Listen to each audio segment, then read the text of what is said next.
following is a presentation of Flow Sports.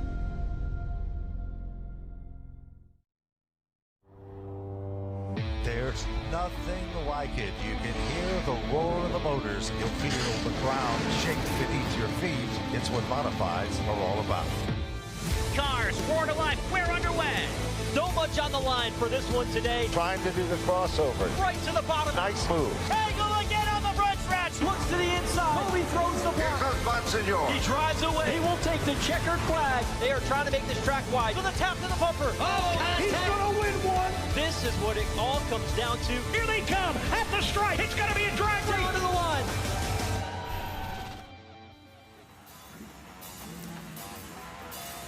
It's the dawn of a new season. The 41st NASCAR Whelen Modified Tour season kicks off here tonight with the New Smyrna Beach Area Visitors Bureau 200 from New Smyrna Speedway in Florida. But first, we must qualify. Cars lined up and ready to go down on the pit lane. Kyle Rickey joined by Ryan Flores. And Ryan, a huge field of modifieds here tonight. Former champions, some established rookies, multi-time winners. Star-studded field set to take time here this evening. Yeah, and the biggest story, Kyle, is this new tire. So nobody knows what this is going to be. This is the first race on this American Racer, and this is the first qualifying session. 37 guys vying for 32 spots. The top 28 are going to be locked into the show in this qualifying session. Then you have 4 provisionals. Getting a look at one of those American Racers on the screen right now for the first time since the early 1990s. A new tire for Modified Tour teams here for this 2026 season. So that should be a big factor, something that we're going to watch here tonight and have been watching throughout the day, especially in the 2 practice sessions earlier this afternoon. Yeah, when anything changes, especially like a tire, the number one word that comes to my mind is opportunity, right? Somebody's going to figure this out. There's going to be a lot of strategy involved, but hey, our own Adam Fenwick told us this is the first time since 2019 at your home track, Stafford, that we're going to be sending cars home. So the Modified Tour is alive and well here in Florida. A lot of drivers looking to take advantage of that opportunity, including last year's winner. Patrick Emerling won this event a year ago, won the championship during the week here as well for the Tour Type Modifieds. He was Mr. Modified last year.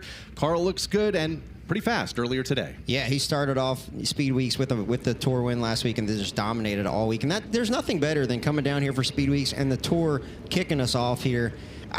When I look at times from practice, right, I'm going to be watching closely during this qualifying session. I think you're going to have to run around that 28 mark. Sammy Ramu in the 99 JT Motorsports car was right at 28th at an 18.2. I'd say you might have to run a low 2 to a high teen to make this show. The 37 cars lined up on the pit lane will qualify in reverse order of how they finished the final practice just a bit ago. You see Norman Newman on your screen. He will be the first to roll for the timed laps once the track safety inspection is complete.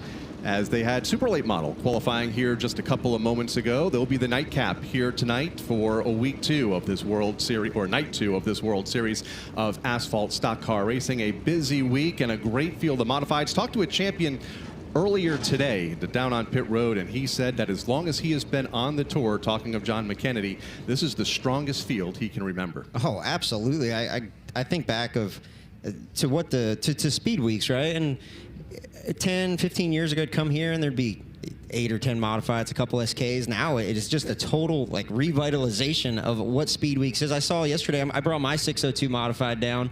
40-something 602s entered for the week. Like I said, 37 tour cars today, and we'll have a strong field all week long for the tour modifieds. No shortage of racing here in Florida for Speed Weeks, and I'm excited to get it kicked off. I was talking to these guys, one tidbit while the backstretch gate is still open. The Hoosier rubber from the Supers just got laid down, and now the American Racers are going to be going out. And a lot of times, I remember back when we'd have the radial rubber at New Hampshire, and then the modifieds would qualify. The first couple guys, it'd be like a throwaway lap. You'd just be totally out to lunch. But it's almost sounds like it's the opposite, where these American Racers are firing off pretty fast on the rubber that the Supers lay down. So look for a big pickup for our first couple guys: Norman Newman, Mike Marshall, Jeremy Gershon. These guys that are really trying to make the show that need a big pickup from practice. Talk more about that rubber compound here as the day and year goes on. Also, some more off-track news. We'll touch on it a bit more a little later on in the evening. But a new series director and a former driver in Gary Putnam. Yeah, the tour just keeps getting stronger, and it's all about people, right? Mm-hmm. I tell people it's tires and metal It's rubber, metal, and people, and the metal and the rubber don't know anything. It's the people that make this all go around, from the drivers and the crew chiefs, but into the series as well. And Gary Putnam, man, we'll talk about him more, but a great competitor himself, and he's going to be great for this NASCAR Wheel and Modified Tour. Grew up on the Connecticut short tracks back in the 1980s, volunteered as a crew member on Charlie Pastriak's car, competed in 34 NASCAR modified races over the years, and now is up here in the tower with us, set to call the shots here for this 2026 season. So we'll touch more on that here as this evening continues. As you get a good look at modifieds, there's Matt Hirschman, 21-time winner here on tour type competition, and won the very first NASCAR Wheel and Modified Tour race held here back in 2022. A little bit of a new look for that number 60 here for tonight. John Michael Chanette in the number 8. The Rocket Man, Ryan Newman, driving for Tim Connolly in the familiar number 4 scheme that has been part of this tour for decades. There you see Trevor Catalano coming off of a big win last week at the Gamblers Classic in Atlantic City. A little bittersweet. I finished second to him, but the 19-year-old has been super fast. He's got one tour win at Monadnock, but his dad, crew chief, and that. The Catalanos, man. I heard a term last week, Can You Catalano? They're all named T, right? Trevor, Tyler, Tommy, Troyer, and Timmy are their names, and Amy and Dave, their father and mother. Amy, a great race car driver in her own right. She'll be racing this week. Here you see Tommy's car. I cannot believe, I think about the days of coming down here and looking at the pictures of Richie Evans with like 5 different cars. They would run the big track, they'd run the road course, they'd run here at New Smyrna, they'd bring a car for the Daytona Municipal Stadium. I thought that Richie had a lot of cars, but the Catalanos, I could only imagine how many cars are stuffed into their shop back up in New York. Preparing the cars now down on the pit lane. We mentioned some of the names a moment ago that are going to be going out toward the top of the qualifying order that are hoping to just time their way into the show here tonight. Norman Newman, Mike Marshall, Jeremy Gerster, Corey Plummer, Luke Fleming, but some big names toward the tail end. Eric Goodale, fastest in that final practice just a little bit ago. He'll be the 37th car. What do you think that'll give him as far as an advantage as being the last guy to go here tonight? Yeah, I mean, time will tell, but, you know, the sun's going down. We see the front stretch in total shade now, and almost all of turn 1 and 2. We saw a lot of cars slipping and sliding in that last super late model qualifying session, especially off of 4. But one thing we talked about, and you see Paul Hartwig here at that 73, Carson Lofton, and it really excited for that team. We'll get more into them in this Jimmy Zacharias 71 throwback scheme. But yeah, there's just a lot of opportunity tonight, and one guy that I was surprised about looking at the practice order, we saw Eric Goodale was fastest, but all the way down in 18th, you talked about it, 20-something wins here in the Tour Type Modifieds. Matt Hirschman buried in 18th, and I saw Ryan Priest kind of drive up there and pass him. But here we go. Here comes our first car on track. Norman Newman in the number 11 getting his tires warmed up. He'll be the first driver to take time. They'll come around to the green flag in that family Funland D3 off-road number 11 from Kincardine, Ontario, Canada for Norman Newman. Comes off of turn number 4. We'll see the green flag this time and begin his 2-lap effort here this evening. And absolutely no time to waste here. You come right out of the pits, right to the green, then back to the white. So you have to get it and get after it right away. We'll see what Norman's. I'm telling you, I'm looking for that low 2, high teen mark, 18.2 to 18.1 to try to make this show. Made the show here a year ago, finished 23rd, one of just 2 starts on the tour for Norman Newman, who completed his first lap at 18.948 seconds. We'll see if he can pick it up here on lap number 2 for car number 11, our first driver to take time here this evening. Beautiful night here, by the way, at New Smyrna Speedway, 60 degrees. For all those wondering, back up in the Northeast where it's negative 15 right now. Not a cloud in the sky, and Norman picks it up on lap number 2, 18.343 seconds. Yep, Mike Marshall here out of Hudson, New Hampshire. We'll see what he's able to do. Newman just looks super tight there in 3 and 4. Both ends of this track are very different. It seems like it gets really tight off of 4. You're able to use more of the racetrack up off of 2. We'll see what he slots in here for his first lap in 18.776. So his first lap faster, way up the hill in 1 and 2, gets it turned down the backstretch. Mike Marshall looking to make his second start here at New Smyrna and has a record of 15 total starts here on the tour over the years. Ran about half the schedule a year ago. And lap number 2 Doesn't pick it up a whole lot. Still second, 18.504 seconds. The lap of record for Mike Marshall. We should mention 28 will get in on time through this qualifying session. Then there'll be 4 provisional starters added to the field. Yeah, one of our Florida locals here, Jeremy Gerstner, he had a terrible wreck here last year where he broke his leg, but he's back in competition. See what he's able to do here, coming to the line for his first lap up the hill again. These guys are all seem to be struggling tight here, these first couple out on the track. And his fastest first lap so far at a 5.40. We'll see what he's able to pick it up to. He didn't go up the hill quite as bad as the other two there in the 1. See if he can pick it up here on lap number 2 for Jeremy Gerstner. The garage doors of Triad, sponsored number 55. Lap number 2, a big improvement, moves him to the top of the 3 qualifiers, 18.226 seconds. Lap number 2 for Jeremy Gerstner. Yeah, that's where you're going to want to be. You're going to want to be in those low 2s right there, and that should be able to. We'll see if that's able to hang on here as we got Corey Plummer on the track in the 95 out of Swansea, New Hampshire. This car's different looking. I like it. That's what I love about the modified series. They don't all look exactly like it, and there's some new chassis builders this year with Apex coming on board. So, like we said, the modified series is strong. First lap for Plummer, a 19.274. He's going to have to pick it up a second on the second lap. Plummer began his career at the Claremont Speedway up in New Hampshire in mini stocks. Has a handful of starts here on the tour. In fact, just 2. Both at the Monadnock Speedway, his home track for the tour a couple of seasons ago. Lap number 2 for Corey Plummer, 18.526, 4th right now on the leaderboard for Corey as Luke Fleming takes the green flag and gets in turn 1 a little bit hot there. Slides up the hill, 23-degree banking here at New Smyrna. When you slide your left front into the corner like that, the wall comes up fast. So this is going to be a throwaway lap. We see him kind of get pointed down the hill, get a good run. He knows he has to nail this second lap if he wants to be in this field tonight. Well, lap number 1 for Luke, 5th. No surprise there, 19.314 seconds for Luke Fleming. You see the dash in the 4 here. This is now the 48 because of Brian Priest's number 49. I'm worried that he backed up 1 and 2 a little bit too much. He's going to cross the line. He's going to run a 4.42, 18.442. So maybe a little bit of an over adjustment there for Luke Fleming. Puts him 3rd right now on the leaderboard for Luke after that throwaway lap on lap number 1 as Andrew Kraus takes the green flag, becoming our 6th car to take time, car number 24. Yeah, Andrew Kraus in the Supreme Manufacturing 24. He's a Wall Stadium champion. This guy has been around a long time now. Really strong team. We'll see what his first lap is here. This should give us a good read on what the track's doing. Ran 5 races on the tour a year ago for Kraus. Lap number 1, 19.044 seconds. 6th of our 6 competitors for Andrew.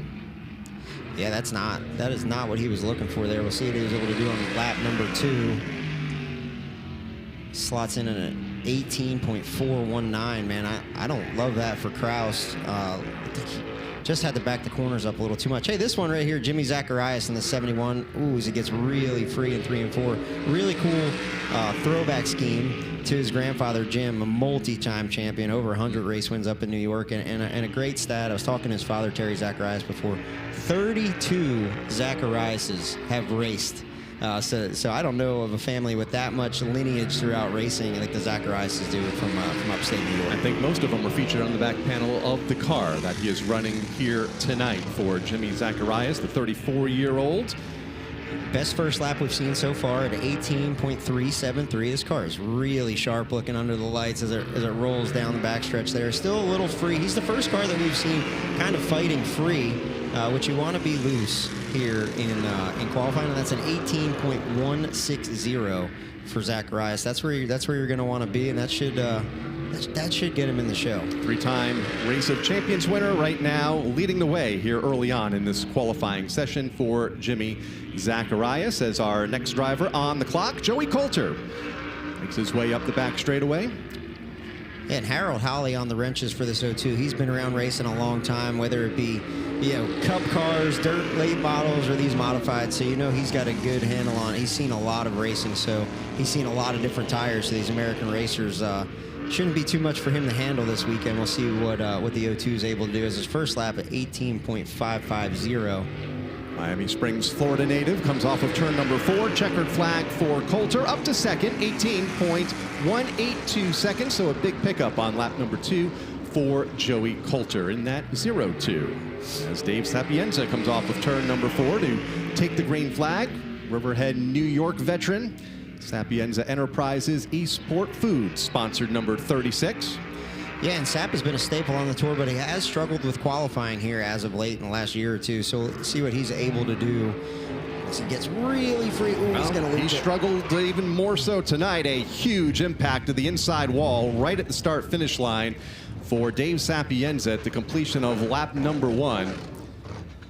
And he's going to try to get a... Ooh. So unless Sap had a real bad problem there, what I think he was trying to do was turn around, but he's past the point of that. He can't turn around now because he's already taken the white flag. So this is really going to be detrimental for Sapienza's qualifying efforts here today. So big impact with the inside wall for Dave Sapienza, that number 36, trying to get it righted in the right direction over in turn number 1. Lap of record will be 18.674, and that was sideways as he crossed under the starter stand. We'll limp that car back to the pit area as we'll get another look at it here in just a moment. So he comes off of turn number 4. Car kicked loose. He tried to save it, snapped around on him again, and big impact with the left front into the inside wall. And what I saw from Sap there is, you know, he got a little tight in 3 and 4, but he committed to the power. He committed the throttling out of it. And I was talking to veteran crew chief Tony Gibson this week. I told him I was going to bring my car down. He said, hey, be careful off of turn 4. That wall jets out there and it'll get you. And that's what happened there. You know, Sap committed the throttle, and he was so committed he was going to ride it out. He just ran out of racetrack and did a little fwa-fwa back and forth. And, oh, man, it's going to be a long day for Sap. But as we did mention, there are some provisionals. I don't know where he ended up in points last year, but they may be able to take a points provisional, but some work is going to have to be done on that race car to get it ready for tonight. Well, just 5 starts a year ago for Dave Sapienza, so may not be eligible for one of those driver provisionals here later this evening, but we'll see how things shake out for Dave and the rest of the field. Right now it is Jimmy Zacharias atop the leaderboard here, about a quarter of the way through this qualifying session. Joey Coulter, Jeremy Gerstner, Norman Newman, and Andrew Kraus, the top 5. And we get back to Luke Fleming, Mike Marshall, Corey Plummer, and Dave Sapienza, the 9 drivers that have taken time. They clean up around the racetrack, especially here on the front stretch. Took one of the banners down when he got into the inside wall for Dave. He'll go to work on that car, and he's hoping to be in the field. 123 starts to his credit here on the tour, and looking to add to that here tonight. But they're, like you mentioned, in for a long night. Yeah, well, good news for our next qualifier, Sammy Ramu in the 99 JT Motorsports car here for Jamie Tomeno. Dave did not hurt the radiator, because the last thing you want to see when you're sitting there and you're in the next car to go is somebody hit the fence like that and knock the radiator out of the car, and then they drag Speedy dry all over the track, and then your qualifying effort is kaput. So the 99 car has been a staple on the tour for so long with Jamie Tomeno, Sam Ramu. These guys team up this year. It's going to be in this F&O 99. It's going to be a big year for them, and then we're going to start off here at Speed Weeks. Jamie Tomeno, a former champion back in 1990 here on the tour. Sam Ramu goes into turn number 3 and will complete his first lap of record this time by 23-year-old from Westminster, Massachusetts. And it's a fine line as Sam Ramu comes by. He clocks in at an 18.426, a pretty good lap. Everybody's second lap has picked up quite a bit here. But you can see he was a little free in 3 and 4 too, and there's 2 types of free off the corner. As Ramu clocks in at a 18.310, not quite the pickup he wanted, but there's free from just being too loose, and then there's free from being too tight in the center of the corner, which is what Sapienza had there, where you try to make the car turn with the gas pedal and then it steps out from underneath you. So it's a fine line, and especially you want to maximize these long straightaways here at this half mile as much as you can. So we'll see these guys hard on the gas pedal. Ramu right now 4th on the leaderboard as the white flag is out for our next qualifier, and Ken Hagee, lap number 1 for Ken, 18.730 for the Markel Racing Engine sponsored car. Off of turn number 4 for car 18, Ken Hagee Checkered flag in the wind. See if he picks it up. He does, but maybe not enough. Just a 10th of the 11 drivers to take time. 18.553 seconds for Ken Hagee, the Tour veteran. This car is really a big deal. So Paul Hartwig and Paul Hartwig Jr., his father, Paul Hartwig, and then Paul Hartwig III, his son, too young to run this race. He's going to run most of the Tour, but too young here at 14 years old. Carson Lofton fills in for the 73, but a really big deal for the Hartwig family. I remember growing up with Paul in the Wall Stadium grandstands and him starting street stock race. We raced quarter midgets together, starting street stocks, and to have a car out of their family garage, orange number 73, is such a big deal for them to bring them down, to bring it down here and be on the Tour all year long. It's his first lap, 18.2, the fastest we've seen so far. He's going to go to the top in an 18.138. Carson Lofton, no stranger to victory lane in a Tour type modified, as he's won 5 smart Tour races. And Paul Hartwig III will run for Rookie of the Year in that car, but he turns 15 in a couple of weeks on February 21st. So we'll see him next time out at the Martinsville Speedway next month. Yeah, I got to race against Paulie Hartwig the last couple weeks in the indoor series, and he's a great little driver. Excited to see what he can do this year. Mark Stewart on the racetrack right now, car number 81 from Riverhead, New York. Cromers Market, Keith Grimes excavating sponsored car for Stewart. Mark Stewart's always one of those guys that flies under the radar, but always has a ton of speed. I've had to qualify against him at the Turkey Derby a couple times, and he's always super fast. As he goes to the top of the leaderboard in an 18.124, he's locked into the show for tonight. Yes, he is, as he leads of the 13 cars that have taken time. Again, 18.124, his fastest lap, as Timmy Solomito under the green flag, another one of the Long Island veterans, has had so much success at the Riverhead Raceway, success here on the Tour, has fallen just short of a championship several seasons ago. The natural, they call him. His car is so sharp. He clocks in his first lap at 18.650. He's going to need a big pickup. Talking to his father earlier, this is a family-run team. They run this right out of their house garage. He wants to run as many Tour races as they can get their team to this year, right? They're all volunteers. As many guys as he can get to come with him as he comes off of turn 4. Picks it up a bit, up to 7th, 18.310. Lap number 2 for Timmy Solomito, a sharp-looking 66 car. His cars are always been sharp-looking, very easy to spot. Natural Design Co. If you need a car, if you see all them cool-looking cars at Riverhead, good chance Timmy Solomito wrapped them. Connor Jones. Yep, 39 car here. Eddie Harvey, crew chief in this week, a longtime modified owner. His dad owned teams. He had a lot of success with Andy Seiss driving his cars. So you know that Connor Jones, he's a wheelman. He races a little bit of everything, but he's going to need to pick it up at 18.66 there. Looking to get in them 20s, man. I feel good about being in the 20s right now. Right now, 14th for Connor as he takes the checkered flag. The 19-year-old from Fredericksburg, Virginia. Picks it up on lap 2, up to 8th, 18.314 for Connor Jones. Another one of those Catalanos on the racetrack right now. Ken U. Catalano. This is Tommy, the eldest brother, and the lead wrench there in the Catalano family. And his 54, the red number 54, has been synonymous with the Tour, and he races everything. He was just qualifying a super late model for tonight, as Tommy's going to cross the line his first lap at 18.366. A good first lap, not the fastest we've seen so far, but still a good first lap, and he's a little bit of a pickup here in a second. Currently 10th on the leaderboard for Catalano as he comes off of turn number 4, sponsored by USNE Power, and looking for a pickup on lap 2 and gets it. 18.213 seconds for car 54, moves Tommy up to 5th. Back to the Tour, Jimmy Showtime blew it. Now Jimmy's been out he battled health issues with diverticulitis. We'll dive more into that later, but Jimmy really excited to be back in this Gershow number 2 for Joe Bertuccio, and he's been working hard on this thing. He's brought like 4 cars down here between his own cars with his son James, 2 for Jimmy, and Jimmy has 28 victories here in a modified between the SK and the Tour type modifieds at Speed Weeks. Jimmy with an 18.226. That might be our fastest first lap now. If you want a driver that's going to get it all, I grew up working for this guy. He's going to get everything he can. Look at him working that wheel off of turn number 4, and he goes to the top for Jimmy Blewett, 17.883 seconds. New pace sitter, car number 2, Jimmy Blewett to the point. That is the fastest lap we've seen so far. And all of our practices, anything so far, nobody has been in the 80s. Actually, only 4 drivers have been in the 90s. So that is a high bar that Jimmy Blewett has just set. Trevor Catalano on the racetrack.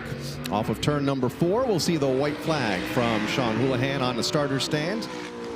As you see Trevor come off the corner there, he left a lot of space between himself and the wall. Where Jimmy Blewett, man, he was right on it. You could barely fit a piece of paper through there. And using all that racetrack with these 600 horsepower motors, that's just going to equate to lap time if your car's good. 18.767, lap number 1 for Trevor, 18th of the 18 cars. Lap 2, good pickup, 18.304, moving him up to the 8th position in the 56 car. The Tour just seems right when the Mystic Missile's on it. That's for sure. When you have Ryan Newman. And it's always been here. I know, but it took a little bit of a lull. It did. It took a little bit of a lull when Bob Garbarino got out of the Tour, but the Connollys have brought it back, and no better guy to be driving your race car than Daytona 500 champion Ryan Newman. He's a driver of all things. Car and a team that has found so much success in the Tour for decades. Right now, 7th with the Rocket Man behind the wheel. Ryan Newman, 18.222, lap number 1. For Newman. And Newman took the shorter way around there in 1 and 2. He ran lower than anybody so far. We'll see if it equates to lap time. Which it does, a 96. Man, that lap by Blewett is fast. Newman about a 10th back, 17.963 seconds for Ryan, who slots into the 2nd spot. As on the racetrack now, John Michael Chenette in car number 8. And John Michael Chenette, I've done a lot of work with him in the offseason. I have a powder coat business back in Charlotte, and we powder coat all his stuff. And he's super excited about taking this leap and going full-time tour racing this year. Man, this car is beautiful. If anybody's here, I suggest you go up and look at it. But a tall task, too, to go tour racing. USNE Power, one of his sponsors, as he makes his way up the back straightaway from Thompson, Connecticut, 39 years of age. 18.986 his first lap. Looking for a big pickup here on this second. 18.401, not quite enough. Moves him up to the 14th position of the 20 cars that have taken time for John Michael Chenette. A new look for Matt Hirschman this year. It's weird seeing the 60 red, white, and blue, but I love the stars and bars on the same. Used to seeing it black and orange, but this PD Motorsports team going to tackle the full tour schedule. And Matt, you see the unique line Matt Hirschman runs. We'll talk about that a lot tonight, where he kind of lets the car drift up off the corner. And Hirschman, lap number 1, 9th, 18.235 for Matt, who this is going to be his only race that he is committed to here this week. Normally we see him in the Tour Type Modified throughout the week, but he wants to have his sole focus here on the NASCAR Wheel and Modified Tour, a tour that he'll run full-time this season. 3rd right now for Matt, 17.993 for car 60 of Matt Hirschman. Yeah, and the PD Motorsports gang, like I said, they're making the commitment to be at the Tour full time, so that is what they're focusing on. And there's a big difference between running the Tour all week, or running the Tour type cars all week, and running the Tour. Even though the cars look the same, there are some differences. As we see a guy that is no stranger to winning, Bobby Labonte, come by in this PSR cookout number 38. Former Cup Series champion Bobby Labonte's been dabbling in the modifieds here on and off for the last 7 or so years, both down south and up north. We've seen him in a few northern events. Running here tonight, lap number 1 for Labonte in the books. Lap number 2, looking for pickup here for Bobby Labonte. Up to 4th, 18.037 seconds for car number 38, Bobby Labonte. Here's one of your hometown guys. There's 15 cars left to go here. Steven Kopsick, a Stafford regular, one of the guys who, I believe he was a Rookie of the Year last year on the Tour. Was? In this Tommy Wannick owned number 21, beautiful race cars. And Steven's becoming one of the guys in the Northeast that is really a great modified mechanic.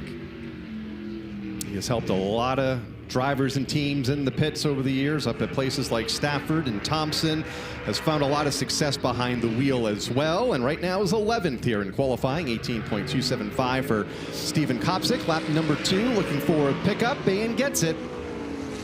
Moves up to 3rd with a lap of 17.989 for car 21, Steven Kopsick. Yeah, one thing I've always admired about Steven Kopsick, as we see Kyle Monsignor take the green here, is that he was the crew chief for Chase Dowling when they almost won the championship 5 or 6 years ago.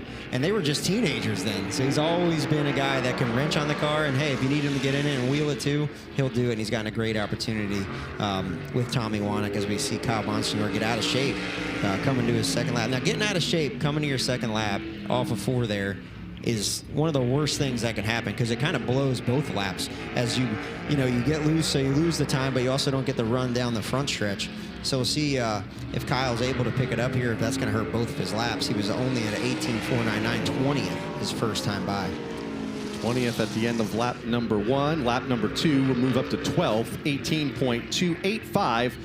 The lapper record for Kyle Bonsignor, multi-time winner here on the NASCAR Wheel and Modified Tour, and cousin of multi-time champion Justin, who we'll see here in a little bit. Yeah, we see Craig Lutz here in the 46 Doug Ojiko tuned ride here. And interesting fact about the 46, the 1, and the 51. So the 46 is the first one that we're going to see on the track. They got to do a tire test here with these American racers back in December. And we'll see if it's able to transfer over to speed for him in qualifying here. 18th. On lap number 1, 18.382 seconds. Lap number 1 for Craig Lutz. A little bit of a new look for that team here this season. It's car 46. We'll see the checkered flag this time around. And picks it up on lap number 2. Moves to 5th, 17.997. As things got tight there in turn number 2 with Max Zackham coming onto the racetrack. Lutz will head back to the pit area as Zackham comes to speed in the 20. Yeah, that's something you'll see here with modified guys. Sometimes they like to pull out and just hammer it, or they like to come out and kind of go slow, get their brakes warm, try to get some heat in the front tires. Zackham, man, had a great year last year. He won the SK 5K, and then he went on and won the Turkey Derby in this same car. So this has been a match made in heaven, him with this 20 car here lately. This is the same car that won the Turkey Derby back at Wall Stadium a couple of months ago. Lap number 1 is complete for Max.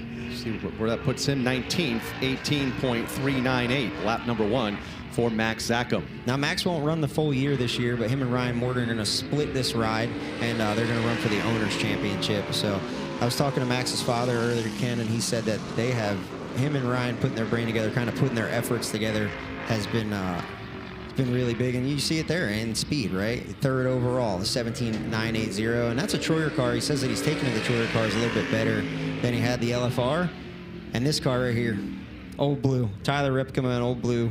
These are how old school is this? These are the guys that still build their own race car, right? There's six chassis manufacturers, and these are the guys that still build their own race car out of Boulder's garage. Since the 1960s, I believe, for Old Blue, driver of car number 3, Tyler Ripken from Owego, New York, 29 years of age, and has a little bit of work to do here on lap number 2 for Tyler, as has been the trend for much of the night. Deep in the running order, 20th at the end of lap number 1. Big pickup on lap number 2. 7th for Tyler, 18.023. Michael Christopher spins it coming out of pit road. We were talking about everybody trying to get heat in their tires. Sometimes they get a little too much. Now the sun is completely gone, so the track temperature is going down really quick. And you have 15-inch tires, so you got 60 inches of tire on the racetrack. And when they're cold, man, they are a handful. But really excited for Michael Christopher and this elite towing team. We've seen Matt Hirschman in this car before, and they're going to go, they put the 31 on it because of his dad, Mike Christopher, and Michael has been in the headlines a lot lately with the Dodge show. And I'm excited to see what he can do this year racing for Rookie of the Year. Going to run the full schedule for Michael Christopher Jr. has challenged for the SK Modified Championship at the Stafford Speedway up in Connecticut the last couple of seasons. Lap number 1 for Michael is complete. 17th right now, 18.308 seconds. For Christopher, who comes off of turn number 4, we'll see the checkered flag. And looked good in practice earlier and looks good here. Hey, if you're that fast, more guys might try spinning out off of pit road. That might be a good strategy there. Michael Christopher, though, in his limited tour starts, he does have one win. And it's just, like you said, there's no tougher place than Stafford and SKs, and he's been so good there. Bridesmaid so many times. I talked to his dad, Mike Christopher, he's like, maybe we just run second, like that's our thing. But he's won all the big races there, and he's such a great competitor. And the modified tour is just better when there's a Christopher name in the rundown every week. Couldn't have said it better. As two-time champion Ron Silk takes the white flag. Car number 16, former winner here at the Speedway, but 21st at the end of lap number 1, 18.342 seconds for Ron Silk. We expect a big pickup on lap number 2. Not as big as we thought, though. Just 10th right now. 18.058 for Ron Silk in that 16 team. Yeah, and that's the one thing, Silk has had so much success on the Hoosiers that you kind of have to throw all your notes out, it seems like. So some of these guys like Patrick Emerling, I was talking to him earlier, you see him on the track now, he has some experience with American racers racing in upstate New York. He said he's run them at Wyoming County, some on the ROC Tour. So just that little bit of knowing what the feel is, knowing what the qualifying nuances are, knowing how much air you need to put in for qualifying or what to do to heat your tires up. All those little tidbits, stacking pennies, if you will, add up to $1, and it just adds up to time, as we see Patrick Emerling at an 8.067 11th. It went from 18th to 11th from lap 1 to lap 2 for the defending race winner, Patrick Emerling, in the Energizer 1 USNE Power-sponsored car for Patrick. Now, you might look and see, I thought that McKennedy was just getting heat in his tires, but he dump truck pushed there off of 4 and into 1 and 2, but I don't know. This guy is such a crafty racer. To be able to run super modifieds as well as he does and build his own stuff, this is one of the guys I have circled for tonight. He's going to be back full-time on the tour. Talking to him earlier, he said that the tour, it just makes it appealing to come back. And he's got a team that he feels like can race for the championship again. He's a driver's champion already in 2022. And excited to see where he's able to use all the racetrack off of 4. Fastest in first practice earlier today and fastest right now here in this qualifying session. 17.763 seconds for Jonathan McKennedy, who goes to the top of the leaderboard as we're getting down to it. Just about 6 or so cars remaining. And McKennedy right now atop the board as another one of our rookies about to take the white flag. Yeah, Teddy Hodgkin, a Stafford local, taking the white. But let's go back to McKennedy. He drove a push into that car. When we talk about a push, he had the wheels cranked. And that tells me that he knew from his years of experience that he needed to get more heat in the front tires. So he threw his first lap away. Said, hey, I'm throwing this one away. I know I'm going to nail my second one. And he went over a 10th faster than Blewett, who's the only one in the 80s. Now McKennedy runs a 76. That is so fast. Caught our eye earlier today and now leads the way for McKennedy. Teddy Hodgkin 13th, 18.073 seconds for the former SK Light Modified champion. Teddy also going to be one of several rookies running the full tour here this season and is solidly in the show. Again, 28 in on time. Currently, Jonathan McKennedy is the leader and currently 28th. And on the bubble, Luke Fleming in the 48 car. And here's Luke Baldwin. This was your pole sitter last year. I love that they went back to the Tiger Tom yellow scheme. It looks so good. And Luke, 2-time defending Smart Tour champion, looking to get his first his first NASCAR wheel and modified tour win this weekend. 14th fastest after lap number 1, 18.122 seconds for Luke Baldwin. Luke comes off of turn number 4. Checkered is up. And Baldwin goes to second, 17.770. Luke has been so impressive in his young career. He's been so fast each and everywhere he goes, and you see it equate to Truck Series starts and everything he's able to do. So super excited for him, and one of the best modified mechanics of all time. His dad, Tommy Baldwin Jr., working on that thing. So really cool. Always great to see that 7NY up front. One of the first in the infield when the pits opened here this morning for Tommy Baldwin. One of a multi-time champion here on the tour, Justin Bonsignor, takes the green flag. Justin last year at this race, I'll tell you what, he bounced off of everything, as many guys did with 12 cautions, but he was in it, out of it, and he came home and finished third. He's won 4 championships in 47 races for a reason, second on the all-time win list, as he's going to slot in at second. You see the track picking up. Oh, he's first, 7.730. Heck of a lap. Big pickup on lap number 2 for Justin Bonsignor, who is now the new pace setter here in qualifying. Just a few cars to go on the racetrack right now. Just fresh off a win, 72 hours ago at Bowman Gray Stadium in the Cookout Clash. Ryan Preece, another former NASCAR Wheel and Modified Tour champion, back to his roots here tonight, also in a super late model a night ago. And white flag complete lap number 1 for Preece. Gonna need to have some work to do here on lap number 2 for Ryan. Ryan Preece, man, such a great story. If there's any short track racers that ever doubt themselves, you got to follow this guy. He gets really free, uses all the racetrack up off of 4. The only man to win a cup race this year, Ryan Preece, slots in at 5th with a 17.895. That was after being shown 16th after lap number 1. So a good pickup for Ryan Preece, lap over lap, and we'll move him into the top 5. 2 drivers to go, including last year's champion, who takes the green flag, car number 64 from Northampton, Pennsylvania, the G&G Electric Supply Dell's electric car for Austin Beers. Austin Beers, the champ, and as we said, they should be getting faster because this qualifying order is based on the final practice, so it goes slowest to fastest of final practice. So the last 2 here were first and second, and Austin Beers, man, has been great. He wanted to point out to me that he is the youngest Tour Modified champion. He needed to clarify that, and this Mike Murphy-owned team, man, they have been on fire lately. Beat out Ryan Preece for that youngest champion by just a couple of weeks last year.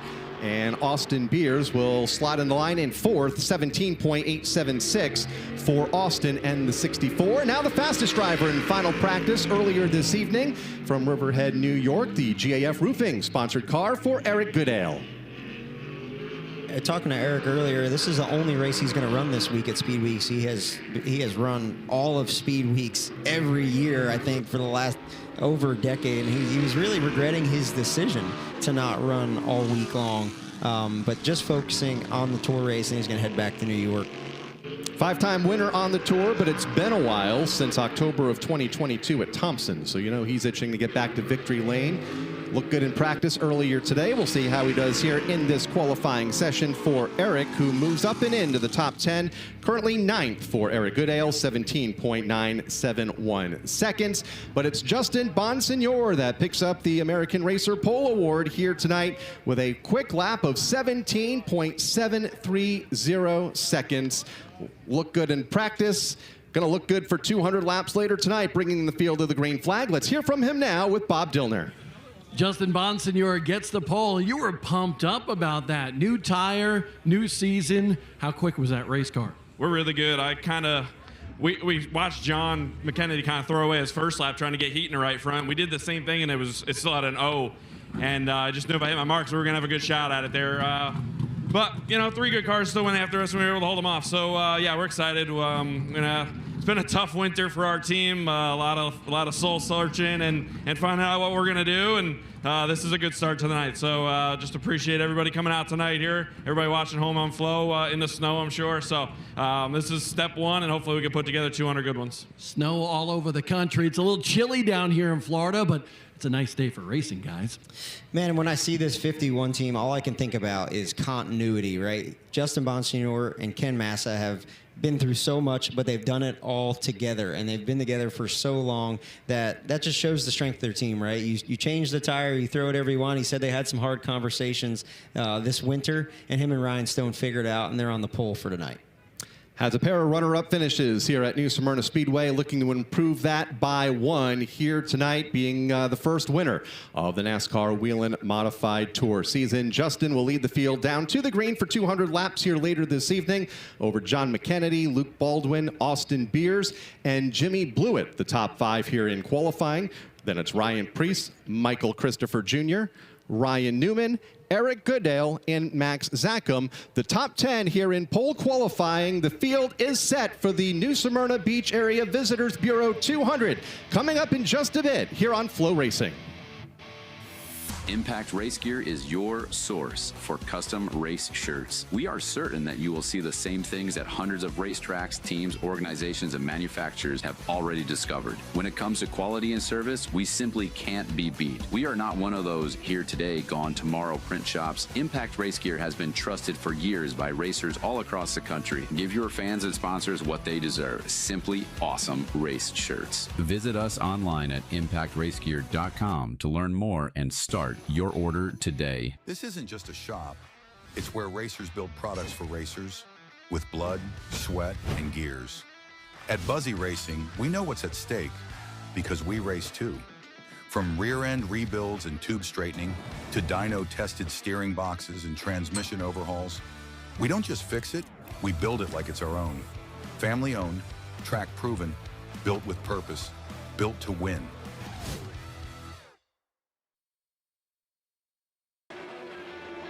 The Engine Shop at the legendary garage is proud to carry the winning tradition of the progressive spec engine into the future. Proven power from smart modifieds to super late models. Built for reliability, designed to save teams money. Expect a long service life of winning power. The progressive spec engine, reliable, proven, racer approved. Find the Engine Shop online at thelegendarygarage.com. Field has been set for the NASCAR Wheel and Modified Tour season opening race. The New Smyrna Beach Area Visitors 200 here this evening on a picture-perfect night to go racing. 60 degrees currently here at the New Smyrna half mile. And as you can see, not a cloud in the sky and a great crowd rolling in, expecting a near-capacity crowd here this evening. Qualifying just in the books. And let's take a look at some of the highlights from what we just saw. And I love Justin Bonsignor here. He got out of the car, and you see he kind of drives a push into it. He said he saw John McKennedy do that first. We both watched McKennedy do that and throw his first lap away. And you know, Justin, that's what champions do. He says, I watched him do it, and then I figured out that's what we needed to do. He said, I ran a flat on my first lap at 18.0, and you'll see John McKennedy here. We thought that was a blistering lap at a 17.80, and then Bonsignor goes out there and beats him. That's John McKennedy, and this is lap number 2 after he got way out of shape going into turn number 1, as you mentioned, pushed up the racetrack. Lap 2 for McKennedy, 17.763 seconds, looking to get his season off to a good start tonight, and he will from the front row. And here's Luke Baldwin. He'll start third here tonight. A ton of speed out of this young man every time he's on the racetrack. You see him chase it. He went with a little bit, he went a little bit freer balance for qualifying, but he's always driving the heck out of this. This is why you see this young man's career on such a steep trajectory. We'll see him more and more here in the modifieds this season, along with Austin Beers, the defending champion, picking up right where he left off among the top 5 here in pole qualifying. 17.876 seconds for Austin. 64 team, always been strong here on the tour. Won last year's championship and will be among the front runners when we take the green flag here in just a little bit. I love hearing Austin Beers as a champion. I love that. But another guy that I love near and dear to my heart, Jimmy Blewett. He's been out of the race car for almost a year. Hasn't been on the modified tour here since 2023. He comes out in this Gershow recycling car, drives the heck out of it, puts it in the top 5. All right, that's the driver of car number 2 for Jimmy Blewett back on the tour here tonight. Let's go back down to Bob Dillner and hear from the driver that'll lead us back to the green flag. Well, this guy right here is taking a lot of ribbon. Luke Baldwin just came by, kind of teased you. Your dad came by as well, teased you as well. Great qualifying effort, especially after what happened. So we have to ask you, what happened pulling off a pit road, Mike? I hit a banana peel and spun it out. I don't know. I don't do this qualifying stuff often or at all, and usually I just go out and drive it into turn 3, and you know, I feel like that heats it up the most. But today I wanted to try it different, and probably won't ever try that again. You know, slow down or heat up the right front, hit the gas, and yeah, just spun it out, and I was backwards on the racetrack. But you know, then to come back and qualify 7th, I feel like that's pretty damn good. And you know, we got a solid car underneath us, so thanks to Alan Daring and his elite team, Elite Towing, for putting me in here. First full-time season on the tour. I can't wait for it. New American Racers, everybody was trying that trick. Go into the corner there off of pit road, try to get some heat in that right front. How important is it putting heat in that right front tire, you think, when we come race time tonight? heat in the right front's always important. So it seems like we're going to need a little bit more in these than the Hoosiers, and it's going to be a learning curve here for everyone. I think whoever wins this race is the one that picks the right strategy, and all that's guesswork pretty much at this point. Most people tested, but yeah, it's going to be a notebook race, and we've got 200 laps to figure it out. So we came up with a bit of a game plan, and I think we're just going to stick to that and go do it, make it to the end. Guys, I'm excited to see what this kid can do on the tour. The first time he's running the Wheel and Modified Tour full time. But some experience in the past, and in fact, those 9 prior starts have seen Michael Christopher Jr. land in victory lane, picked up a checkered flag at the Jennerstown Speedway a couple of years ago in 2022, and even with that spin on the warm-up lap leaving the pit lane, qualifies among the top 10, and will start 7th here later this evening. Yeah, and we talk about experience. You know, his father, Mike Christopher, is just a wealth of knowledge. He was sure to stop me today and say, hey, I'm 67 years old and I'll be over the wall. So that strategy is going to be so important tonight. We're going to figure out who gets it, who nails it, right? Right sides, rear tires, you're only allowed to change 2 at a time. And when you put fuel in your car, it's going to be really important.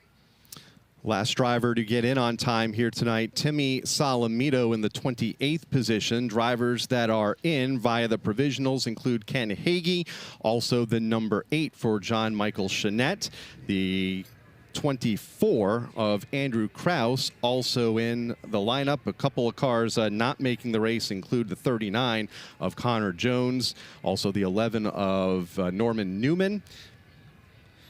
Yeah, the 48 of Luke Fleming, the 95 of Corey Plummer, and the 36 of Dave Sapienza, who we saw take a big hit. But yeah, Connor Jones, man, he's been so fast in everything he runs, and that is the big surprise to me. I felt like he could have been somebody that, if he got in this race, could contend towards the end. So for the first time in over 5 years, sending cars home from a NASCAR Wheel and Modified Tour event. A full house here tonight, and the 32 starters have been set for tonight's running of the New Smyrna Beach Area Visitors Bureau 200. As we go down trackside and hear from Jim Trado, who's with Tyler Ripkema. Blue, all blue is here. It's always here, right? It's been a fixture in the NASCAR Wheel Modified Series. This number 3 car is famous for a lot of reasons. A lot of famous drivers have driven this car, including Jerry the Bear McCara. His name is on the right side door panel. He recently passed. What a great racing pedigree this car has had. Our thoughts with the McCara family, as one of the great drivers that raced across all disciplines for a long time, has now passed on. The driver now for the 3rd straight year, this old blue. Tyler, I got to ask about this car and the setup. Your guys that probably have 150 years of experience between 4 of them, right, in this mod tour? Yeah. They've been doing some changing on this right front. What are they doing? Yeah, we've been moving around quite a bit, trying to get a feel for these new tires, and you know, these guys know a ton, so you know, I can relay the information I need to, and these guys can sit there and really analyze it, and they know their cars because they build them, and you know, put our heads to it and see if we can get a decent finish tonight. I screwed up in time trials, but see if we can redeem ourselves in the feature. You've only been around this game since 2020 when you were Rookie of the Year in the series with a different team, but coming to this deal, how much do you rely upon them, and now how much are they relying upon you as you begin that 3rd season? Yeah, it's a give and take. You know, I mean, these guys are working their butt off in the shop, but I have to work my butt off and perform at the racetrack, you know? So it's a give and take. I know they've got my back, and they're working their butt off in the garage to prepare the best car that they can, and I'm here and I have to perform the best I can. So it's a give and take, you know, and we're starting to gel, and last year was our first full-time season, and we showed a lot of speed and won a big race, and we're looking to capitalize on that and build. I saw you crawling underneath the back as well, so they're letting you get a little more involved, right? Oh, yeah, no, with our family cars, I was, you know, one of the most hands-on, you know, me and Zach Truesdale.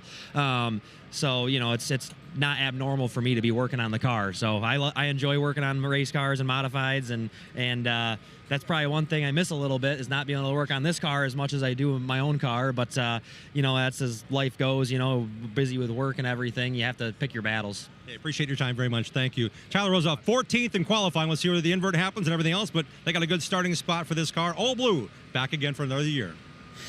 And Tyler Ripkema coming here at New Smyrna. I feel like this is where he made his career. You heard him talk about his family-owned 32. They won one of the nights here at New Smyrna a couple of years ago.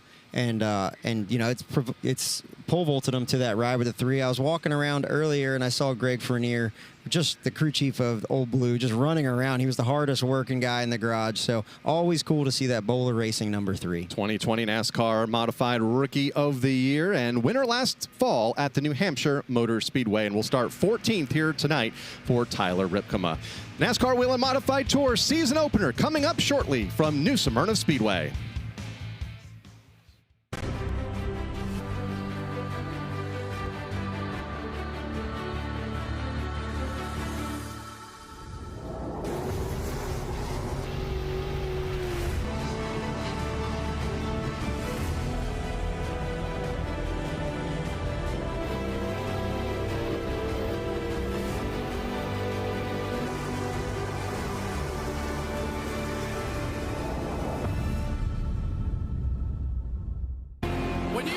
Precision matters, and that's why you choose Weir's Machine. From suspension components, tools, and data technology, we've changed the game for race teams around the world. Our ultra-force load machines are revolutionizing how teams collect and analyze data, while our Circle Track app provides a data storage notebook, giving you the edge on every turn. We're not here to follow the pack, we're here to lead it. American-made, race-tested, Weir's Machine. Since 1978, Sweet Manufacturing has been the leader in high-performance power steering. Employee-owned and built in the USA, we proudly deliver the best in-class steering equipment. With constant innovation and development, we push performance to the next level because champions demand the best. When precision matters and performance counts, trust the experts. Sweet Manufacturing. Let us turn your wheels.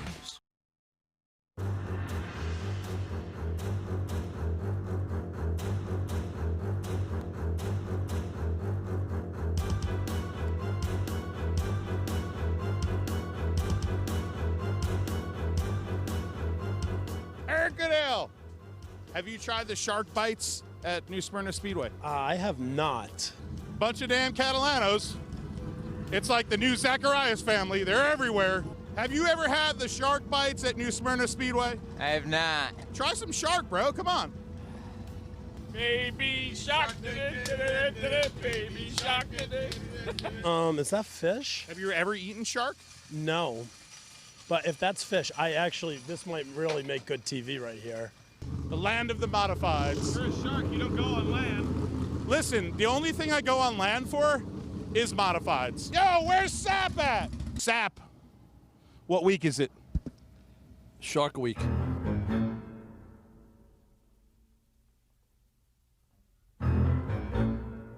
Hey, it's Shark Week because it's Speed Weeks.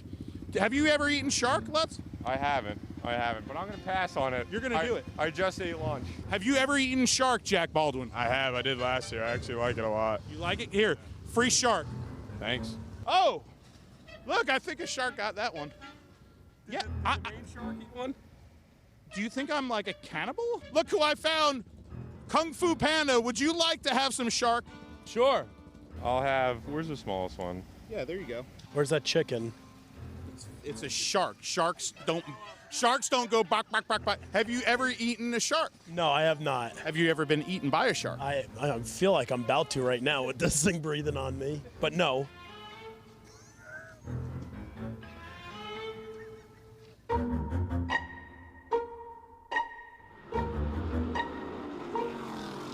I think modifieds are the most ferocious creature on the track.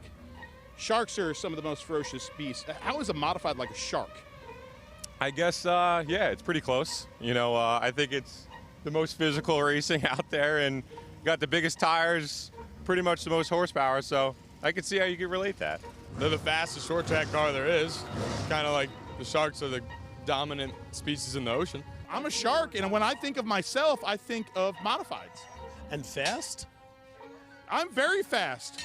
As a shark, I am very fast. Right, I'll give you that. I'll give you 1 out of 2. How is this racetrack kind of like, an attack place? Like sharks attack, right, so sharks are quick. For you, yeah, you really do have to attack this place. You got to be real aggressive on your entry and hammer the throttle up off. You can't be, you can't be in there sissy-footing the thing. You have to really be aggressive on the pedals. So since we're in the shark capital, attack capital of the world, you really need to be on your game. Indeed. As a race car driver, if you were a shark, what kind of shark would you be? Something that bites, I guess. They all bite. They all bite. Yeah, I don't know. I don't think sharks gum you. No. A hammerhead. A great white. Great white? Why? I don't know. A thresher?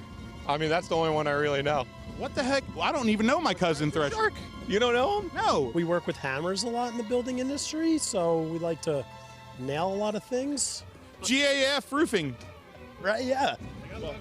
Yeah, they got long tails, smack things around the water, stuff like That's that. like a modified driver. Yeah, exactly. We always bounce off each other, walls, same thing. Yeah, threshers, modified drivers just nerf people. That's it. I'm more of a whale shark. Not even a shark. You're like a beluga. Is that a big fish joke? That's just a whale. A hammerhead. Definitely a hammerhead. Why? Because I'm a hammerhead. I'm not a whale. Look at me. I am a damn shark. Have you ever been eaten by a shark? No, but I'm terrified of them.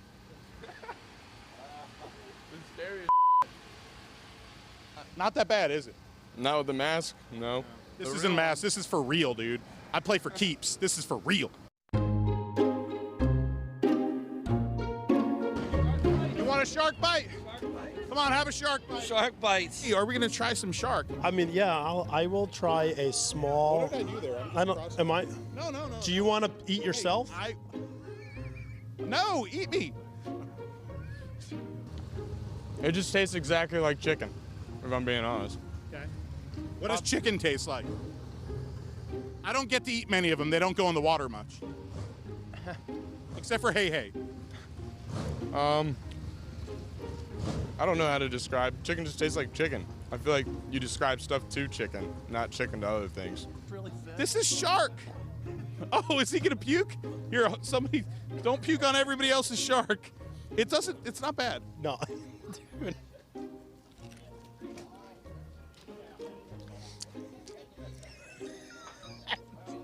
What? That's definitely not a shark. That is shark. I couldn't be. Oh, God.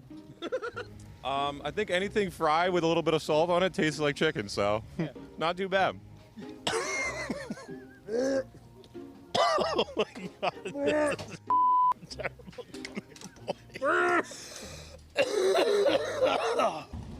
How do I taste? Like KFC. I don't think you like eating me. I know. No.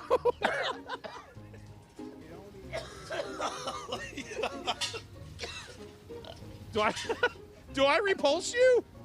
I don't know I thought we were friends. I don't know what I just put in my mouth, but it tastes like chicken. I thought it was chicken at first, so I was like, I'll be able to get it down. And then I got a hint of like ocean So in you there. don't and eat seafood? I'd eat zero.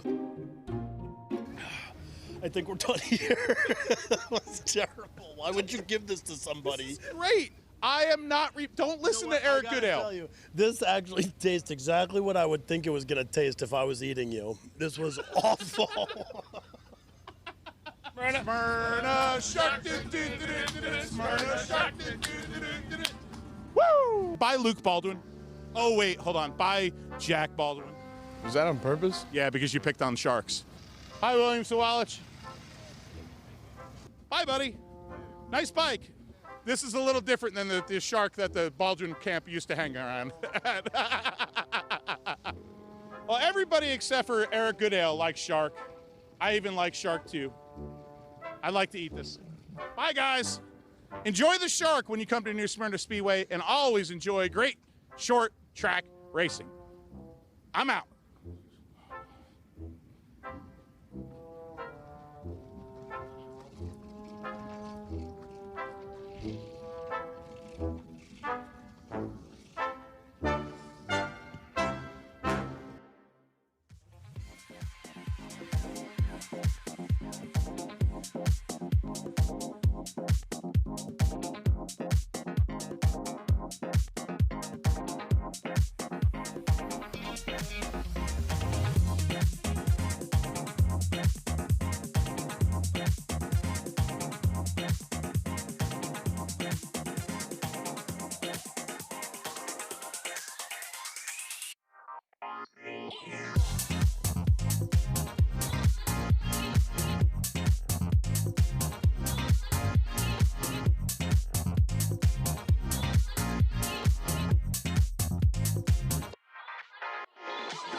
The entire NASCAR Wheel and Modified Tour community awaits all winter to awake from a slumber.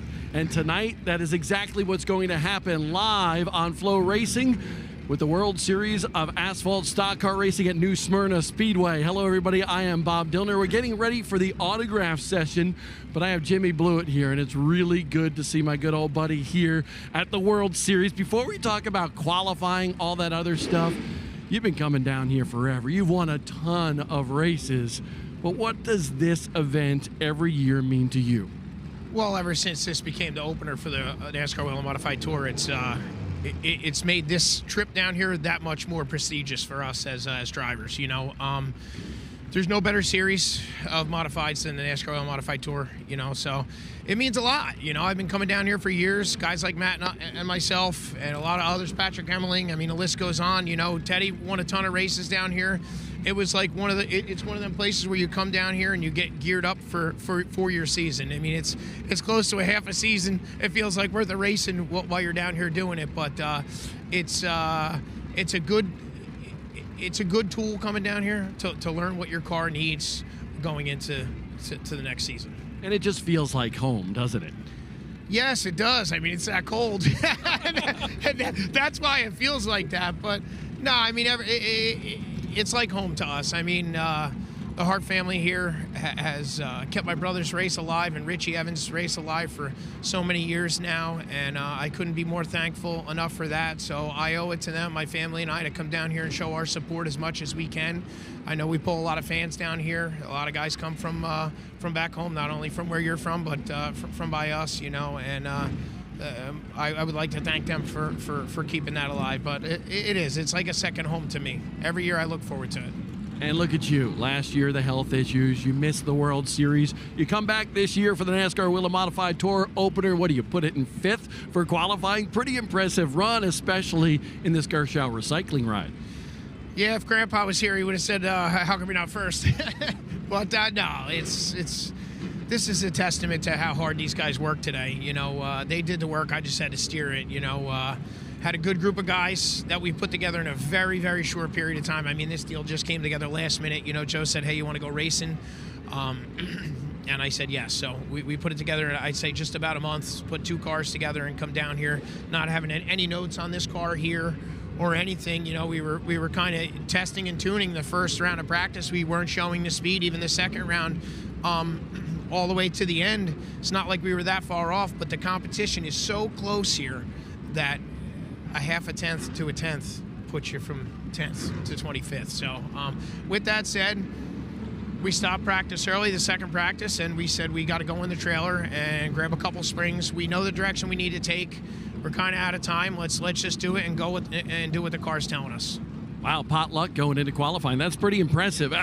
Before I let you go, though, lastly, this new American Racer tire, everybody's pumped up, jazzed for tonight's race here.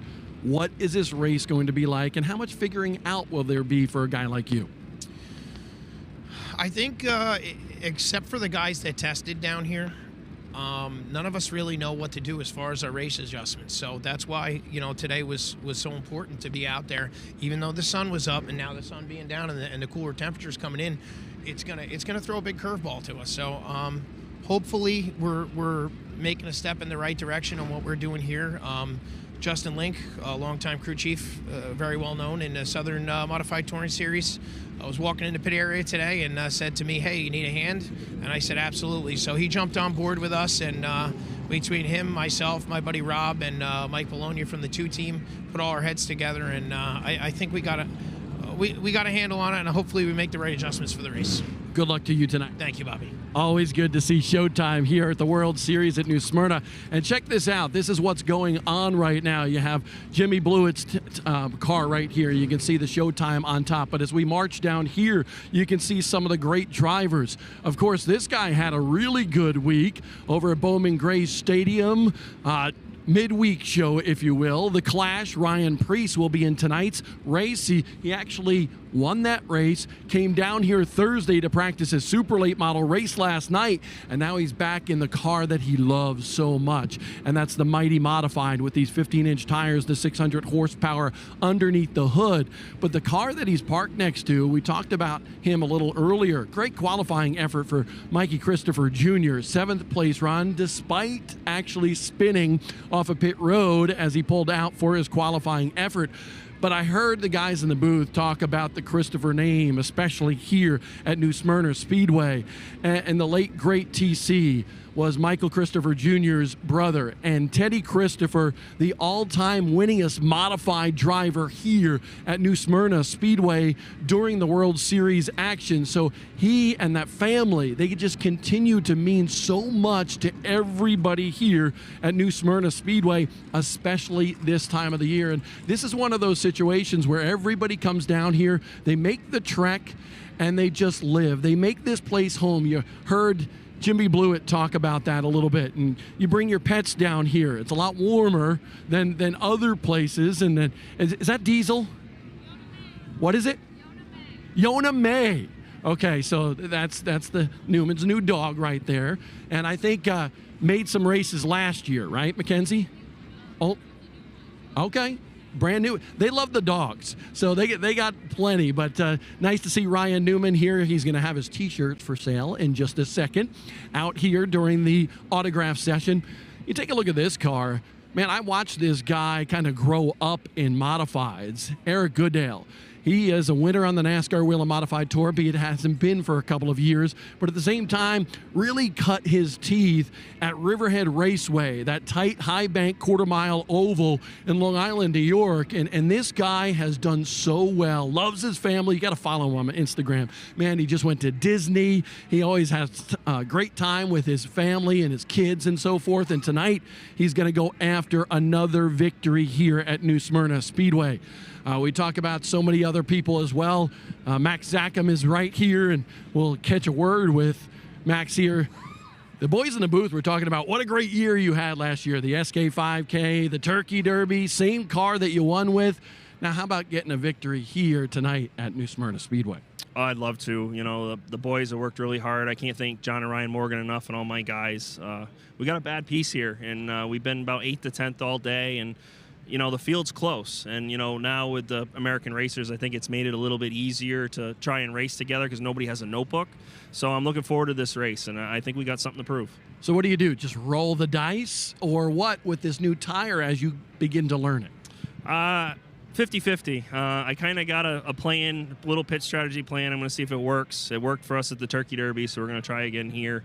And, you know, you got to do something different because everyone's doing the same thing. You're going to do the same thing. So we're going to try it. It's either going to work or not. And if I asked you about that pit strategy plan, you'd probably tell me you'd have to kill me, right? Yeah, that's going to be an in-house thing. I have an idea what we're going to do, and, you know, I'm looking forward to it, and we'll see. I'm excited for it. We wish you the best of luck. Good-looking number 20 ride here. And we love the modifieds. This place was really built for modified racing. And I remember coming down here in 1985 was the first year that I came down to New Smyrna Speedway. And I saw some great race car drivers. The Tiger Tom Baldwin was here. Jimmy Spencer was here running his Blue 24 modified back in the day. Greg Zaks, Charlie Drzambak, way back when. You know, just unbelievable race car drivers that have actually driven here at this racetrack. Stephen Kopchik is going to be here tonight, and we know how well he runs up in that New England area. That's always a fine-looking ride for him. But take a look at this ride right here for Matt Hirschman. Matt Hirschman, and Jimmy Blewett has talked about this a lot. We all call Richie Evans the king of modifieds. He certainly is. Well, if Richie Evans is the king, especially over the last decade and a half for sure, this guy is certainly the prince. Matt Hirschman has won just about everything. The RLC 50, the Spring Sizzler at Stafford, right here with the Richie Evans Memorial that we'll see next Friday night at New Smyrna Speedway. But what I cannot believe is we see a brand new paint scheme for Matt Hirschman. And I was just talking to him a little bit earlier, and he said, man, I love this look. You know, you got the American feel up there with the America 250. You know, you have Bar Harbor on the side, a brand new sponsor for him this year. So this is a concentrated effort. And I know Skip and Kyle were talking about how Matt Hirschman is not running the rest of the week down here. And that's because he wanted to place all the effort on this particular race. And the NASCAR Wheel and Modified Tour, think about it. Matt Hirschman has not won the championship yet. That is one of the coveted prizes in all of modified racing that he has not actually grabbed. And he's going after it full tilt this year.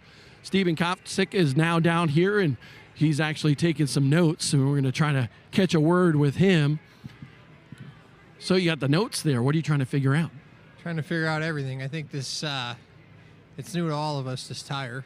Not in a bad way, but it's definitely different. So, I mean, I hope it races well. I mean, so far it's been okay, but you know, I just hope it races well. That's all. Well, sometimes the unknown is hard to figure out, but you guys are racers. You like to figure out things like this. So, what are your thoughts going into this race with these new tires and what we might see tonight? Just be conservative and try and take care of what you have. Kind of make a judgment call how the passing's going, and adjust whatever you thought your pit strategy was. I don't really know as much more we can do than that. So put the foot on the floor and go for it. Stephen Kopsick tonight in this 21 machine. We'll see if he can come to the front of the field. But as we continue to march back a little bit, as they prepare to unleash the fury in terms of all the people that are lined up here, take a look at this tonight for the NASCAR Wheel and Modified Tour opener. Got a lot of my buddies up there. How you doing, guys? You having fun tonight? Yeah, absolutely. All right. Forget about that snow up in the Midwest and the Northeast, and even from where I am in the mountains of North Carolina, got snow up there as well. These people are waiting to get autographs with their favorite drivers, and you see a lot of great cars down here. We're going to walk down here and check out this cookout machine, the number 38 ride. This is driven by a NASCAR Hall of Famer, Bobby Labonte. Bobby fell in love with modifieds a few years ago, and now he comes down here to the NASCAR Wheel and Modified Tour opener to see how he can do. Sitting on the left rear tire, we just mentioned Ryan Preece, who won the Cookout Clash, but let's talk to Bobby Labonte. This guy's good, really good, especially here at New Smyrna, but this guy's a Hall of Famer. So, Bobby, let's chat about tonight's race and why you come down to New Smyrna Speedway to run a modified. I've never raced here before, so I thought this would be kind of cool, and it's a bucket list thing for me. The last time, I will say I did run a charity race here one time, and it cost me a lot of money. What, tell us about that. It was $1 million. Because I bought something off the back straightaway. It was cost $1 million while I was here, so I thought, well, that was not a good program for me. So I was going to buy it anyway. But anyway, so no, I've never raced here before, and I really this is, like I said, it's a bucket list thing, so. To come here and, race with these guys is, it's hard. These guys know what they're doing. They race here a lot, so, or at least this week. So, yeah, it's fun to do it, and we'll see how it goes on tonight. I think everybody's a little bit like, yeah, I'm not sure exactly what to expect, but, it'll be racing once we get going. And we were just telling about everybody how you fell in love with modifieds. Why did that happen? Well, I'll be honest with you. Chris Williams asked me to go to Bowman Gray and kind of help him a little bit. And so he said, you want to drive it? And I said, not really. And he said, you want to drive it? And I said, okay, I'll drive it. So I drove it, and I'm like, well, that was more fun than I thought. So I came back and talked to Bert and drove one of Gary's cars. And then, next thing you know, I started, running more. And, yeah, so got rides with Andretti and Phil and Hermie and all that stuff. So now 4 or 5 years into it. So a lot of fun for me. I just, kind of fell into enjoying them more than I ever thought I would, and perfect timing for me when, I can have a little extra time to do stuff like this. Always a pleasure seeing you, Bobby. Watch for him in the cookout car here tonight. There's Ryan Preece. We will grab a quick word with Ryan Preece as well. How's this week gone for you? It's been all right, Bob. I think it's been okay. So I'm here at New Smyrna, so it's pretty good. Yeah, this is a place that you and me just love so much because we grew up with the modifieds here. What does this place mean to you? Well, I mean, this is really the first place I kind of drove a modified back in, I think it was 2005 when I was 14. So I've been coming here since then, and through the years, was able to drive for my father, win my first modified race here, and then racing for Eddie Partridge and winning, 3 World Series championships, and I've had a lot of fun. So there's a lot. This place means a lot to me. I mean, I came down here with a lot of my friends. We ripped up A1A, and we had a good time. We'll see what you can do tonight. Good luck, and continue that great week. And, he's talking to Bobby Labonte. And he also won the Cookout Clash. Well, yeah, we've mentioned it a time or two. Oh, I get you. Look at Bobby being a PR guy. Burger and milkshakes, right? It almost went right over my head for a second. What's your favorite item to order at Cookout?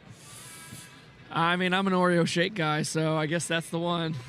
All right. My son, actually, Levi, he actually loves his mint Oreo shake. And we've had a great time talking to a lot of the people here, getting ready for the NASCAR Wheel and Modified Tour opener. And that's coming up. 200 laps of battle tonight around a half-mile oval. 600 horsepower. It's going to be a blast tonight, live on FloRacing.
There's nothing like it. You can hear the roar of the motors. You'll feel the ground shake beneath your feet. It's what modifieds are all about. Cars, 4 to life, we're underway. So much on the line for this one today. Trying to do the crossover. Right to the bottom. Nice move. Angle again on the front stretch. looks to the inside. Kobe throws the block. Here comes Bonsignor. He drives away. He will take the checkered flag. They are trying to make this track wide. To the tap to the bumper. Oh, he's going to win one. This is what it all comes down to. Here they come at the stripe. It's going to be a drag race. Down to the line.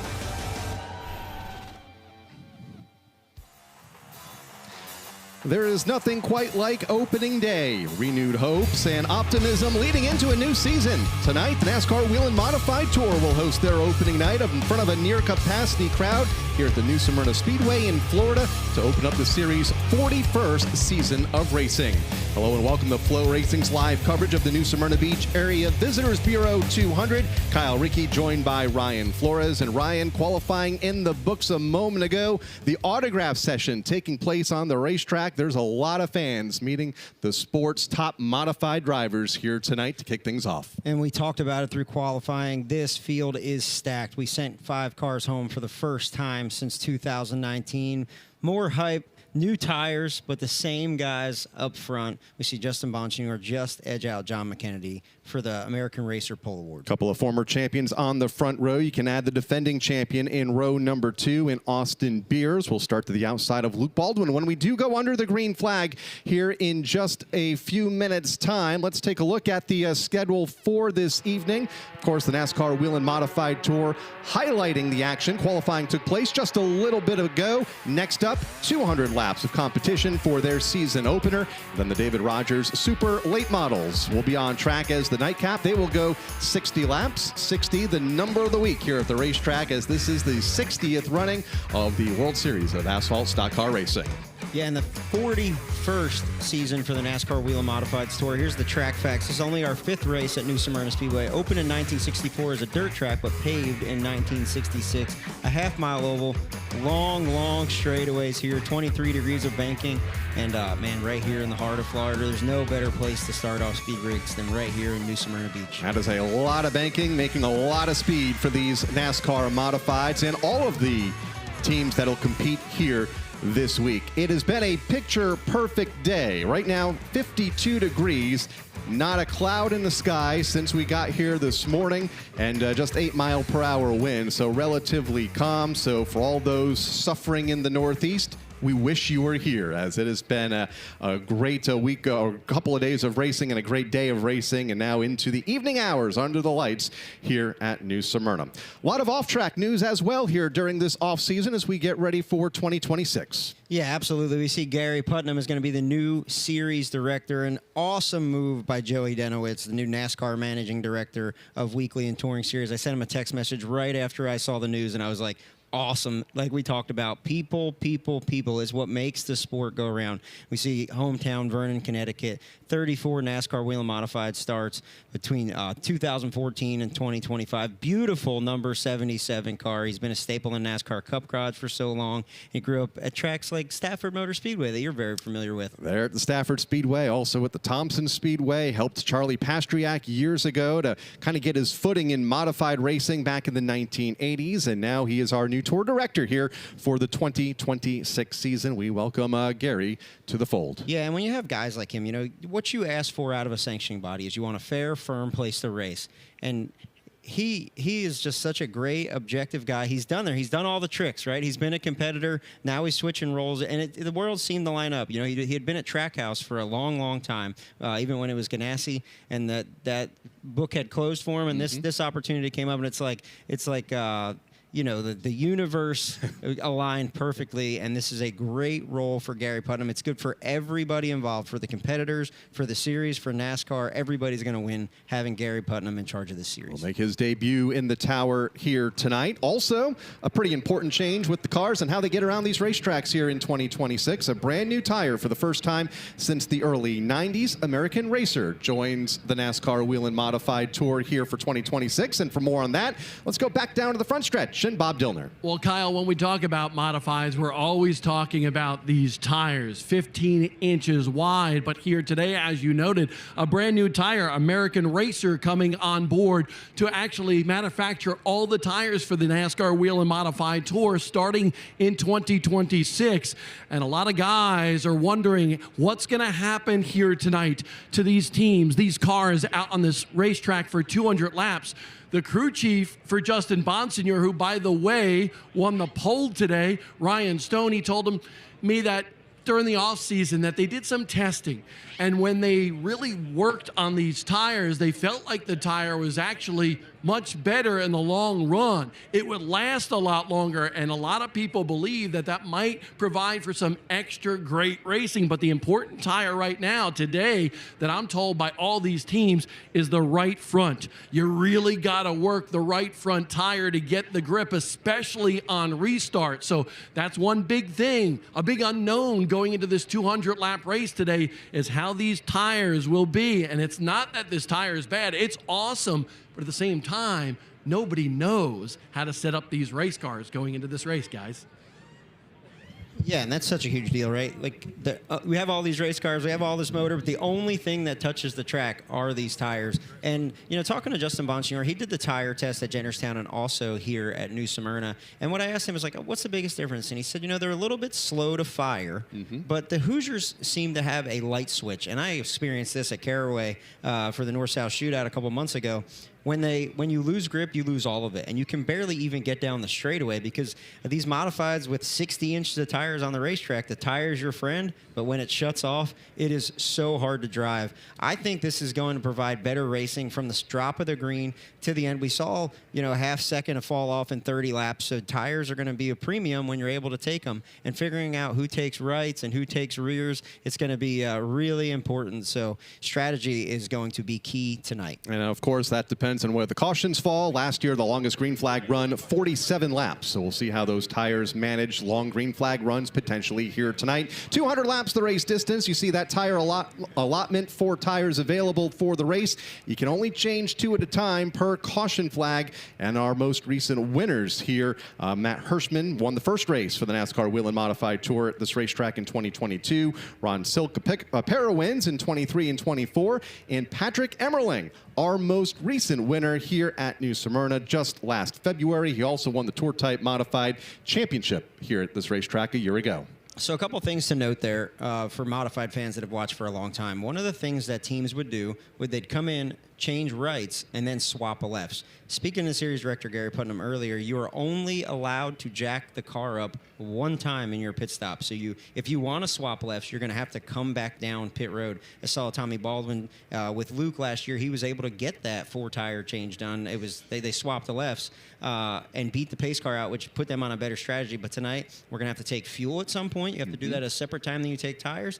And we'll see who gets it right and gets this $15,875 payout to win this race. That goes to the winner of tonight's event. You get a look at the payouts for all 32 of our starters here this evening, including the $6,188 for our runner-up here this evening. So great purse for the NASCAR Wheel and Modified Tour teams, and a lot of folks wanting to be a part of tonight's race. 37 cars entered. 32 will start for 200 laps here coming up in just a little bit in the New Smyrna Beach Area Visitors Bureau. 200, the season opener for the NASCAR Wheel and Modified Tour. Talked about Patrick Emmerling just a moment ago. Race winner, kind of Mr. Modified here at this racetrack last February. Let's go back down trackside and hear from him now. Jim Trado. We're going to switch it up on you because I got a chance to talk to another champ who was the fastest car off the trailer. Practice 1, John McKinney. NASCAR Wheel and Modified Tour champ rolls in here with all the anticipation. You were fast out of the box. You're fast again, sitting on the front row. Talk about the anticipation you have, knowing all the work that went in the offseason to start the season strong with a good run. Yeah, a ton of work. Just big thanks to all the guys. We've all put a lot of effort into this. Shout out to them, and not so much just preparing the car, all the pit stop stuff we've been trying to do. We've had a half a dozen pit stops the last few weeks, practicing all that. Just trying to come down here with the best foot forward and see what all shakes out. I run with these guys on and off the last few years, and I know if you're going to win and run with these guys, you got to bring your A game, because believe me when I tell you, this is the strongest group of open wheel modified drivers probably in the country. So you got to show up prepared, and so far we've done a great job. The cars had good speed. The guys are on point, and I look forward to the race. You had such an inspiring race to win that championship. You represent that with the patch on your uniform. More importantly, this begins a 16-race season. We're going back to Oxford Plains. We're going back to Stafford. Some tracks new to you. The tire is new. The newness of it all. How much do you have to just stay true to what you have, knowing it works? Yeah, certainly you don't want to go too much out of your notebook and what you're comfortable with, but at the end of the day, we are all, we're on a new tire here with American Racers, a lot of unknown. But I look forward to the challenge this year, and lucky for me, a lot of these tracks in the schedule are close to home and tracks I've happened to win at. So we'll see how it all works out. All right, what's new for this year? What do you do different from last year to this year? Just got some new cars going into the season. We'll have a new car from Martinsville, and just feel really prepared. Last year we ran a bunch of modified races in all different series. We were a threat to win pretty much everywhere. Won a handful, won some races with the super modified, and I just thought going in the off season, this was the year to go back full time with the NASCAR Modified Tour. So see what all shakes out. Great to see you back. We wish you the best tonight. John McKinney starts second in his beautiful number 79, guys. And who will roll off from the outside of the front row? The former champion, John McKennedy, will run the full season here in 2026, looking for another championship, and always a threat when we come here to New Smyrna Speedway. Absolutely, and in qualifying earlier, he's the one that showed Justin Bonsignor the way. As we get some highlights from qualifying earlier, if you missed it, these are our top 5. Jimmy Blewett, a long hiatus. He's been out of the car fighting some health battles. Jimmy actually has a tattoo on his hand right now, a 4-leaf clover. He says he's lucky to be alive. So long fight. It was hard for him to sit home and watch, but I can't tell you how hard qualifying these modifieds are, and there's nobody better behind the wheel than Jimmy Blewett. He comes out in his first tour race since 2023 and puts in the top 5. Right out of the box, we'll start 5th here tonight. Austin Beers also coming out of the box strong, picking up where he left off a year ago as the series champion. The Northampton, Pennsylvania native G&G electric supply car, ending up in 4th in qualifying about an hour or so ago for Austin Beers. Yeah, and last year's pole sitter in the 7NY. I love the yellow paint scheme for Luke Baldwin. No hotter name than Luke Baldwin in the modifieds right now. He's going to have some truck starts this year. His dad, Tommy Baldwin, on the wrenches. Look for him to be a threat. The back-to-back Smart Tour champion, looking for his first Tour modified win here in the NASCAR Wheel and Modified. He'll be to the inside of row number 2. We just heard from John McKennedy a moment ago. Massachusetts native, Stewart's Automotive, former champion, looking for his first win in the NASCAR Wheel and Modified Tour here at the New Smyrna Speedway. Car 79 had a lot of confidence when we heard from him just a few seconds ago. Has been strong all day, led practice this afternoon, and will be on the front row here for the race coming up. And then Justin Bonsignor goes out towards the end and puts her on the pole. This guy's got 47 career wins. He's second on the all-time win list for a reason. A 4-time champion. Ryan Stone and these boys, this Ken Massa, 51. They figure these American racers out and put it on the pole for tonight, taking the $1,500 American Tire Pole Award. But I think Bob Dillner is down there with last year's pole sitter, Luke Baldwin. Yeah, Luke Baldwin excited for tonight's race in a bright yellow race car. Remember when your granddad actually ran a yellow race car. But what are you thinking about tonight here? And maybe what you learned last year, new tire, I know, but that kind of changes things up a little bit. But what do you think about tonight's race? Yeah, it's going to be fun. It's definitely going to be a guessing game between all of us, being the first race on this tire. None of us really have any experience on it, so we're all kind of rolling with what we got and hoping we guess right. Should be a good race. I think the tire should last long and have some pace in it and produce some good racing at the end of some runs. Hey, you've won here before, and obviously I remember a couple of years ago you came here as a crate modified kid. Now you're on the NASCAR Wheel and Modified Tour, but what is special about New Smyrna for you, your family, going back to your granddad? Man, I love this place. You know, like you said, the legacy of my family. In years past, my grandpa won a lot of races here. My dad's been coming here for a long time, and my first full-size stock car races were here, and I got my first win here. I've had a decent amount of success, first modified pole here. Yeah, I just love this racetrack. It's one of those places that I feel like I just know how to get around. You know, I have it figured out in my mind, whatever it is, subconsciously, but yeah, just one of those places. I love coming here for the whole week. It's a really fun week. You get to see, you know, everybody from all disciplines of racing, late model racing, modified racing, all my friends in one spot for a week. So it's fun. Love it. New Smyrna does a great job every year putting the show on, as well as the NASCAR Wheel Modified Tour. And yeah, should be a good show tonight. Luke Baldwin, rising young star. And I remember when he got his first crate modified win here. And by the way, Skip, I'm expecting that out of you this week as well. Hey, I'm hoping. I actually stopped by Tommy and Luke's shop this week, and you know Tommy's raising these boys right. And Luke was in there getting his butt chewed by his dad about putting the headers on the wrong way and leaving some stuff loose. So Luke is in there working on these race cars and learning the right way, just like his father and his grandfather did before him. We'll start third here tonight for Luke Baldwin. Led 67 laps in this race 1 year ago en route to a 4th place finish after starting on the pole. Also has dabbled in the National Series as well. Ran a few truck races last year for ThorSport Racing, and look for him to be a contender here tonight for Luke Baldwin. As we get set to go, the New Smyrna Beach Area Visitors Bureau 200, just a few minutes away from the New Smyrna Speedway, the season opener for the NASCAR Whelen Modified Tour. Impact Race Gear is your source for custom race shirts. We are certain that you will see the same things that hundreds of racetracks, teams, organizations, and manufacturers have already discovered. When it comes to quality and service, we simply can't be beat. We are not one of those here today, gone tomorrow print shops. Impact Race Gear has been trusted for years by racers all across the country. Give your fans and sponsors what they deserve. Simply awesome race shirts. Visit us online at impactracegear.com to learn more and start your order today. At Buzzy Racing, it's all blood, sweat, and gears because we're racers first. We're a family business, but more than that, we build what we'd race. Steering boxes, transmissions, rear ends. If it goes under the race car, we build it.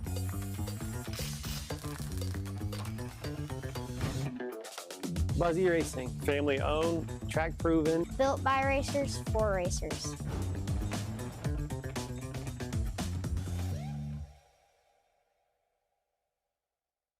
Tickets are on sale now for the 10th Bomarito Automotive Group 500 at Worldwide Technology Raceway. Sunday, June 7th features 3 huge races.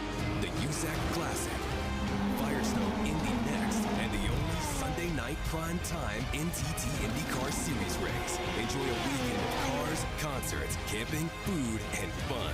The stars of the Indy 500 are coming to St. Louis. Get your tickets now and save big at www.raceway.com. We couldn't do it without Whelen. I don't believe we've ever taken a product off that was broken. It was we put the car out of service. What price do you put on a life? We don't want to run the risk of causing loss of life through our response. Whelen sells peace of mind. Their goal is to get home each and every evening. And if we play a small part in ensuring they get home safely each day, it's extremely gratifying.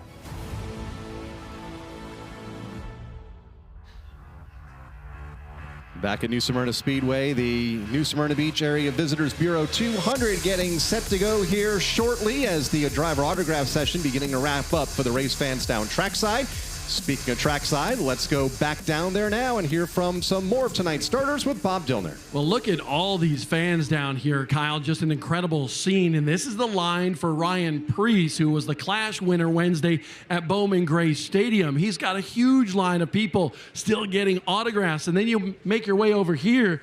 This guy's wondering where everybody is. He's the champ. Austin Beers, the youngest champ of the NASCAR Whelen Modified Tour history. So where is everybody to get your autograph? I didn't win Wednesday. Ryan did, so, it was cool to see Ryan win, and, he deserves that line. So what do you think about tonight's race? Are you ready for 200 laps to kick off this season as the defending Tour champion? I'm ready. I've been waiting since November to get back going here, and I'm excited to defend the crown.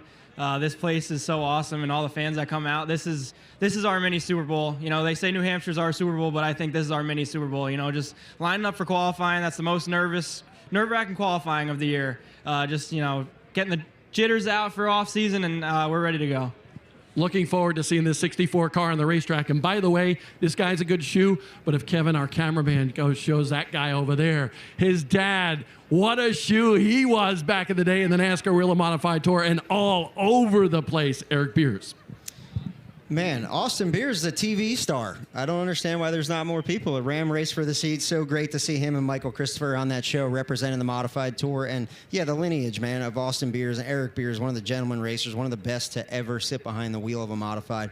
So he's getting some good pointers from his father, that's for sure. Drove Old Blue for a number of years on the NASCAR Whelen Modified Tour years ago, talking about his dad. And Austin, like you mentioned, right following in his footsteps and tire tracks here on the tour as the defending champion, looking to get start a quest for 2 in a row here in 2026. Absolutely, and I don't see any reason why he can't do it. The youngest tour champion. We'll see what more opportunities come for him from winning that championship. I can't wait to see where his young career goes. He'll start to the outside of row 2 when we go onto the green flag here shortly. Again, welcome to the New Smyrna Speedway here tonight. For those watching on FloRacing, qualifying went a little long, so the autograph session wrapping up down trackside for our fans in attendance here tonight, expecting a near capacity crowd as we go down trackside and continue our opening ceremonies with track PA announcer Rusty Marcus with some of our quarter midget competitors that compete here at the racetrack.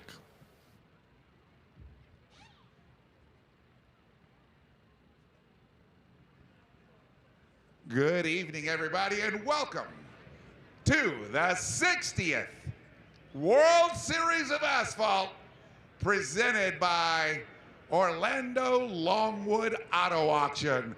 Folks, give Orlando Longwood Auction a big hand. We are so proud to be here 60 years with New Smyrna Speedway. New Smyrna's had good times, it's had bad times, it's had mediocre times, and guess what? The good times are back, baby. Look at this crowd, look at this car count. What do you think? You know, something comes with big car counts. Sometimes you just can't run them all. We've got 5 cars that didn't make the field tonight. Kind of sucks, doesn't it? The Hart family and the Heart to Heart Breast Cancer Foundation is offering those 5 drivers passes for the rest of the week if they want to run with the New Smyrna Cigar Man Series for the rest of the week. Give the Harts a big hand.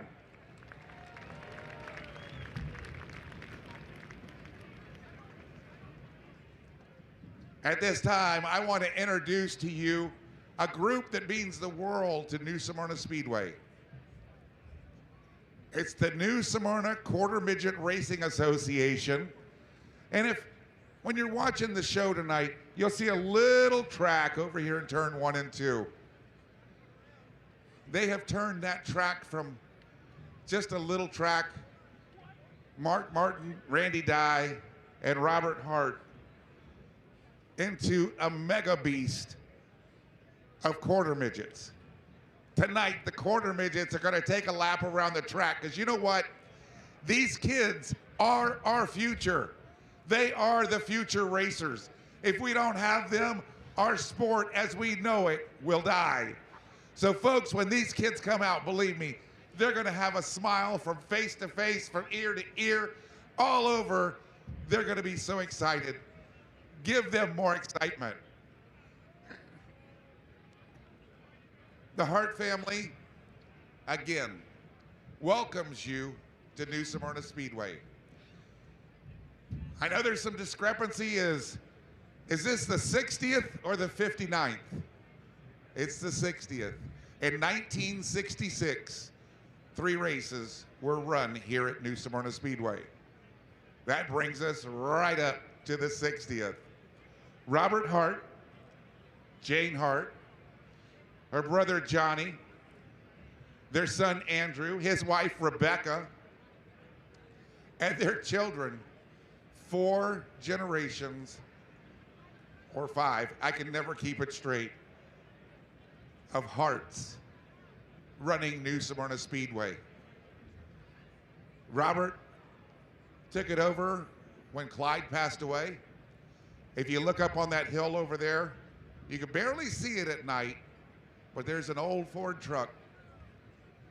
That's the truck that Clyde used to drive. It's said that Clyde still watches over this racetrack. It's said that Clyde sits in that truck and watches what goes on. That truck will be there for eternity until there's just 4 little pieces of rubber and a pile of rust, because Clyde had a vision and made it happen. Robert took the torch and ran with it.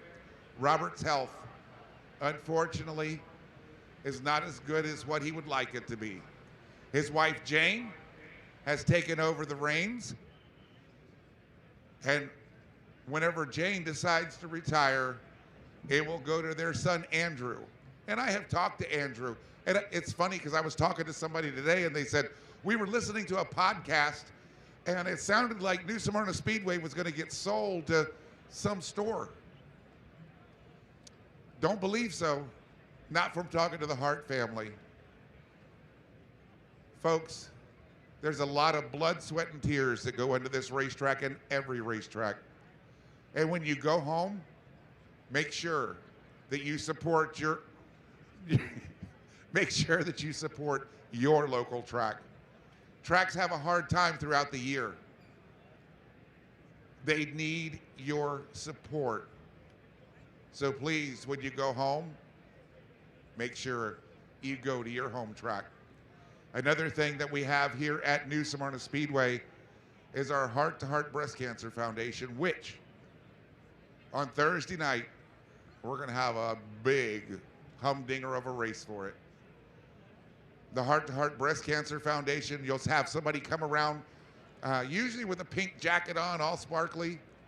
The Heart to Heart Breast Cancer Foundation takes care of our racing community, men and women suffering from breast cancer. We've given away a lot of money right down here on this front straightaway and helped a lot of families get through a lot of rough times. And they're telling me I have a couple more minutes. And here's what I want to use those minutes on. This old guy down here, Robert Hart, he's a tough cookie. He's a real tough cookie. His life, his passion, his love are God, his children, his wife, and his racetrack. Robert would love to be up there with every one of you right now. If I rolled him over there, he'd shake everybody's hand. He'd give everybody a big hug. And he would tell you a story from the past that you would not soon forget. One day, I was talking to Robert, and I was talking about the building of New Smyrna Speedway. Robert started telling me every detail that went in to the build of this incredible facility. He knew every name that had anything to do with it. He knew the personalities. It was amazing listening to him talking about the history of New Smyrna Speedway. Well, now we're at the future of New Smyrna Speedway. And folks, if you would, I want to make sure that Robert knows how much we appreciate what he's done for the racing community. If you would please rise and give him a big hand, Robert Hart.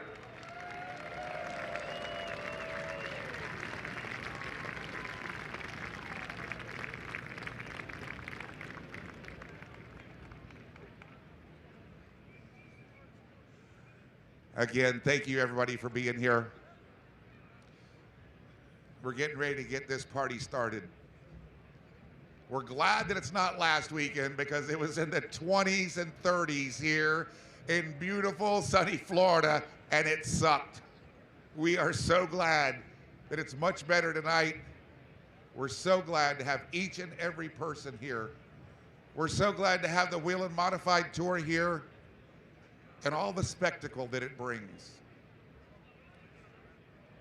If we could, we need to get everybody off of the front straightaway because folks, guess what's getting ready to happen? You're gonna meet these dynamic drivers as they get ready to go out and put on the show for you. And here's something that I tell everybody whenever I start a show: the more energy you put into this racetrack, the more energy it's gonna put into you. So if you wanna sit on the edge of your seat, do it. If you wanna stand, Put energy into the racetrack. These racers love it. At this time, we're going to turn it over to the tower. Thank you, everybody, for the 60th World Series of Asphalt by Orlando Longwood Auto Auction. Have a great night. Rusty Marcus, the general manager here at the New Smyrna Speedway. Thank you down trackside as we get set to introduce you to the 32 starters in tonight's New Smyrna Beach Area Visitors Bureau 200 for the NASCAR Whelen Modified Tour. First and foremost, taking a provisional from Homedale, New Jersey. In the Supreme Manufacturing 24, it's Andrew Kraus.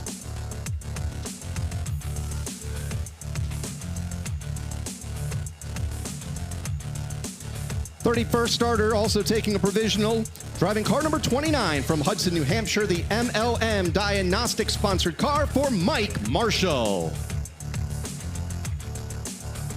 On the outside of row number 15 from Thompson, Connecticut in the USNE Power 82 Services number 8, John Michael Chenette.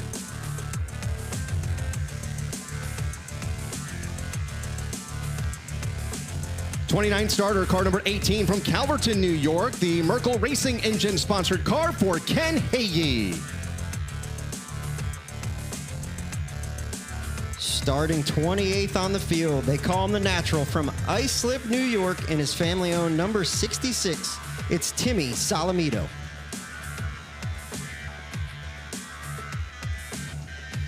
To his inside, starting 27th, car number 99 from Westminster, Massachusetts, the FNO race car sponsored car for Sam Ramo.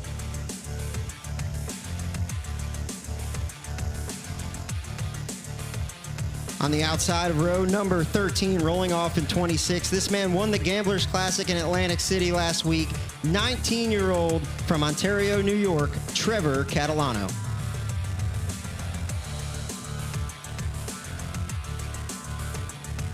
'25th starter, car number 22 from Bayshore, New York, the Chalou Performance NTT Munz Auto car for Kyle Bonsignor.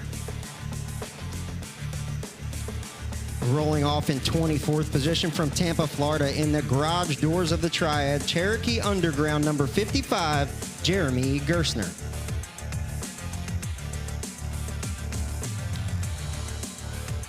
'23rd starter, car number 54 from Ontario, New York, the FX Caprera USNE Power sponsored entry for Tommy Catalano. Another Florida native rolls off in the 22nd position. The SRI Performance, Bilstein Shocks, PFC Brakes, Harold Holly wrenched. Number 02, Joey Coulter. To his inside, starting 21st, car number 71 from Candor, New York, the Kivo Motorsports Stafrinsky Paving BA Motorsports car for Jimmy Zacharias.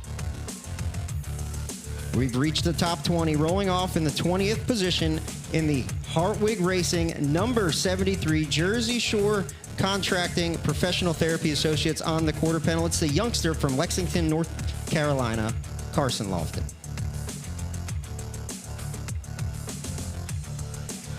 '19 starter, car number 81 from Riverhead, New York, the Cromer's Market Keith Grimes Excavating Hydro Action sponsored car for Mark Stewart. On the outside of row number 9 in the Business Time Motorsports, number 05, Rookie of the Year contender from Danbury, Connecticut, Teddy Hodgkin.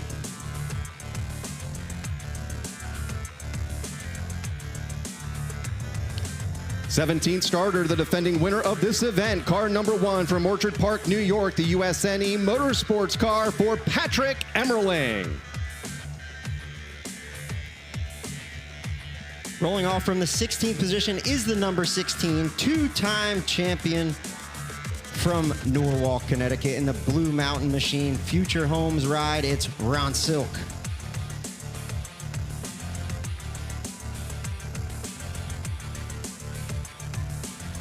Next up to his inside, a very familiar name to the world of motorsports, car number 38, former Cup Series champion from Corpus Christi, Texas, Cookout, the sponsor for Bobby Labonte.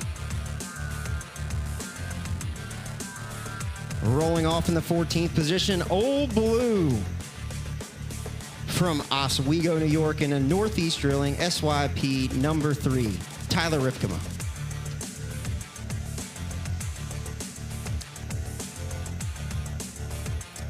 To his inside, car number 46, the Miller Place, New York native Riverhead Building Supply, providing the sponsorship for Craig Lutz.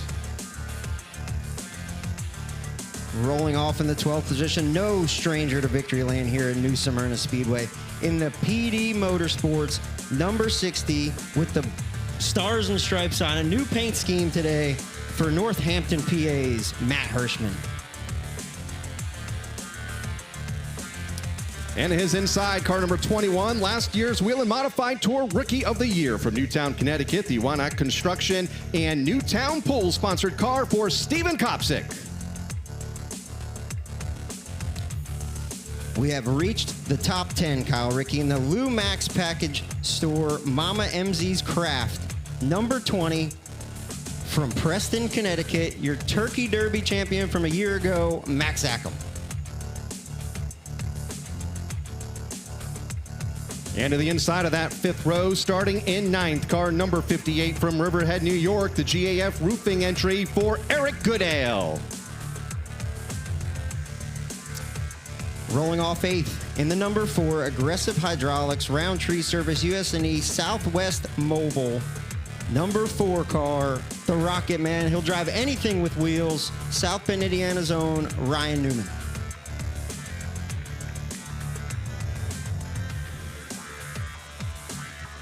Seventh starter, a rookie on the tour this year, car number 31 from Wolcott, Connecticut, the Elite Towing and Baker Racing entry for Michael Christopher Jr.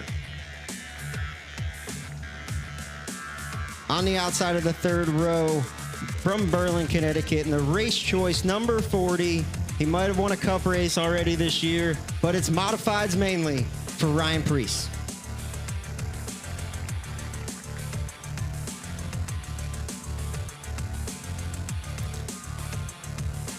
Fifth starter, we welcome back to the tour this season the driver of car number 2 from Howell, New Jersey, the Gershaw Recycling Blewett scrap entry for Jimmy Blewett.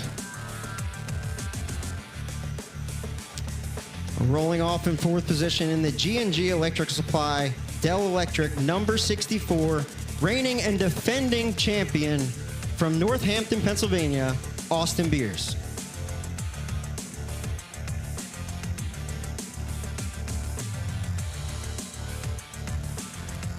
Starting in 3rd, car number 7 from Mooresville, North Carolina, the Baldwin Automotive sponsored car for Luke Baldwin. The outside of the front row just getting beaten for the pole by 0.03 of a second in the Stewart Automotive number 79 from Clemsfield, Massachusetts. It's John McKennedy.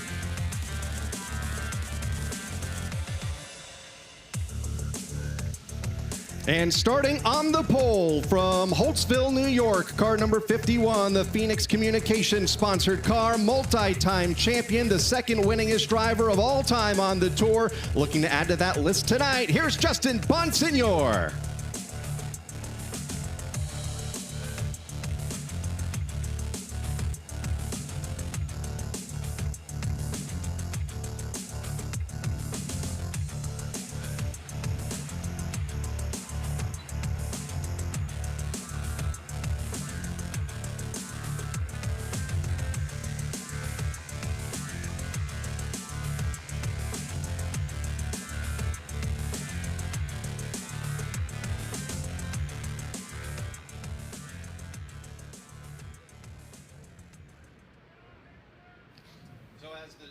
As the drivers get strapped into their modifieds here on the front stretch for 200 laps, the quarter midget stars here at the racetrack begin their trip around this high banked half mile.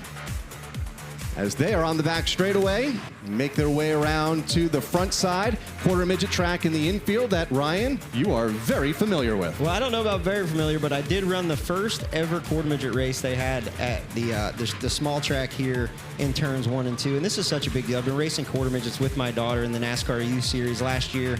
And this is so cool for the youngsters to get out. This means so much to them and their parents. And it's really cool that we showcase this for them today. And there are many drivers in the field here tonight and throughout the series across America that we cover here on Flow that have started in these very cars, quarter midgets around the country, including drivers like Ryan Preece. Yeah, I remember Ryan Preece. You know, him and David Gravel, who you'll see down there at Volusia, racing together in their Burnham Boilers number 40 when we were, so it feels like just yesterday, but it was so long ago. But such a great stepping stone for young men and women and their families to get involved in, and such an awesome series that NASCAR is also pouring some money into, so really, really cool. For those in the fans, give them a nice round of applause. That's the future of our sport right there, ladies and gentlemen, heading in to turn number 1. So as the quarter midget youngsters begin to wrap up their pace lap here tonight, we're going to go back down trackside for the continuation of our opening ceremonies and the Volusia County Councilman District 3, Danny Robbins. What's going on, New Smyrna Speedway? Give another round of applause for the quarter midgets one time. On behalf of Volusia County, I'd like to welcome all race fans to beautiful New Smyrna Beach. Thank you to all the sponsors, the Hearts, the race fans, everybody that makes this event possible and makes it happen day in and day out. So thank you guys very much. Today, we are going to commemorate our racing history once again through proclamation from the Volusia County Council. Whereas New Smyrna Beach is well known for its annual World Series of Asphalt stock car racing and has been providing exciting racing competitions that have entertained fans since 1966. Whereas founded by local businessman Clyde Hart, New Smyrna Beach Speedway is now under the leadership of his son Robert Hart and is the only NASCAR-sanctioned short track in the greatest state of Florida. Whereas through its special events, New Smyrna Speedway has brought significant revenue to Volusia County hotels, restaurants, and has maintained a long history of community involvement. Whereas each year, the Hart family donates 100% of the proceeds from the World Series of Asphalt Stock Car Racing's annual race program to the Heart to Heart Breast Cancer Foundation. Give them a round of applause real quick. This nonprofit foundation helps local men and women battling cancer.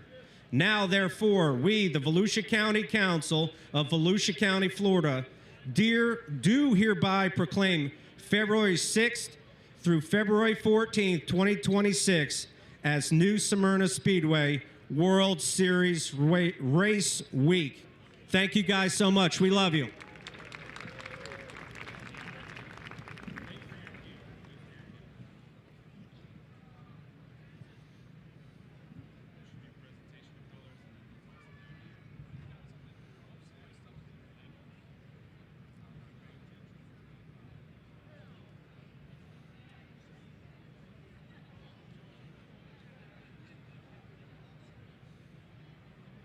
Well, let's go back down trackside now and continue our opening ceremonies. Here's Reverend Don Rivers from Racing with Jesus Ministries.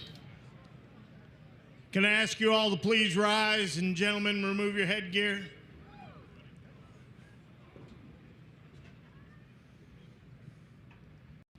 Let us pray. Our Father in heaven, you have blessed us with a beautiful night here at New Smyrna Speedway. Lord, look over us as we compete tonight. May your hand of protection be upon us. May our hearts remember the freedoms that we enjoy and the men and women who have fought to maintain those freedoms. Lord, as we enjoy the great sport of auto racing tonight, guide us and direct us. Lord, protect us and see us safely home to our families. For we ask this in the precious name of our Lord and Savior, Jesus Christ. Amen.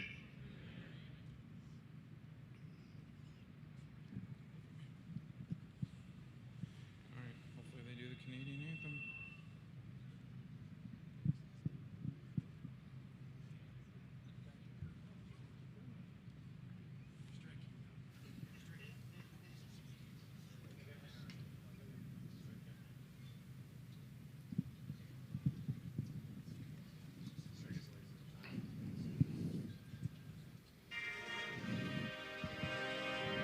Nope.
Please remain standing as our U.S. national anthem will be performed by Caitlin Healy.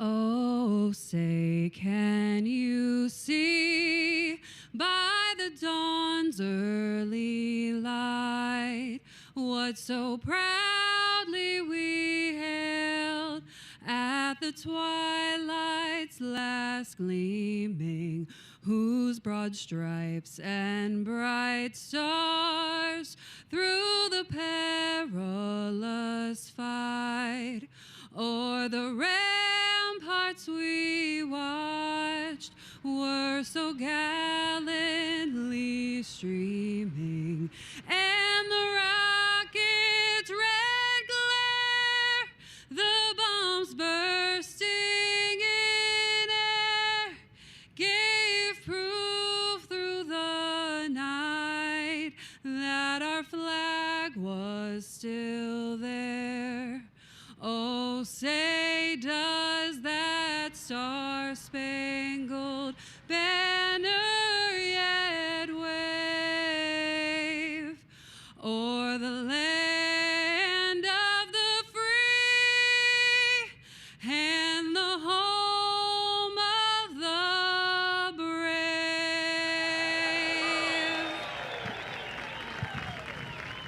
Caitlin Healy with our national anthem as the 32 drivers begin to climb aboard their cars here on the front straightaway. We're just moments away from the start of the NASCAR Wheel and Modified Tour season in front of what is a near capacity crowd here tonight at the New Smyrna Speedway in Florida, and some very special vehicles about to be recognized here tonight. That's the safety vehicles and all the emergency personnel that we need so much each and every time that we race here at this racetrack and every racetrack across the country. They'll take a lap, the drivers will get set to race, and we'll be back with a very familiar voice to give the command to get things started here tonight at the New Smyrna Speedway.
Welcome back to New Smyrna Speedway, the New Smyrna Beach Area Visitors Bureau 200 for the NASCAR Whelen Modified Tour. Kyle Rickey, Ryan Flores with you in the broadcast booth tonight. Missing one familiar voice, though, that's usually with us, and he'll be back with us here later this season. That is Ben Dodge. He is our Grand Marshal tonight and set to give the command to fire the modifieds up here tonight. On behalf of the entire Hart family, the management of New Smyrna Speedway and NASCAR, we are honored to present the first stop and the start of the NASCAR Whelen Modified Tour for 2026. The pavement will pound, the modifieds will roar. This is NASCAR Modified Country from the New Smyrna Speedway, as we ask all of you to join with me in a countdown to the most famous words in motorsports. 3, 2, 1. Gentlemen, start your engines.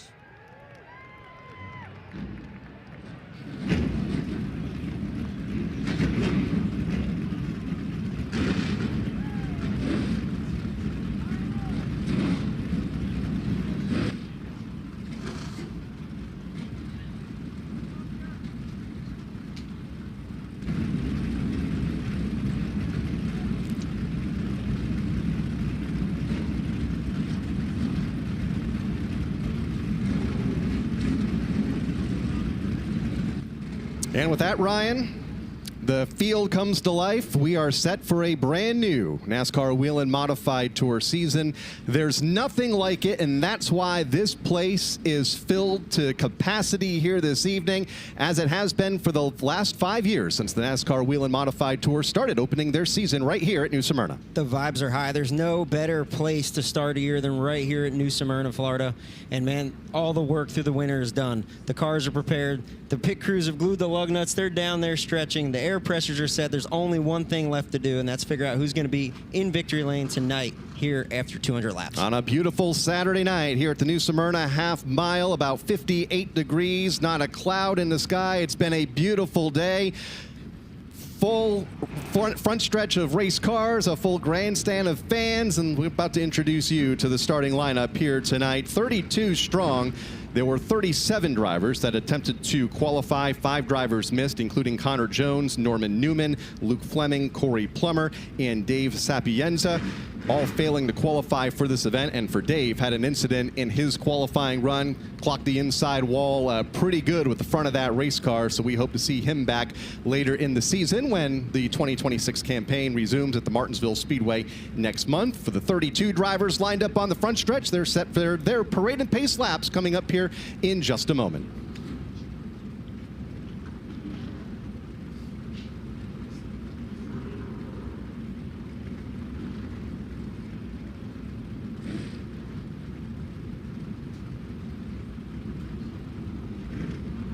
Getting thumbs up from several of the officials down trackside, and once they begin to head back to the infield, the cars will begin to roll. 200 laps, the distance here tonight for the NASCAR Whelen Modified Tour.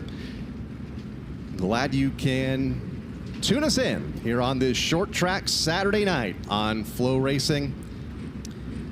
So much to talk about tonight with these new American Racer tires. We've got 2 of the best in the business down on pit road with Bob Dillner and Jim Trado. There's going to be so much. We're going to try to keep you informed. There's going to be so much going on with pit strategy.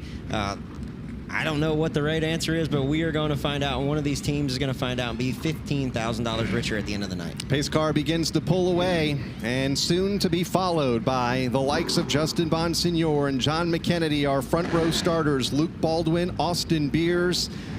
In row 2, 3 of those 4 former or reigning NASCAR Whelen Modified Tour champions. And then there's Luke, a 2-time Southern champion, as we take a look at the grid. Brought you through the front couple of rows already. Row 3, Jimmy Blewett and Ryan Priest, Michael Christopher Jr. and Ryan Newman in the 4th row. Then it's Eric Goodale and Max Zackham. Stephen Kopsick, last year's Rookie of the Year, will start in row 6 alongside Matt Hirschman. Yeah, big money Matt Hirschman going for the championship this year. One of the last things he has to cross off his modified bucket list. You see Craig Lutz and Tyler Ripkema, Bobby Labonte, Ron Silk in row 8, Patrick Emmerling, last year's winner, alongside rookie Teddy Hodgkin in the 05 in row 9, Mark Stewart and Carson Lofton in that Hartwig number 73 in row 10, Jimmy Zacharias in that awesome throwback scheme to his grandfather, and Joey Coulter round out row 11, and Tommy Catalano and Jeremy Gerstner will round out row 12. That'll bring up front 24. Further back, Kyle Bonsignor and Trevor Catalano, Sam Ramo,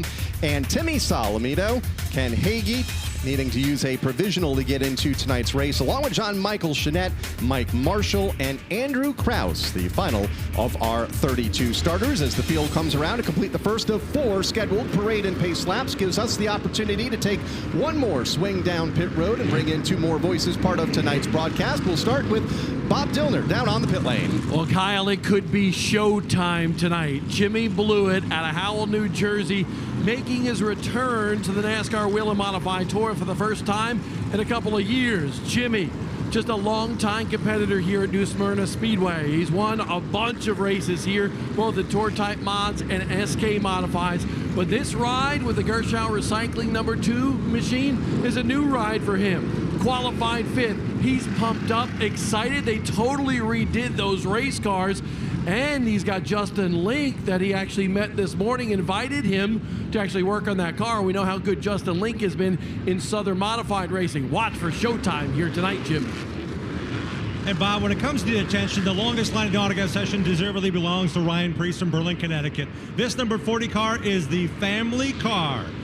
He's only missed 1 year since 2005 racing here in the World Series of Asphalt Stock Car Racing, and he's about to begin and hopefully a quest for his first ever NASCAR Wheel Modified Tour win here. He does have 13 modified wins. They call it Tour Type Modifieds here that run all week long, but this car was only run once last year. I knelt down next to the nerve before qualifying. I said, "What'd you do to the car between then and now?" He said, "I don't know. My dad keeps track of it in Connecticut. I just know it's ready when I need it."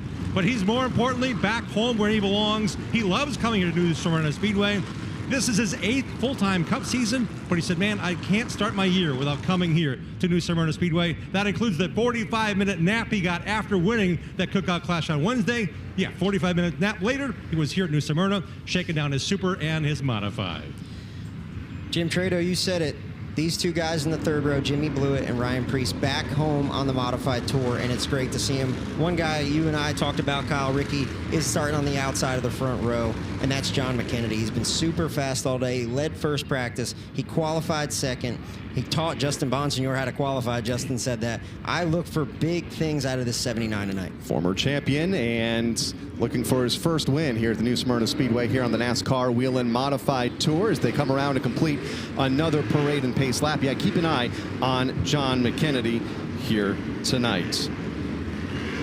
A lot of strategy on the line here this evening, and over 200 laps we'll see these cars on and off of the pit lane, including the new American Racer tires. We don't know, a lot of question marks about how that tire will last here tonight. Last year, the longest run, just 47 green flag laps. Let's hear from more of the strategy options now with Bob Dillner. Well, I just polled a lot of the crew chiefs down here on the front half of pit road, and I said, hey, what are you going to do in terms of strategy? And a lot of them just scratched their head and said, we don't know. This American Racer tire, good tire, but it's definitely different than what we're used to. So will you see a guy stop early and try to stay out because they say this tire lasts longer? That's a big question. I'm told by most of these teams that around the lap 75 to go mark will probably be the last time anybody stops for tires. And a couple extra laps here, Kyle Rickey, to get some heat in these tires. Although it is warmer than the Northeast here, still a bit cool down here for Florida. We're coming back to 1 to go. Crowd here at New Smyrna Speedway about to be on their feet, waving these drivers on as they get the 1 to go signal off of turn number 4. Crowd comes alive. Cars will come alive in 1 lap from now. Bonsignor, McKennedy, Baldwin, Beers, Blewett, and Priest make up the front 3 rows. A lot of familiar names. Set to lead the field to the green flag. Great crowd on hand. The first of 16 races here on the NASCAR Wheel and Modified Tour this season. Glad you could tune us in here on FloRacing. Field in turn number 2 32 of the best lined up behind the safety car. Lights are out. It's expected to head to pit lane here in just a moment. And we'll take the green flag for 200 laps in the New Smyrna Beach Area Visitors Bureau 200. Kyle, I'm nervous just watching. These guys are ready to go. Pace car dives off of turn number 3 and 4. We're just a couple feet away from starting the 41st season of NASCAR Whelen Modified Tour competition. They're in the restart zone. Bonsignor brings them down slow. And good launch from the field. They're off. Green is out. We're underway. Justin Bonsignor brings the field to turn number 1. At inside lane gets the jump. McKennedy in second. Still nose to nose for third. Baldwin has the advantage going into turn number 3, driving in a bit deeper as he'll retain that spot. A lap number 1 in the books. It's Bonsignor trying to scamper away from McKennedy. Everybody playing nice so far. Jockeying for position. Listen, Jimmy Blewett, he's taking it. He's up to 4th position. As you see, Beers taking it easy on the outside, saving those tires. We're going to see, man, this is when the strategy is going to start. I don't expect these guys to save as much as they had with the Hoosiers. The one thing that Justin Bonsignor had mentioned, and a lot of these competitors, is that the grip doesn't quite shut off like the Hoosiers did, so you can run them harder a little bit longer, but you're still going to try to save some on this front run because there's going to be a decision to be made on these first couple cautions that we get. Do you take right side tires? Do you take rears? So if you do take right, you're going to have to save that left rear because this place, the straightaways are long. You need as much drive as you can get. Beers backsliding a bit. Newman slipped up over in turn number 2. A car has spun to the bottom of the racetrack over in turn number 1. And the caution flag comes out for the first time here. So an action-packed opening 4 laps of this event. And it is Tommy Catalano that went around the apron of turn number 1 and looks like he has the car refired. We'll continue on. We'll stay on the lead lap, so it should be a fairly brief caution flag here. Just 4 laps into this event, all of which have been led by Justin Bonsignor. Had a few early cautions a year ago as well, as these drivers and teams kind of get the bugs out. First laps of the new season. Yeah, the wheel and caution lights definitely got to work out last year. These are the wheel and caution. Wheel and caution lights are on. Wheeling the official lights of NASCAR, trusted to protect first responders. Get a good look at 54, who will restart to the tail end of the field for Tommy Catalano, who brought out the caution flag here just a moment ago. It's Justin Bonsignor at the point. He's led all the laps thus far from the pole. John McKennedy in the 2nd position. Luke Baldwin, Jimmy Blewett, Ryan Preece. Quick 5 laps. What do you learn in the first 5 laps about your race car? So I had a couple of drivers get up and out of the groove and have some pretty big saves, including Ryan Newman, who lost a spot or 2, as did Austin Beers. But other than that, what have these drivers soaked in? Well, you're just trying to learn what your race car is doing, if it's driving through the right front, what it's doing on cold tires, because you're starting on low air pressure now, which you probably didn't do so much in practice. So you got you have a long run before you get to put tires on, so your tire pressures are down. But one thing that you'll see, and I didn't see what happened with Tommy, I just saw him stopped over there, but you'll see guys kind of do the Stafford line into 1. And what I talk about there is you kind of shortcut into 1 and slide job almost. Yep. And with cold tires, especially with the American racers being a little bit harder, if you get in there just wrong and you clip your right front on somebody's Nerf bar, it'll spin you right around. So I wonder if that's what happened there. Let's hear more from Tommy Catalano's pit and Bob. Well, what happened down there, guys, I just spoke to Tommy Catalano's team, and they said he and Jimmy Zacharias had a disagreement about the space on the racetrack. There was a little incident down there, but no damage to Tommy's car whatsoever. So he's A-okay, but that's what really shook down there in the corner. Yeah, and that's 2 hard-nosed racers going for it at the beginning. And like I said, you're jockeying for position with how long the straightaways are here. You're always setting yourself up for the exit of the corner. So if somebody tries to shortcut turn 1 like that, and they kind of get down on the apron and try to use you up, you can hold them down. And if you're able to get that Nerf bar on somebody's right front, it kills momentum, but sometimes it also spins them out. And if you can get your right front a little bit ahead of the guy on the outside, you kind of doink them up the racetrack and use their left front up. We're going to see that all night. So the problem spots tonight are going to be in the turn 1 and off of turn 4. Is that an official term? Doink? Doink, yes. That is what I like to use. Field lining up in their rows of 2 as we get set for the restart here in less than a lap from now. Justin Bonsignor to the inside of John McKennedy. Then it's Luke Baldwin and Jimmy Blewett in that 2nd row. Ryan Preece to round out the top 5. Another thing these guys haven't done is they haven't restarted on these American racers. So you get a heat cycle, right? 5 laps probably isn't enough, but we saw a big wreck on the front stretch here. And when the restart zones are on a straightaway like this, you see it at New Hampshire, you see it at Martinsville. If somebody misses a shift or gets a little squirrely with 3 1/4 inches of stagger, it stacks everybody up. You get laid over on that left rear, and you'll see a big wreck on the front stretch that happened a year ago. We're hoping it doesn't happen here tonight as they approach that restart zone now off of turn number 4 for the first time this season. Green flag is back up from Sean Houlihan, and we resume here on lap number 8 as they go back to the corner inside lane for the second restart in the row. Gets the jump. Justin Bonsignor to the inside. You're going to fan out further back for that runner-up spot. McKennedy went wide and opened the door for Baldwin now to take some advantage in the racing room on the bottom. And if there's one guy that wants to go, it's that number 2 Gershow ride with Jimmy Showtime Blewett. He's already using the Kronhorn. He wants to get going. You see Priest bottom out there into 1. That's that low pressure. And, you know, if he gets in too hard too early, that bottoming out can send him up the racetrack and into another competitor. As you see him, look, Ryan Priest is wasting no time trying to get to the front of this field. Yeah, it sent him to 3rd and now potentially to the runner-up spot for Ryan Priest, who is wanting to get to the front of the field. Priest and Baldwin nose to nose for the second spot, just in front of that 79 of McKennedy in position number 4. Blewett in 5th in the 2. They really stack up behind them. Ryan Newman in the mix, but further toward the front, that runner-up position goes to Ryan Priest in the second spot in car 40.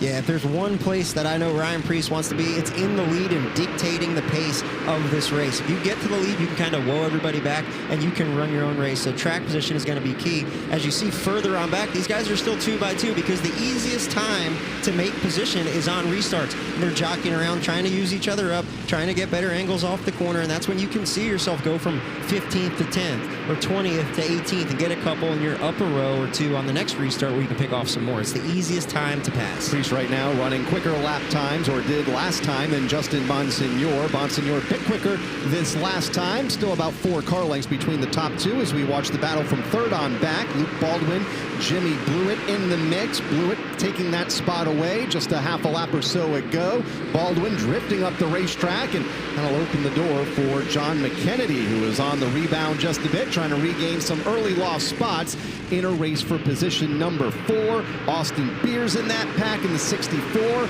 Also Ryan Newman in the 4, and just out of frame, Michael Christopher hanging up in the top 10 as well in the 31. One thing I didn't love to see there was the 64 is free already. He was a little bit loose off of 4. These cars, you want to start with when you race modifieds, you want to start with a tighter balance, and you don't want to smoke the rear off it, because with by the grace of God and 600 horsepower, you can really burn the rear tires off this thing. So if you see somebody struggling free, especially in the first 10, 20 laps of the race, it's only going to get worse, and I expect that to be the same with these American racers. Continuing to watch the battle inside of the top 5, and to that point, how much has this track changed from the warmer temperatures earlier today in practice when it was in the mid-60s? We're into the 50s now and no sunshine to heat the surface. Yeah, you know, we don't know, because the only thing that's touching this racetrack that has changed the temperature are these tires, and nobody has a ton of notes, especially when they did the test here. They did it during the day. It was cold then in December, but you never know with Florida. It could have been 80. I wasn't here. But you're going to be working on your car. Right now, everybody's kind of filed out, feeling their car out, and they're feeling which corner of the car they're using more. Are they using the right front too much? Are they using the right rear too much? Do they have good left rear drive? Which tire are they slipping the most? And one guy that's not worried about tires right now is Jimmy Blewett. He is back in the field, like we said, for the first time since 2023, and he wants the lead of this race. He is hunting down Justin Bonsignor. Was able to get around Ryan Priest a lap ago, blew it up to the second spot, and is closed in on Justin Bonsignor for the race lead. What was 6 or 7 car lengths back, now less than 1 between the top 2. Another length back to Ryan Priest as we keep an eye on some racing.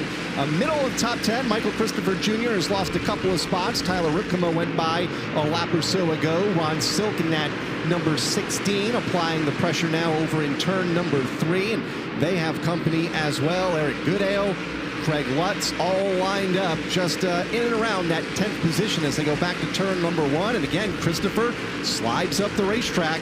That opens the door for Ron Silk on the bottom. Yeah, I was going to say the first guy out of line is Ron Silk. He wants track position. He wants to get up there, and you want to be moving forward, right? I know it's only 20 laps into the race, but you want to be setting yourself up all race long. And the next position you can get, like I said, will set you up for the next restart, will set you up for the next pit stop. So even though it's early, if there's somebody struggling in front of you, you want to get by them and get by them quickly without using up your tires to put yourself in better position, as Michael Christopher is hung on the outside as Goodale comes by as well. Has his hands full right now for Michael Christopher Jr. Here comes Max Zackham further up, that number 20 to the inside of Luke Baldwin in the number 7 car. That's the battle for 7th and 8th on the Speedway, just in front of Old Blue, the number 3 of Tyler Ripkema. Ron Silk, and then you get back to Michael Christopher Jr., who is still having his hands full in the outside lane. Great racing, just out of the top 5. Front 6 or so have settled down. No real change up front. Still Bonsignor by 0.3 of a second over Blewett. Keep an eye on this pack of traffic from 7th on back as they come around to complete lap number 25. Yeah, and we were talking about Max Zackham. Ever since he's got into this number 20 car, and him and Ryan Morgan have kind of merged their operations. They've won the SK 5K at Stafford. They won the Turkey Derby with this same car at Wall Stadium, a prestigious race at my home track.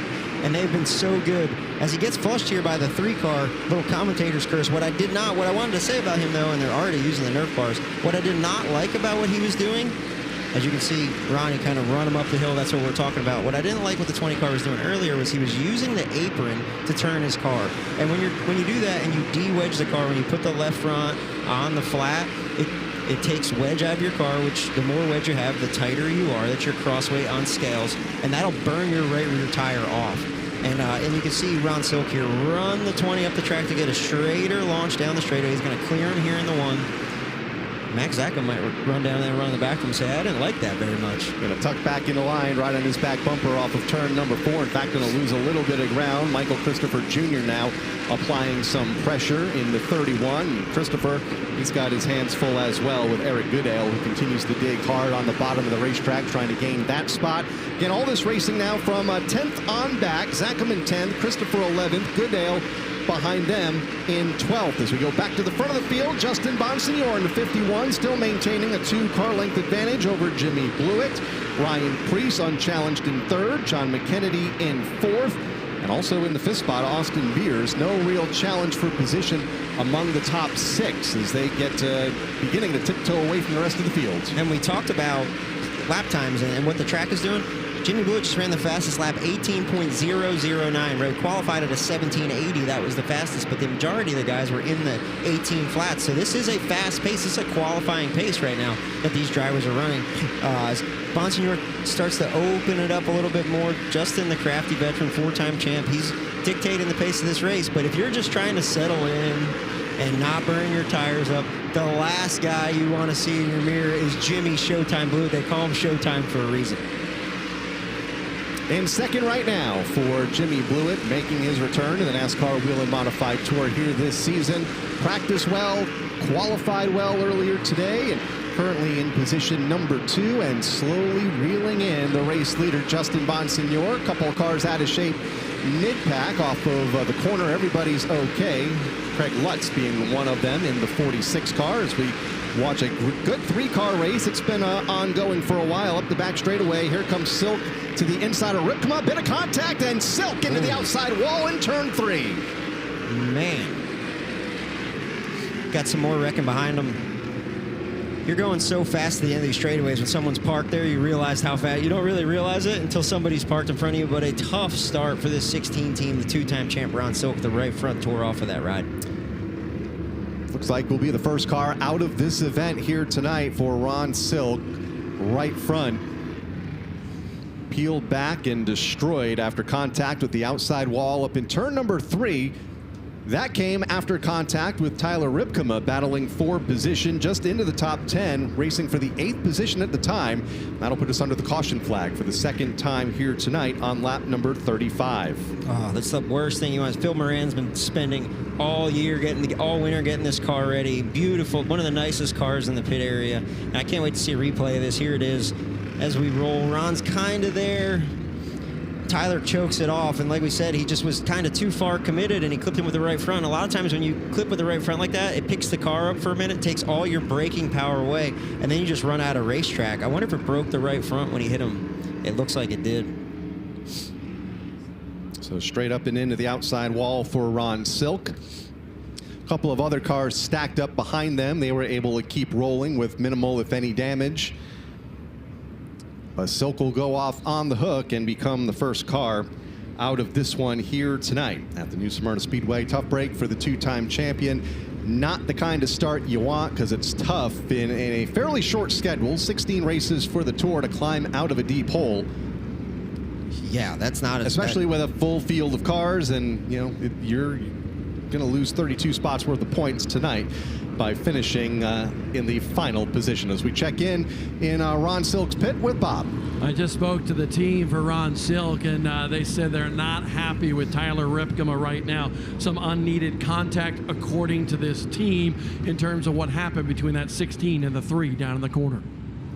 Yeah, and I'm sure there's right above us, the spotters, I'm sure there's a conversation going on because it's early in the race, right? Ron feels like he had the run and he didn't think the 3 would choke it off like that. What I love about modified racing is there's not a lot of give and take, right?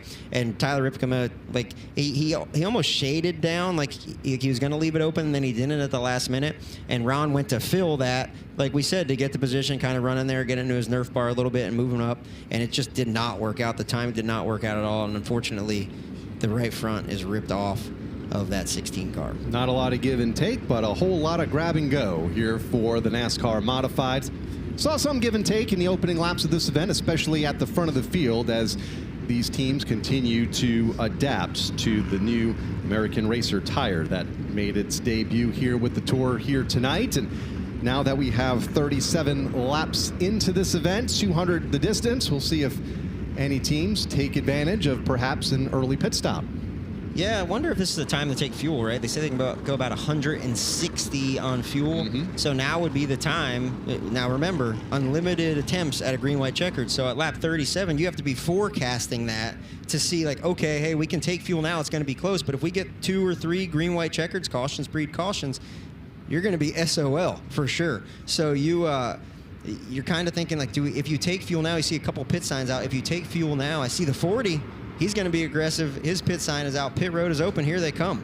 Pit road is open, and all the front runners begin to make their way down the pit lane. We'll begin our coverage with Jim. Ryan Priest, a narrow run here. He almost clipped the right front tire. The second place car just ahead of him. Blewett pitted behind Priest as they came around. Both are adding fuel. We're on that edge of the window, guys. They're hoping for a few laps of caution. Perhaps these cool temps make the caution laps longer. Fuel only for the cars coming in second and third, and Blewett and Priest. Bob? It'll be interesting to see what the strategy is. It appears fuel only for Justin Bonsignor as well. He was completely satisfied with that race car and is doing exactly what he planned to do. Take control of this race from that pole winning spot. So right now, that 51 team battling for its 5th championship. So far, so good.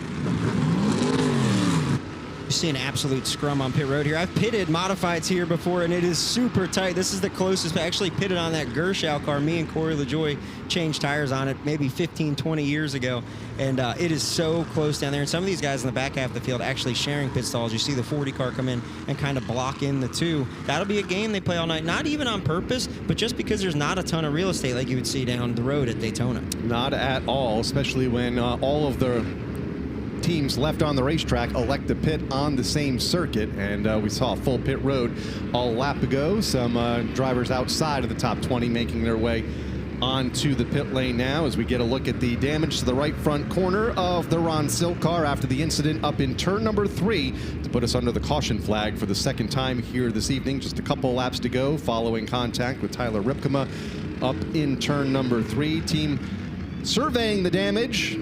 I think they've realized that there's not a whole lot they can do here tonight to get that car back on the racetrack. Yeah, not very forgiving, this Central Florida concrete, that's for sure. Back for the restart coming up here shortly from the New Smyrna Speedway. 39 laps in as Max Zackham continues to lead over Justin Bonsignor, Austin Beers, Jimmy Blewett, and Luke Baldwin. That's the current top 5 as we approach the 1/4 mark here tonight in the NASCAR Wheel and Modified Tour season opener.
back in New Smyrna Speedway, just in time for the restart. We said nearly everybody was on pit road to take fuel under this caution. Everyone except for Max Zackham.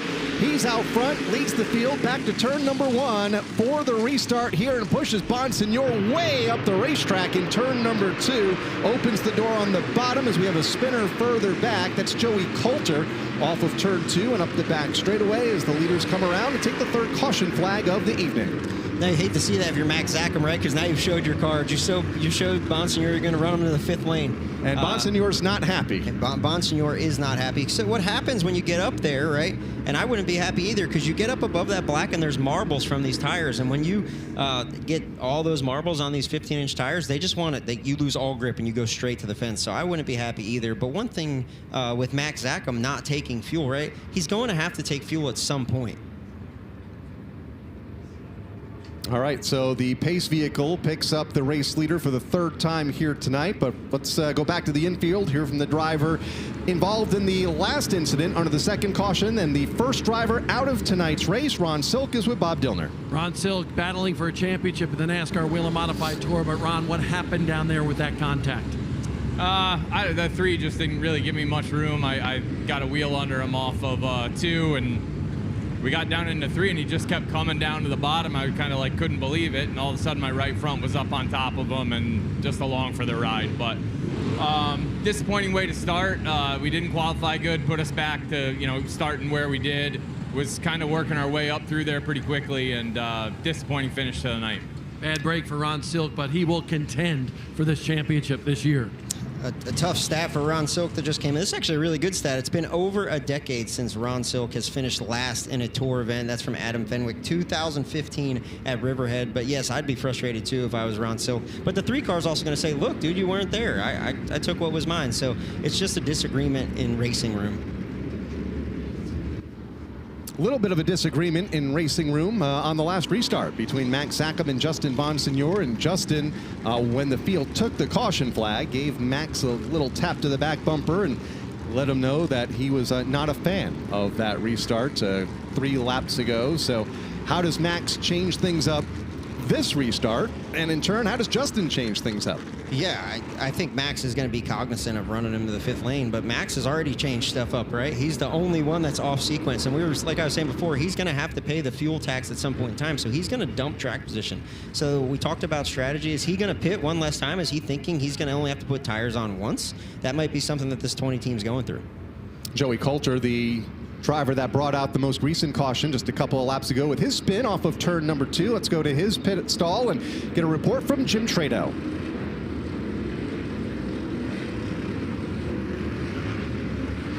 Checking in with crew chief for Joey Coulter, Harold Holly. He said the car was just too loose. When it got out from under him, they said, hey, you know what, bring that thing and let's tighten it up. So they reached in to the above the right rear suspension inside the cockpit, made some adjustments, and sent Joey Coulter back out. But again, that car was just too loose, so he's got his veteran team going. Harold Holly, long-time involvement with Joey Coulter in this Rum Runner Racing, looking to do better here in their 12th tour start thus far. Field lined up, ready to go on the back straightaway for the restart following the 3rd caution flag of this event. 46 laps complete, still a long way to go. 154 to run, 153 at the line. Max Zackham at the point right now. Justin Bonsignor to his right elbow as they come off the corner. Green flag back up from Sean Houlihan. See if we can string a few laps together here after a couple of early caution flags in this event as they go back to turn number 2. And again, Zackham drifts again way up the racetrack. This time we'll open the door for Beers on the bottom, the challenge for the race lead. Yeah, and Austin Beers' team did a great job fueling their car. And hey, one thing that the championship did for him was give him that number 1 pit stall. So that really catapulted him past a couple of cars that moves you up a lane. You don't do the choose here in a modified series like you do in all 3 other national series. So that just puts you up a whole nother row, and now he's contending for the race lead. Good race up front. Second time by. They are locked up side by side. Beers to the bottom, and a big wiggle into Zackham, who nearly gets out of shape in the face of the field. Hangs on to it in that outside lane, still trying to regain control as they go by to his inside, including Blewett and Bonsignor. Baldwin challenges for the top spot on Beers. And now look who's underneath the 20 car. It's the 51. We'll see if he returns the favor down here in 1 and 2. But one thing you're not going to do, if Max Zackham's used to running other series where you can kind of use guys up the racetrack or run them down on the apron, that's not going to fly here on the Modified Tour. These guys are too experienced, they're too good, and they're going to use you back up. Just like you saw Austin Beers kind of say, you're not running me on the apron, and it picked Max Zackham's car up off the racetrack. He's lucky he didn't plant it into the fence off before there. Well, as the battle for the lead a few laps ago is now a race for fourth between Bonsignor and Zackham. Beers at the point, Baldwin in second, keeping him within arm's reach, and then a bit of a gap, not much, back to Jimmy Blewett in position number 3, and then that ongoing battle for fourth between Bonsignor and Zackham. They run 5th and 6th as we continue to work under a couple of green flag laps here, try to get into a bit of a flow after 3 early caution flags in the first quarter of this event. Ryan Newman kicked up to the outside lane. That black and yellow, red numeral number 4. Battling behind him as well. That's Lutz to the inside of Ripkema just in front of rookie competitor Teddy Hodgson. And one thing I love so much about the Modified Series, we haven't really touched on it, is the comers and goers. You see the 51 come in. He didn't get the lead off pit road because of strategy. Now he got flushed back to fourth. You're gonna have comers and goers, and at some point in time, you're going to lose track position. And these cars are so much different than like a late model or a cup car where they get aero tight. These cars get aero loose because 80% of your downforce is on that spoiler in the back of the car, and there's no nose on them. So you can see these guys, the experienced guys, kind of poke their car out to the right side to get some air on the blade and keep them tightened up, because if you follow somebody in there too close, you lose all that air off your spoiler and you get free. Justin Bonsignor making the run on Jimmy Blewett for the 3rd spot. Blewett able to fend him off for now.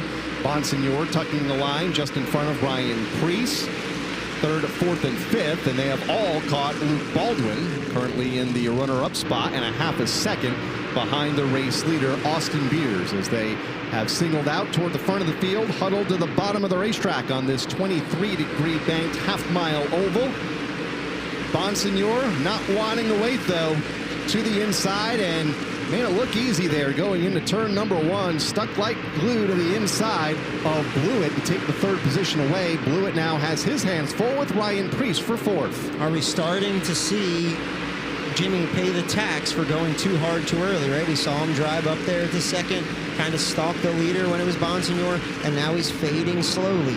So that is what we're going to talk about all race, and before these guys can put tires on. How much do you use them up at the beginning, and then how much do they fall off at the end of a run? You see Jimmy backing up pretty hard here. We'll see if that's what it is, or with these tires, right? It's the first time they've measured them. Does the stagger grow? Does the stagger shrink? These cars have spool-locked rear ends, so stagger is very important on the Modified Tour, and this is the first time they're getting a real look here, 50 laps into a run, of what this is going to be. Trouble turn 3, 1 car around.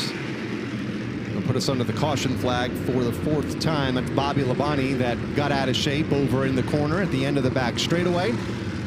Labonte has been able to get that car fired back up and is limping around to the pit lane for Bobby in car number 38. A Cookout sponsored car, going to immediately go behind the wall. Look like some left front damage on the Labonte car. Yeah, some nerve part damage there on the right side too. That's the worst place to crash at the end of the straightaway. You're going so fast, and then you just wait for everybody to pile in. But yeah, this is where we're going to start seeing if the strategy pays off. Like, I hear some pit guns rev up, and I love the pit stops of this series so much. We don't talk about it enough. This is one of the last Modified series left with pit stops, and it's, because of this, why I became a tire changer, and because of the Modified series, it's not just the drivers and the crew chiefs that get the move up, but it's also the guys in the pits, right? I was able to have a great career, and still am able to have a great career as a pit crew guy, and won a Cup championship and a couple Xfinity championships because of my roots here on the Modified Tour. It's amazing how many people over the years, whether it be drivers or crew members, have come out of this tour, and you see them at the national level on Friday, Saturday, and Sundays in the NASCAR Craftsman Truck Series, the O'Reilly Auto Parts Series, and the NASCAR Cup Series. It all starts here at the grassroots level. NASCAR Whelen Modified Tour. All right, pits remain closed as the field makes their way around turn number 4 to complete another circuit. We'll see if anybody comes in. Is this an opportunity potentially to see tire changes for the first time tonight? I see a lot of flashlights on down on pit road, and that's a pretty big indicator that we might have some takers here on the pit lane. when the green light comes on at the head end of pit road. Yeah, I see some pit signs getting pushed out here. Everybody's showing their hand a little early. You don't want to put your pit sign out too early, but it's not just when you come to pit road, how many tires are you going to do when you come to pit road? And Bob Dillner down with the 64 team might have our answer. Well, watch what happens here, guys. It's a cat and mouse game, but the leader, 64, Austin Beers, he's not coming down pit road. They're up on the wall. Like I said, cat and mouse game, trying to show the other team what they might do, but they are not coming down pit road, but a bunch of people are. Oh, we call that faking them out. Well, on Sundays, we're, hey, let's fake these guys out as he does a little swerve to get some guys that think he might be coming. But our first taker is Max Zacher. Remember, he didn't pit on that last caution. He didn't take fuel, so I'll be interested to see what he does here now, this time down pit road. Where everybody came down to take fuel a few laps ago, Max Zacher did not stop, stayed on the racetrack, backslid a few spots since the restart, and you get a good look at that team taking Sunoco fuel here down on pit road. And other drivers getting some tires changed on their cars. A lot of right sides being changed. Jim Trado.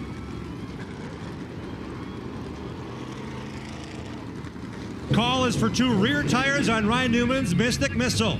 Tim Connolly and the team made the decision to go rears on Newman's car. Other tires being changed. Again, the jack can only go up 1 time. They can modify the position, but they can only do 2 tires a crack on pit road. Let's go down to Bob Dillner. Craig Lutz in and out, right side tires for him. Craig has won here in NASCAR modified competition during the Tour Type modified segment of the World Series, but a bunch of activity down here. But like I said, there's a lot of games being played right now. And Skip and Kyle, what a lot of these teams told me, like the 64 and the 51, way too early right now to come down and take tires. What do you guys think? Well, it's definitely too early if you're the 64 or the 51 because you have your plan made, right? You're going to stay in control of this race and you're going to run your race. But if you're running 15th, 20th, even 10th on back, you can't get track position. You have to manufacture some track position. So you're going to come take tires now and take the hit later, but hope that the race plays in your favor and you jump these guys when the pits open next time and they pit. Everybody beginning to make their way back onto the racetrack. A few laps shy of the restart here. We'll reset the running order for you here in a moment. And something interesting that I saw there, I'd say probably 80% of the cars that came down did rears. I saw the back of the car jacked up on most of these cars. I saw a couple do rights. But if they're doing rears now, that means that they're probably going to ride with their left rear the rest of the race. So that is or they're gonna swap lefts. But your left front is going to have a lot of heat cycles on it, and you don't really know where it went with sizing, right? It's all this stuff we talk about with stagger and tire wear. There's so many options. I am really happy that I'm here in the booth with you and not on top of one of them pit boxes tonight. Luke Baldwin, Austin Beers, front row, inside and out for the restart. Then it's Justin Bonsignor and Ryan Preece. It's going to be John McKennedy to the outside of that third row with Jimmy Blewett to the inside. Halfway up the back straightaway, set for the restart here, wrapping up our 4th caution of the night. 65 of 200 laps in the books. We've seen the running order shuffled up a few times now with the strategy that's already beginning to unfold here, and we are far from finished. Pace car on the pit lane. Here they come off of turn 4. Beers in the outside lane gets a great restart all over Baldwin, who's just trying to hang on to second. Yeah, Beers left himself a little vulnerable there, taking the top, but it is the better launch. It's the cleaner lane, and Baldwin not able to get the power down on that restart there. It is cold right now in Florida, like we said. But here comes Preece making that outside work. Like we said, the easiest time to get spots are on pit road and on restarts, and Ryan Preece is trying to capitalize on this restart right now. Very comfortable in that outside lane in turn number 2, challenging for the top spot on Austin Beers, the defending champion, the youngest champion in the history of this series, battling for the top spot now, but has the veteran of Preece to his outside as they go back to turn number 1. Preece was able to clear him. And one of the first guys that we saw coming to get tires and making some headway now is Ryan Newman. I think Jim Trado has more with him on pit road. Yeah, Ryan, I just checked in. Tim Connolly confirmed the car was a bit loose, so they made the tire change. Tim said it's kind of standard procedure. Rears first, then rights is their mindset. But he said the car was loose, so they want to tighten it up with the rear tire change for Ryan Newman. Yeah, rear tires will tighten you up, but they said that he showed his hand there. They did rears, so they're riding with this left rear the rest of the race. They're going to do rights next. If there's anybody that can manage a set of tires, it's Ryan Newman with a sprint car, midget background, and years of running cup cars. But we're going to see what these American races are made of as we get later on in the race. Newman right now finds himself right in the eye of the storm, middle of the pack in 15th, battling for that position with Patrick Emerling. Has Catalano to his inside as Newman in the outside lane as they come around to complete another lap. Steven Kopsick in that pack of traffic as well. Yeah, and Emerling also came to pit road there, so they're kind of racing each other, right? It's a tale of two races, and I believe they put rears on too, but Bob Dillner's down there with their crew chief to tell us what they did. Yeah, you're exactly right, Skip. I talked to their team down here, and they said they put rears on, and because of their poor qualifying effort, that's their words, not mine, they needed to play a different pit strategy than most people. So they short pitted, but we got a caution on the racetrack. Gerstner out of shape off of turn number 4, and at the 81 of Mark Stewart. He was the first car to get crossed up off of turn number 4. Gerstner had nowhere to go, and we go under the caution flag for the 5th time in this event here on lap number 72. Fortunately, both cars able to pull away. Yeah, and this is now puts everybody in a box, right? Because Newman and Emerling have put tires on. Now, if these guys come 10 laps later, 5 laps later, whatever it is, to put tires on, it's going to catapult, and they're going to jump the 4 and the 1. And the guys who just put tires on are going to jump them. And it's not quite enough of a tire difference to make a difference yet. So it could be, like we said, manufacturing track position. We'll see what happens here on this caution. Only a couple of green flag laps there before the incident off of turn number 4 involving the 2 cars as we go under the caution flag for the 5th time here tonight. It continues to be Ryan Preece at the point over Austin Beers, Luke Baldwin, Justin Bonsignor, and John McKennedy with 127 laps to go at New Smyrna Speedway.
Inching toward the halfway mark here at the New Smyrna Speedway for the NASCAR Wheeling Modified Tour. The New Smyrna Beach Area Visitors Bureau 200 season opener.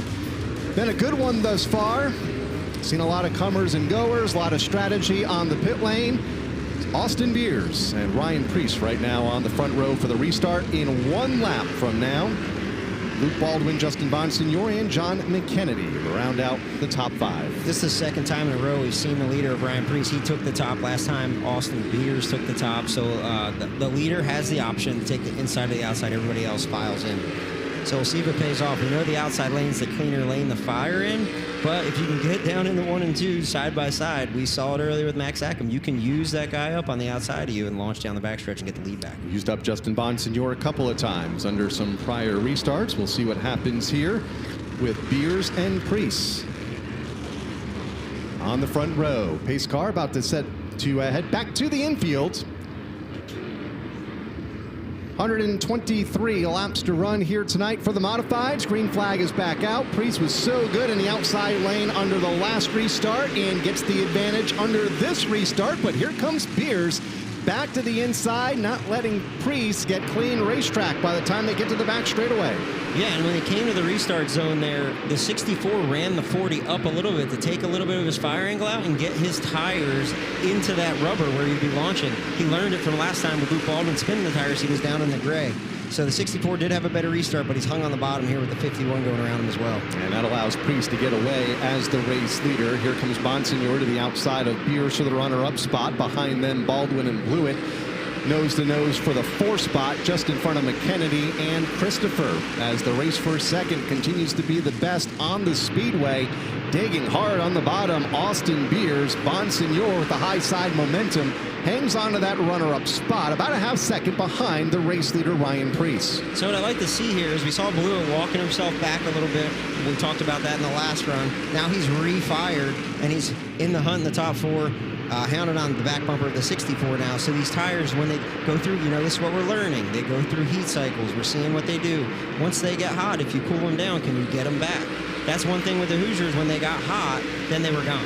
If you lost them, they were gone, and you were going backwards. So now, if they go through a heat cycle, you can do some things to clean them up under caution. Work your left rear, work your right rear, work your right front a little bit, get them back, and go back on attack mode like Jimmy Blewett is right now.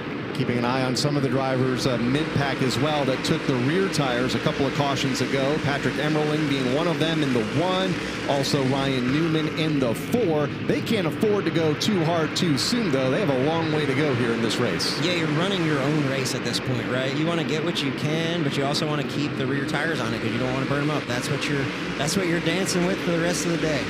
So you see Emerling making some ground. If he's able to make some ground and not abuse his tires, he's going to be in the catbird seat come, lap 100, 150. Emerling in that number 1 car, just behind Ripkema in the 3. Goodale in the 58. They were in a heated battle a lap ago, have singled out 4 now. John McKennedy stepping out of line further up, trying to muscle that 79 car back into the top 5. McKennedy on Luke Baldwin in the 7. Baldwin slides up the hill just a bit. Here comes Matt Hirschman. Haven't talked much about Matt here tonight, but he's beginning to show his presence toward the front of the field as we have a bit up front as well.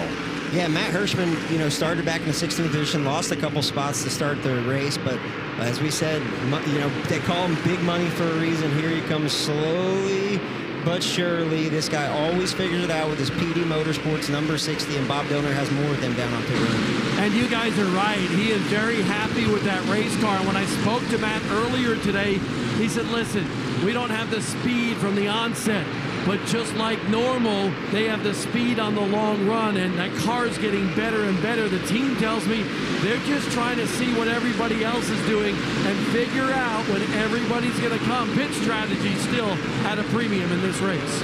In that 60 car, you see such a unique line that Matt Hirschman runs here at New Smyrna. He's one of the first ones that does it. He'll enter low, and he'll drive straight up off the corner in the 2nd, 3rd lane, and what that does is doesn't put too much wear on your right front or your right rear. He's done it for years here, and people have tried to adopt that, but he's the best at it. So what that'll do is it'll make you better and better as the race goes on. When people start using too much right front to turn back to the bottom, or buzzing their right rear because they're trying to turn the car with the throttle and get back down there, he's not doing that. He's letting the car drift, and he's not using one wheel or tire too much. While the inside lane is the shorter way around, it can also eat the tires up in a hurry. That outside lane, you carry the momentum and not as hard on the tires in that 2nd and 3rd lane of the racetrack. As they come around and complete another green flag lap, 10 shy of the halfway mark. It is still Ryan Priest and Justin Bonsignor 1 and 2.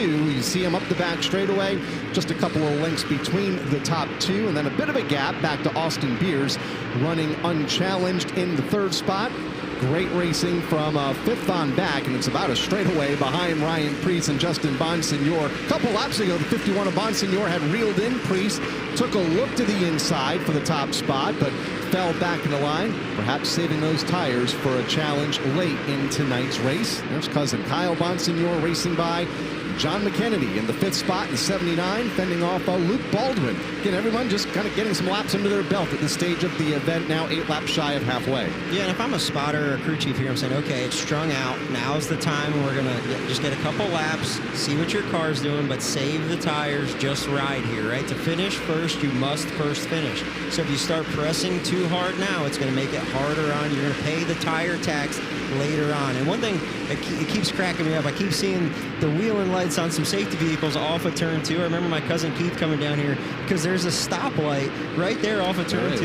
And I remember it turning yellow and him calling caution all them years ago. So that's one tough thing. I know you guys are seeing it on TV at home. I keep thinking there's a caution out because of the lights over there off of turn 4 or off of turn 2. A mistake you don't want to make, no doubt. And I'm sure the driver wouldn't be very happy if you called the yellow and come to find out it's a stoplight outside of the racetrack. As we continue on to the green flag, Patrick Emmerling gaining a spot there, and Tyler Ripkema both closing in on Matt Hirschman, who is also settled into line behind Luke Baldwin. Here's Ryan Newman to the inside of the 54 of Tommy Catalano. That's a battle for the 10th spot. Catalano drifting up the racetrack just a bit. Newman unable to take full advantage and settles back in the line for now. Yeah, we're seeing some rotors start glowing here. Some guys are using their brakes pretty hard, and as they get hot, right, the rotors will get hot, and then the ambient heat will get the tires hot as well. So, like I said, if I'm Patrick Emmerling's crew chief, and I know we already took rears, I'm screaming at him right now. You don't have to pass these guys. Just ride. We're going to pass them on the next caution. We're already one step ahead of them and off sequence. So that's what the crew chief's saying, but the driver's saying, no, my car's faster. I got more grip. I'm going by these guys, right? So trying to rein them back and save the rear tires is so hard to do. So the longer this race goes green, do you think that could benefit guys like Emmerling and Newman when we get toward the second half of this event? I think so. It depends on how the cautions fly. As long as they play it right, but it just depends on how the cautions fly. And say that we get a long green flag run, and then there's a bunch of short cautions, or like one falls in like a 30-lap run when everybody has to pit with 50 to go or 30 to go. They're going to be ahead of those guys, so that's when everybody's going to come take tires. So they're going to benefit from that as long as their pit crew can, keep the track position on pit road. 4 change tires available to these teams here during this race. You can only take 2 at a time per stop, and bulk of the field has 2 tires already, some right side, some rears. We'll see how it plays out. Now the second half of this event just crossed over the halfway point. Keeping an eye on Ryan Newman, Matt Hirschman, all bottled up for position. Patrick Emmerling joins that pack as well. Good trio racing up the back straightaway, a full straightaway behind race leader Ryan Preece. And again, nobody stepping out of line, but Emmerling has the itch to go forward. And another great thing that the Modified Series is doing here, halfway pays $400. The Jostens Phil Cruz Halfway Leader presented by Jostens Award, and that is going to be paid out every race. And then the driver with the most halfway awards at the end of the year is going to get $1,000 at the banquet at the end of the year. So Ryan Preece not only won a cup race this week, he's $400 richer for leading at halfway this event. Picking up the Phil Kerrs Halfway Leader Award presented by Jostens here tonight is Ryan Preece by leading lap number 100. We are working lap 104 right now, and still about 2 car lengths between the top 2 at the point. Preece and Bonsignor. Gap back to Beers remains unchanged in third, and he is unchallenged in that spot. Jimmy Blewett a few lengths behind them. You see those 2 race up the backstretch. Things tighten up a bit for 5th with McKennedy, Baldwin, Emmerling working through some lap traffic off of turn number 4. Jeremy Gersner going a lap down. The black and red numeral number 55 bit off the pace to the inside of the speedway. Leaders going around him to the outside. They include Baldwin and Emmerling and McKennedy in the 79 who leads.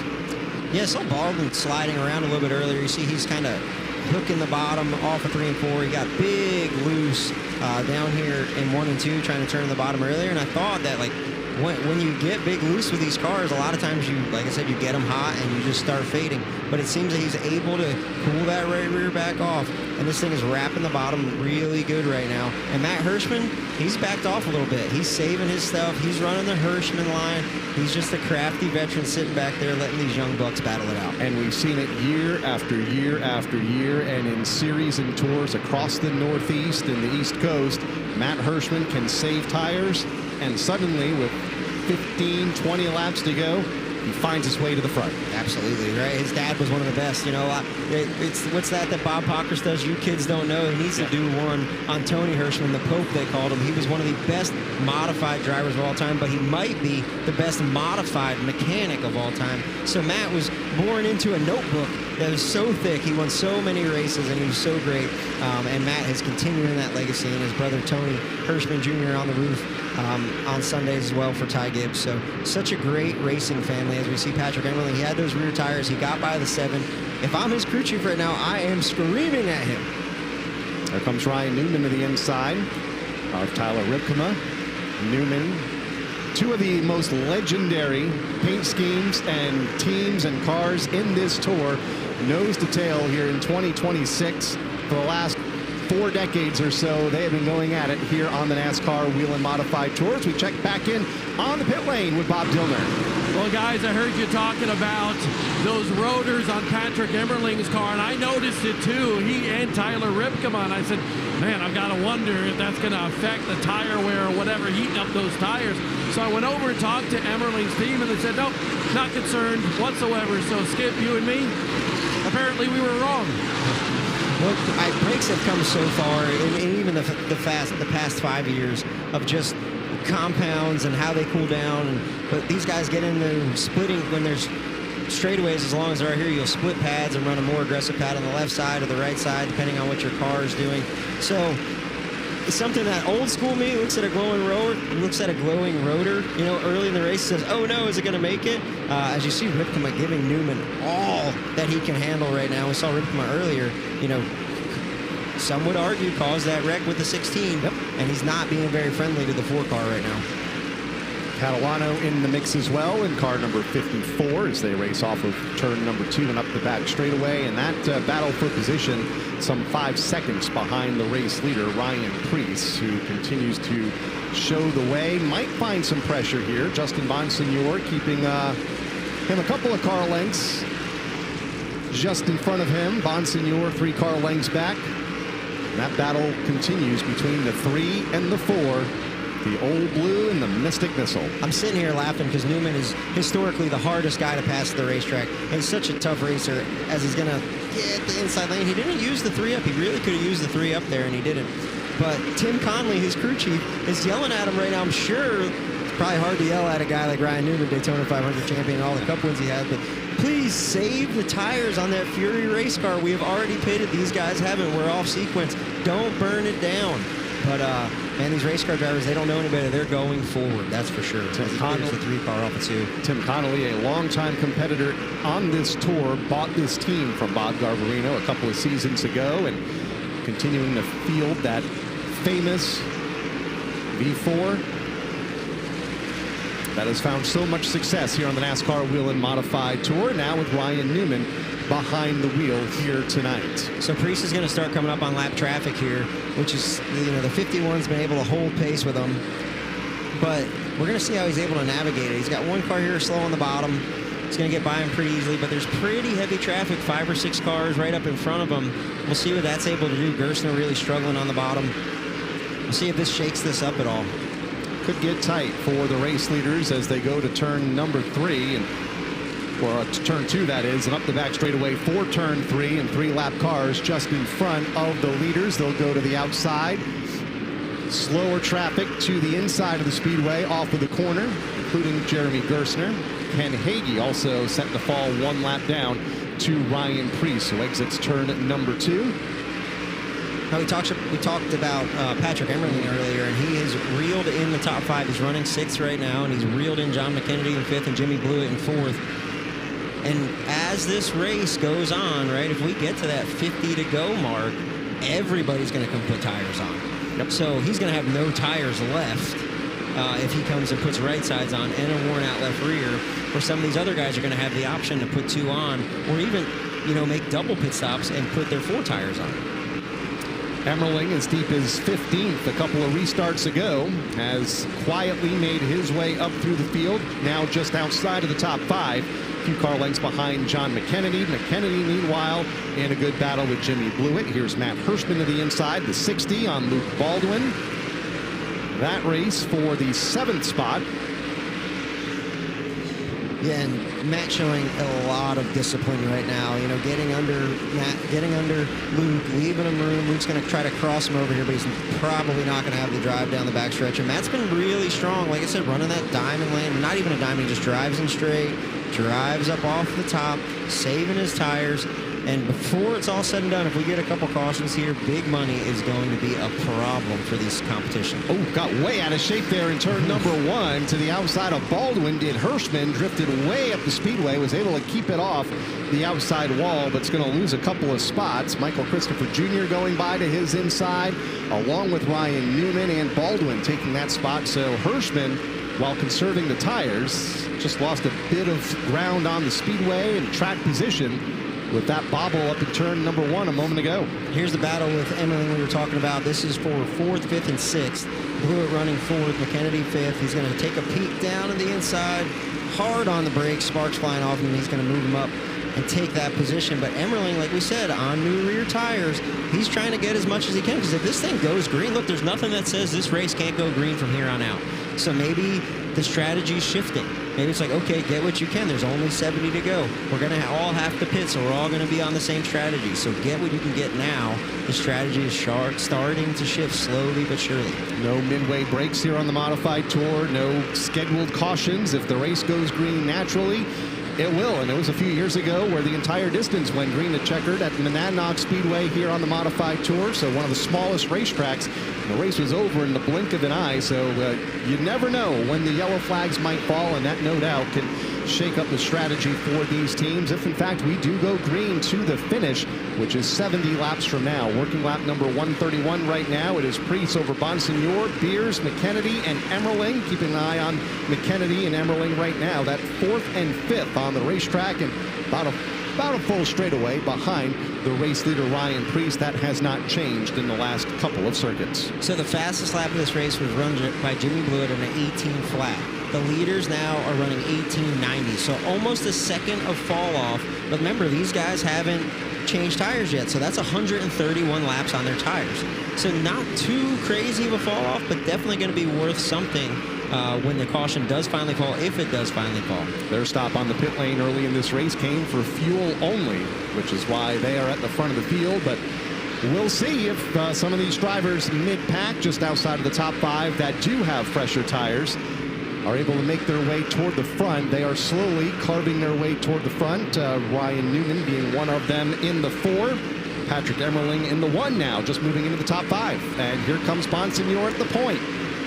Yeah, the race is heating up for the lead. He wants that lead because if it, like we talked about, we've been talking about all race, the caution. If the caution does come out, he's going to be the first on pit road, and it's going to be a duel off pit road. That 51 team has been so good. Them, the 16's out of it, the 16 pit crew, the 64, these guys that do it week in and week out, they have pit crews that practice and they train and they put a lot into it. The 40 team with Ryan Preece, he doesn't race every week, right? He doesn't have a pit crew that has that. It's a father-son owned team. They bring their friends to the racetrack, so they're not, at the tip of the spear where they're practicing this every week. So that's going to come into effect.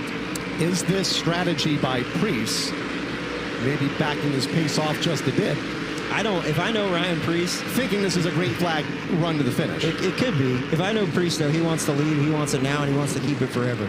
So I think that Bonsignor is just really good, and they run these cars. They tested here with these tires. They've got a great notebook and a great crew chief in Ryan Stone. He says, I'm going to take control of this race and drive off in the sunset, and that's what he's trying to do. More lap traffic ahead, about a straightaway or so in front of Justin Bonsignor, John Michael Chanette, the next car to go a lap down. Joey Coulter also on the tail end of the lead lap. If this race stays under the green flag, could fall off for the lead lap here in the next few circuits as field strung out around this half-mile oval. top 2 down to the line and completed another lap, 138 in the book. So we're clicking them off here at a pretty good clip once we got the first few yellows behind us. Justin Bonsignor out front over Ryan Preece, who has now settled into that second spot. Mixing it up with McKennedy further back. And Austin Beers in third. McKennedy diving to the inside, going into turn number 1, and will take that spot away. And here comes Patrick Everling, closed in on the top 5, and now has taken 4th from Beers and is about, my guess, to take 3rd from John McKennedy in short order. Patrick Emmerling and Ryan Newman, the last laps by, ran the fastest laps of that sequence. So they both ran 80s. The leaders are running 90s in clean air. So they are better. Now, is it enough time to catch them if this stays green? I'm not sure, but they're going to have a gaggle of lap cars. And I'm watching the back half of the field to try to see where a caution could come from. Because it's pretty strung out right now, but I'm like, okay, who's going to spin out? Who's going to overcook it? And these guys from like 20th on back are starting to get really, really free off of turn 4. Emmerling 3.2 seconds behind the race leader, Justin Bonsignor, in 4th. We'll see if he's able to close that gap here as we continue to rattle off green flag laps. Clicked off 2/10 that time, 2.9 seconds for Emmerling on the race leader. That being said, though, John McKennedy in front of him, who hasn't taken tires yet, ran a tick faster. So is it time, are these guys now, the guys leading the race, are they dictating the pace of the race and walking it back a little bit? Or are these guys overcooking it behind them, trying to catch them? I'm not sure. Only they know, but the times don't lie. Watching McKennedy and Emmerling race up the backstretch into the corner. 3 seconds, make it 2.5 seconds between 3rd place McKennedy and race leader Justin Bonsignor. So they are closing in. Race leaders also about to have their hands full because they're going to close in on even more lap traffic, a bit thicker than what we had a couple laps ago when they were catching one car here and there. Now there's 3 or 4 lined up right in front of Justin Bonsignor, who is trying to get away from Ryan Preece in that second spot. And now caution comes out. Trouble off of turn 2. Had the 99. He just drove right in. That car stopped in the backstretch. Didn't see him. That Marshall, that purple car that got out of shape. And Sam Ramo came in after the fact. That'll put us under caution for the 6th time in this event. Pretty big hit there off of turn 2. Here it is. It's going to be your 50 to go caution. This is what we talked about, right? This is going to shake everything up. And what do cautions do? They breed cautions. This is where the winner of this race is going to be decided. On pit road, who has the right strategy? Did Patrick Emmerling and Ryan Newman? Ooh, we got red flagged here. I don't know if the 60 was stopped because he was mad at the 7, but we're red flagged here. Red flag from the starter stand will stop the cars around this half mile for the impact over on the back straightaway. And the safety team quickly to the scene of the incident. 2 cars involved, Marshall and Ramo. You never like to see anybody get hit at a standstill, especially at a place like this on the backstretch. So the field stopped here on the, half the field on the front stretch, half over in turn number 2 when they threw the red flag here just a moment ago with 54 laps to go. And it'll be interesting to see what happens when we go back under the caution. Pit road opens. More strategies will unfold as getting word that Sam Ramo has climbed from the car on the back straightaway. So he'll head to the ambulance and get checked over as we're under the red flag here at the New Smyrna Speedway with Justin Bonsignor showing the way with 54 laps to go.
Back at New Smyrna Speedway, continuing under the red flag as cleanup continues off of turn number 2 after the 2-car incident that brought out this caution and ultimately the red involving Mike Marshall and Sam Ramo.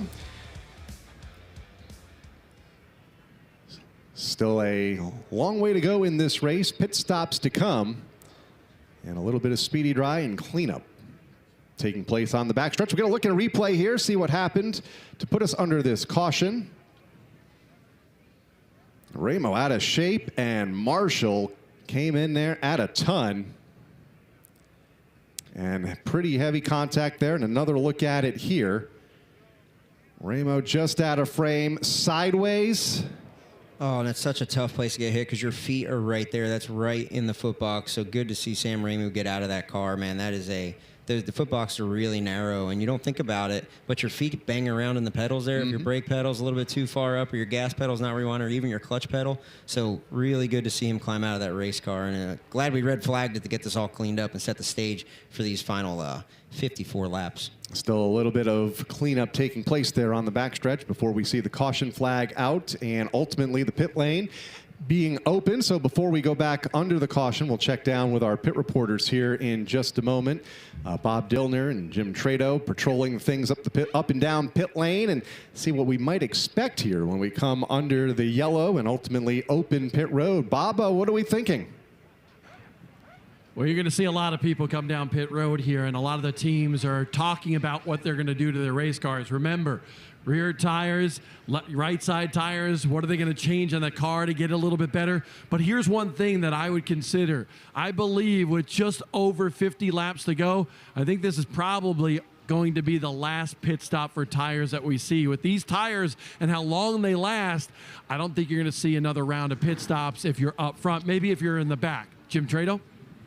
The only pit stop that Ryan Preece made, who's currently running second, and Jimmy Blewett, who's pitted right behind him, running in the top 10. They only came for fuel on lap 37. If you're just joining our coverage, they did a fuel-only stop, which means the 4 tires they had in the pits are still the 4 tires in the pits. The dilemma is there's maybe too many choices. Do you change rears? Do you change rights?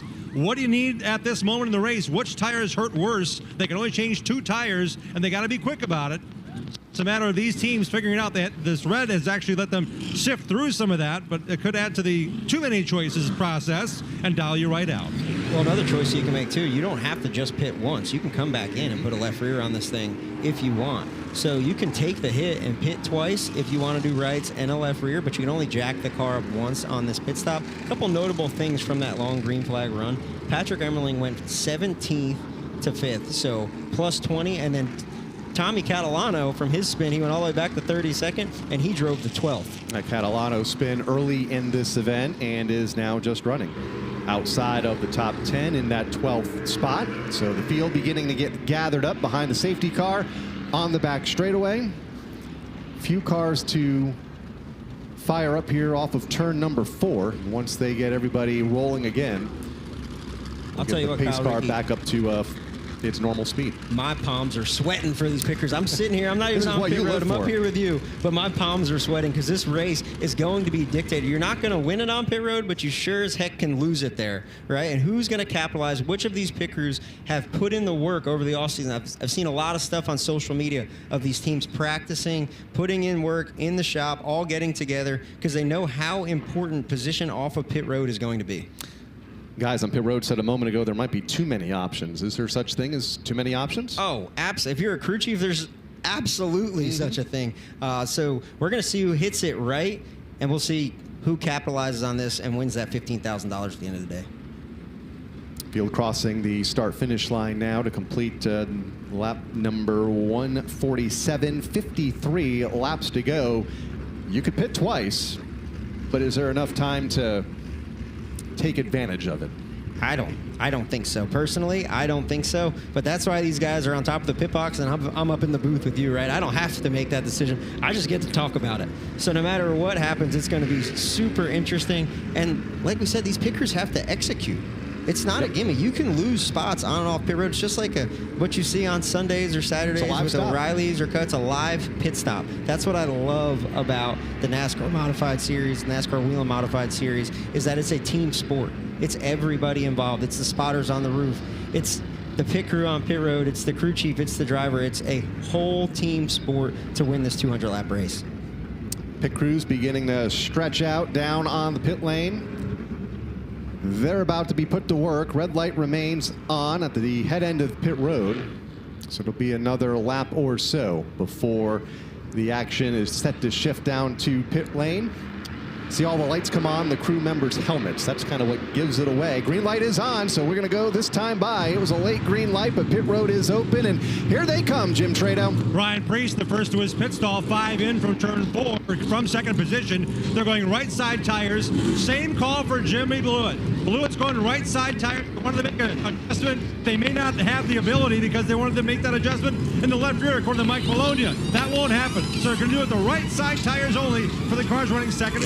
For the two guys that are at the lead part of pit road, Justin Bonsignor, 2 rear tires for him. That car is really good, according to Ryan Stone. Same thing for the 64 of Austin Beers, just 2 rear tires. That car, little tight, little loose, all over the place. Little air pressure adjustment for the 64.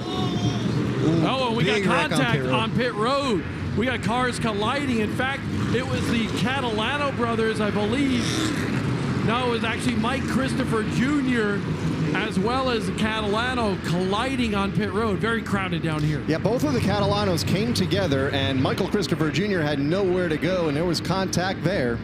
And now a second stop. Doing a second stop. Tommy Baldwin, the 7NY. They gained some spots on pit road. The 79, they're all coming back down, and they're going to put a left rear on this car. But the A-team, the 64, the champs, right? They got the first pit selection, the first pit stall off of pit road. They come out second. They gained 5 spots on pit road. That's why they were the champions last year. They put Austin Beers in position to win this race. Let's go back down to pit lane for a second time as another sequence of stops about to take place in front of you, Bob.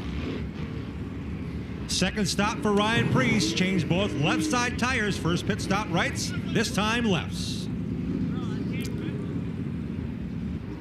Teddy Hodgson in under this second lap of stops, along with Michael Christopher Jr. Probably going to do a once-over on that 31 car to make sure there was no damage from the contact a little bit ago. Mentioned Teddy Hodgson a moment ago. Let's hear more from his pit with Bob. Well, you know what? Here's an interesting story. Kyle, you and me were talking about Teddy Hodgson and how good he has run down here in tour-type modified competition in the past. And I was chatting with Teddy, and I said, why do you like New Smyrna so much? He says, well, probably because my mom, Kathy, actually grew up 3 streets from here. I said, you got to be kidding me.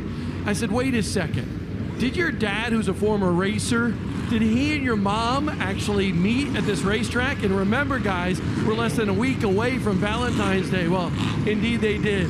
They actually met here at the racetrack, and the rest is history. Oh, Speed Weeks will do that to you, Kyle Ricky. But I can't help but think, look at this one car, Patrick Emmerling, right? They came in and did 2 tires, but they have a fresher left rear than the 2 guys in front of them. So the 51 and the 64 opted not to pit, you know, at lap 50 during that caution. The one car came in, got all that track position. Now his left rear is 50 laps newer. Did he use it up too much coming back to the field? I don't know. We're going to find out. But he's got fresher right sides, and now he's third. That's what we talked about, manufacturing track position when you can't do it on the track. You have to do it in the pits, get off sequence. Now he's in the hunt to go back-to-back in this race. Into the final quarter of the New Smyrna Beach Area Visitors Bureau 200 for the NASCAR Wheel and Modified Tour, the 2026 season opener. Justin Bonsignor, race leader, defending champ. Austin Beers in second. Then you get back to Patrick Emmerling in third with fresher tire, at least one. Tyler Ripkema and Ryan Newman, the top 5. And again, Newman on that same strategy as Emmerling with the rear tire change earlier in the race, about 100 laps ago, and now back in on pit lane a lap and a half ago, back into the top 5 in the Mystic Missile. Yeah, give Ryan Newman some track position. Another guy that gained a bunch of track position, 6 spots on that pit stop, is Tommy Catalano. He went from 12th to 6th there, and his brother Trevor Catalano up to 7th. So they could be contenders too. But that's not it. The decisions aren't over. The 51 and the 64 on the front row. Now we have to see where the 51 picks. Is he going to pick the top? Is he going to pick the bottom? We saw the 64 run Priest up the track, coming to the restart zone last time to try to get a little bit cleaner track. And if the 64 can get down in the 1 side by side, will he flush the 51 like the 20 did it to him earlier? Remember, the Catalanos had some contact on the pit lane as well. They'll restart in rows 2 and 3, it looks like, as they double up for the restart next time by into the final quarter of this event. Well, 47 laps remaining when we go back under the green flag. Justin Bonsignor in the outside lane, Austin Beers to the bottom, Emmerling and Ripkema in row number 2. Justin get back made to his Ryan decision. He made his decision to take the top. Right, we still have 48 laps to go. But we're going to see, like Ryan Priest, right? Cup driver comes in, he says, give me 4. I'm going to drive through this field. So it's going to be a show. There's a mixed bag all the way through. Ryan Priest all the way back. Man, I got to zoom down here in 19th position, from 2nd to 19th as they roll into the restart zone. 64 gets a great launch on the bottom. They're going to be side by side. What's he going to do in the 1? Keep an eye on Matt Hirschman as well. Also, 3 fresh tires for Matt. Will restart mid-pack as they're back under the green flag. Emmerling to the inside of Bonsignor for 2nd as Beers tries to get away at the front of the field as they sort things out off of turn number 4. It's Beers out front and a big shove from Bonsignor up the front stretch. New tires, new year, same characters going for the win here at the end of this 200-lap race.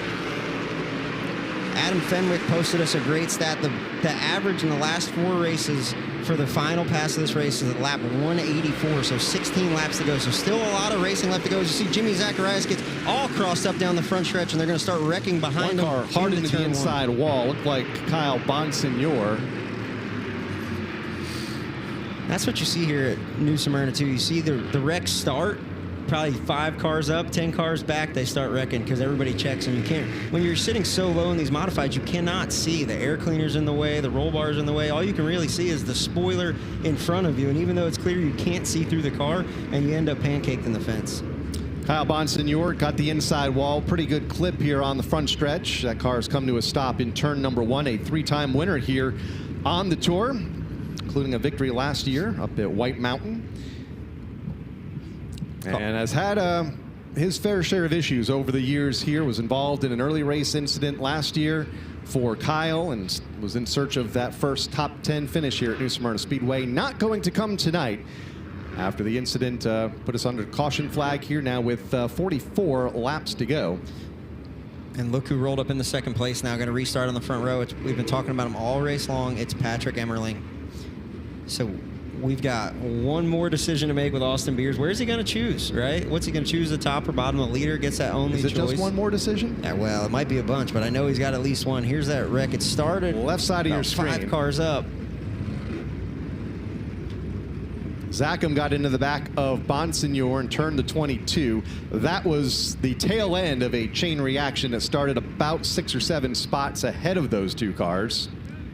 And it's easy to sit here and say, oh, you know, everybody's going to be on the couch. Oh, he drove from last week into that wreck, but you truly cannot see very well out of the front of these race cars, and you rely so much on your spotter, and you just try to make the one decision right?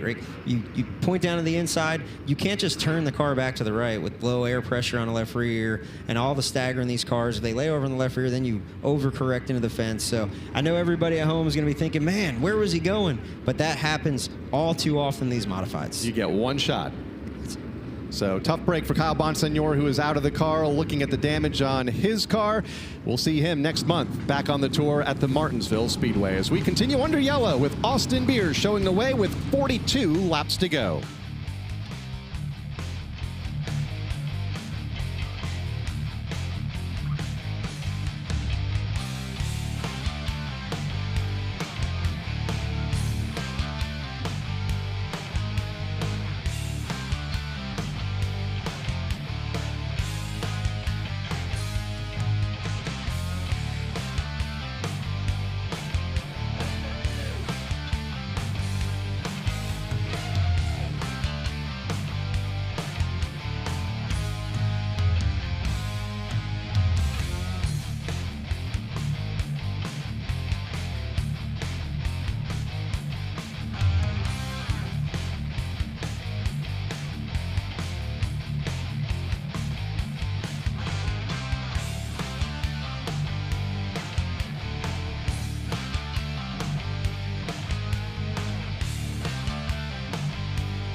Continuing to work caution for the 7th time here tonight at the New Smyrna Speedway as we work into the final few laps of tonight's 200 lap season opener, the New Smyrna Beach Area Visitors Bureau 200, and the old double hook. Don't you guys have a beer named the Double Hook up at Stafford?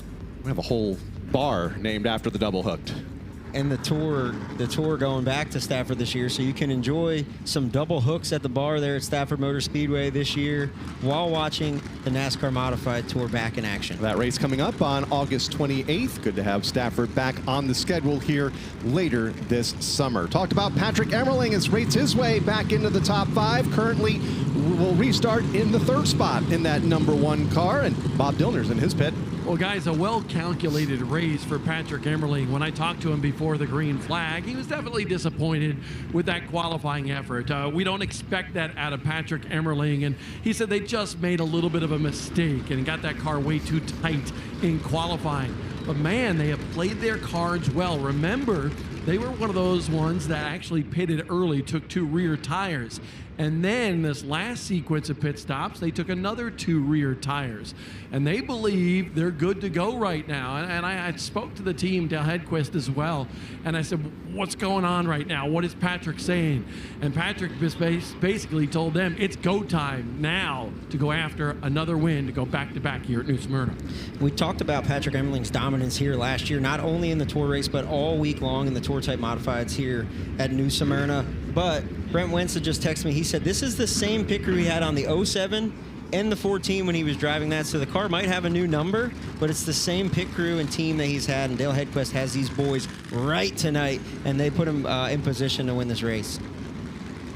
So we'll keep an eye on the 1 over the next 39 laps. Justin Bonsignor just in front of him. He'll restart 2nd, Bob. And here's the problem for, people like Patrick Emmerling is they gotta get by guys like Justin Bonsignor. And I've spent a lot of time, coming up to this race as well as in this pit here today with the 51 team. And Ryan Stone, their crew chief, has said, man, this car is perfect right now. I've seen him several times, and I said, what are you going to do? He goes, we don't really need to pit. They were good on fuel because they pitted early, took that fuel-only stop. They didn't worry about having another caution like some of these other teams. And I said, is the car that good? And Ryan just looked at me and gave me a nod. Well, the competitors know that too, right? They know that the 51 just keeps driving back to the lead, so what they're going to try to do on this restart is flush them, get rid of them, right? We don't want them here. So is the 64 going to pick the bottom and do the same thing he just did? He's going to be, he was able to hold serve and get around the 51 on that restart on the bottom. He's been able to restart better on the bottom than anybody we've seen all night. So I'll be interested to see when he comes to choose. The leader can choose here, as we've said. Is he going to pick the top or is he going to pick the bottom? And if he picks the bottom, he's going to run the 51 up, because if he runs the 51 up, then the 1 car can come by. That not only gives the 1 car shot at the win, but it gives the 64 a buffer to what they may feel is the best car behind them in the 51. Get him back a couple spots and you don't have to worry about him. 51 has been run up a couple of times already in this race, earlier by Max Zackham on one of the earlier restarts, and now potentially by Austin Beers, but time will tell, as we are still at least a lap or so away from the restart here as laps continue to tick away here under the caution flag. We heard from Justin Bonsignor's pit a moment ago. Let's go and hear from the leader's pit. Austin Beers, back to Bob. I just spoke to that team, and they said, listen, the car is good, but it's just a little bit too snug. It doesn't want to turn in the center of the corner. I said, well, what's the objective here? And they simply said, get away from the field. If we can get away from the field at this restart, the longer the car goes into a run, the more the snugness actually works out of it. So they think if they can get a long green flag run and just kind of distance themselves ever so slightly, they can control this race. And that's what you want. You want control of this race late. You want to be the leader. Everybody talks about, do you want to be leading? Do you want to be second? Where do you give me the lead? Give me the lead all the time. If this 64 can get away on this restart clean and maybe flush the 51, make him lose a couple spots, he's going to have a better chance to win this race. There are some drivers mid-pack that took tires 2 cautions ago that would love some green flag laps. Ryan Preece being one of them, and Matt Hirschman, both well outside of the top 10. Priest in the 16th position. Hirschman in the 19th spot. You can add McKennedy to that list as well. He'll restart in 15th. Luke Baldwin 14th. So a lot of those drivers that we saw at the front earlier in the event, mid-pack now, and really need this race to get back under the green flag so they can make the most from their new tires. Bonsignore's wife Taylor just texted me and said, "Yo, stop telling people to wreck my husband." But I promise I'm not doing that. And the 64 takes the top here, so that his cards are shown. He's not going to be able to do that. The last thing I want to do is give the 51 a chance to use me up and take the lead. And Bob Dillner's got more down on pit road. Well, guys, you were talking about Matt Hirschman real quickly. He's one of those guys that actually took 3 tires in that last pit stop sequence. So you noted he wants to come and get a long green flag run because he thinks that rubber might be a difference at the end of this race. Gonna need green flag laps to use those tires. We've had several caution flag laps here since he has been on the pit lane. About to go back under green here. Getting down to it.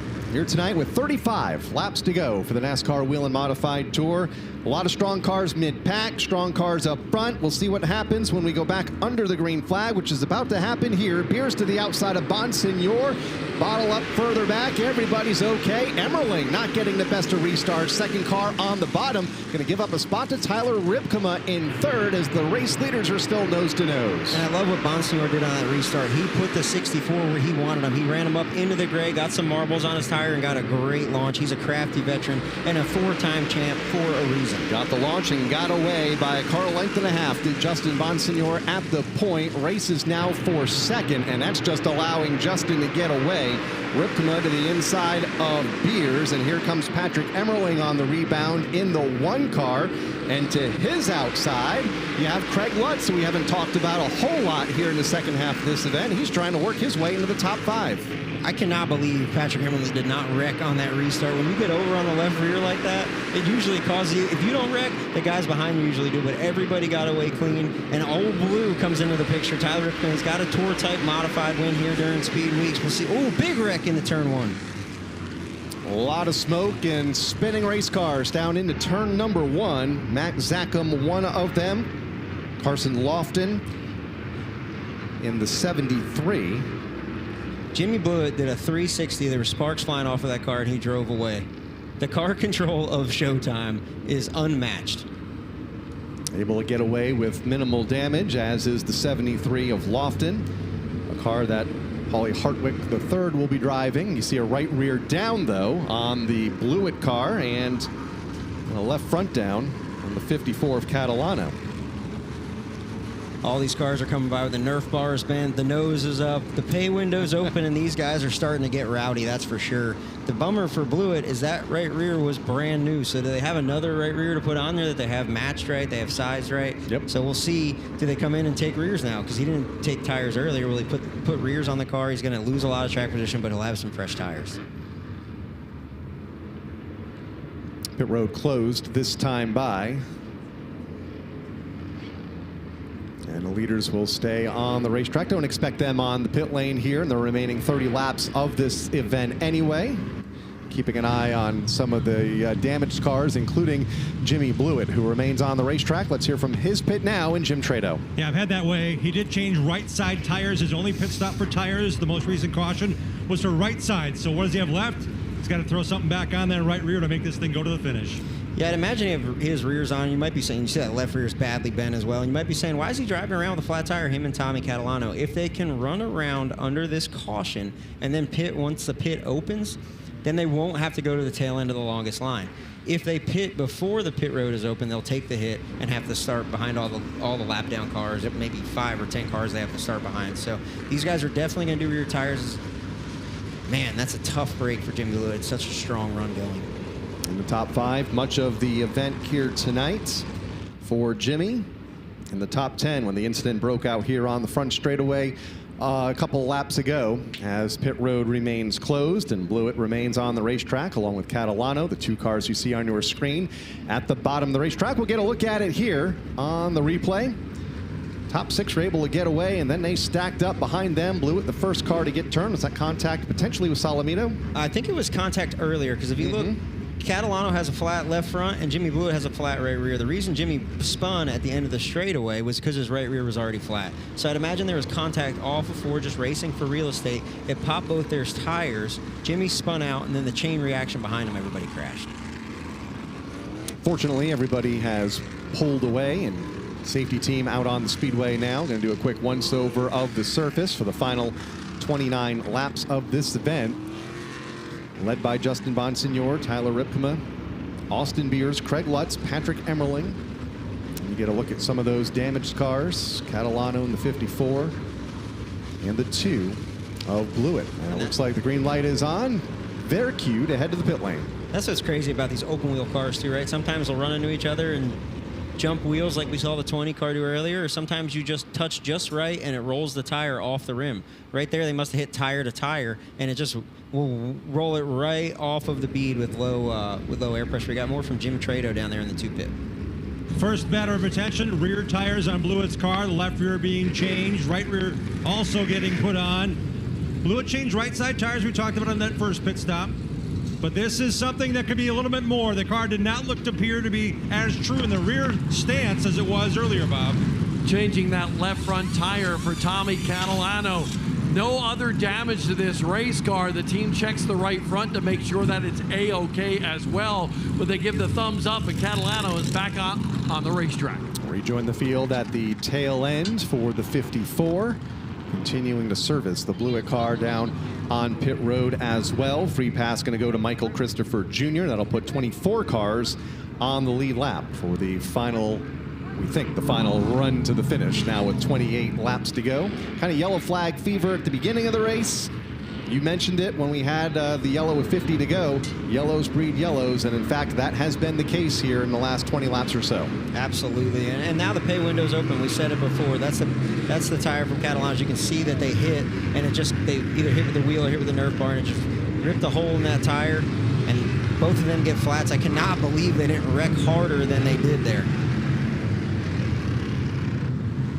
Now Blewett has all but stopped here on the front straightaway, as the rest of the field has doubled up in their rows of 2. Blewett continues on. Yeah, a lot of times when you crash like that, you get your toe knocked out, and it changes where the wheel orientation is, so you'll stop and reset your wheel so it's straight up, so it's not messing you up. But the lights are out on the pace car. We're coming back to the restart, and the 51 has chosen the bottom again. There'll be 26 laps to go when they do get the green flag. Bonsignor to the inside. Ripkema in the outside lane. Safety vehicle heads toward pit road. Field comes to speed off of turn number 4. Green flag is back out from Sean Houlihan. Back underway. Justin Bonsignor in the 51 gets the jump as they go to the corner. Baldwin out of shape in turn 1 and a 3-wide move. That started here on the front straightaway. He's okay, but really stacked everybody up behind him as they race up the back straightaway. He was up over the left rear. His whole nose is in the air, up over the left rear of Timmy Salamino. I cannot believe they kept it straight. But back to Justin Bonsignor, he dictates the start of this race and moves the guys where he wants them to be and drives off in the sunset. Close moment there between Emmerling and Newman up in turn number 1. Not sure how they kept it off the outside wall after a little bit of contact upon entry into the corner while racing for 5th. Emmerling hangs on to that position. Trevor Catalano in the mix now with Ryan Newman and Joey Coulter back into the top 10 after some early race challenges. So a lot of comers and goers here in the second half of this event, but up front it continues to be Justin Bonsignor with 24, make that 23 laps to run. And think about how much different this race would have been if we didn't catch that caution 2 cautions ago, right? The one car had the 51 passed, then the 51 gets back. He wasn't quite ahead of him by the timing line. The 51 is back on the front row. Now the one car has faded back to 5th. So that's the difference between restarting on the front row and restarting 3rd. Keeping an eye on Matt Hirschman trying to charge up through the field. Lost a lot of laps after taking 3 tires with all the caution flags that we have had in recent circuits, and he is now just into the top 10 in 9th. Restarted in 16th not that long ago for Matt. Blewett another tire down on the 2. That car has come to a stop in turn number 4, and we go caution again with 21 laps to go. Cautions breed cautions. Don't know what happened to that Gershauer cycling number 2. If they have a tire down or they just had something break. A lot of times when you hit the rear like that, it'll break the track bar or some of your rear suspension, and it shifts the rear over, then your left rear doesn't get clearance, you get a flat. Looks like all his tires are up. Yeah.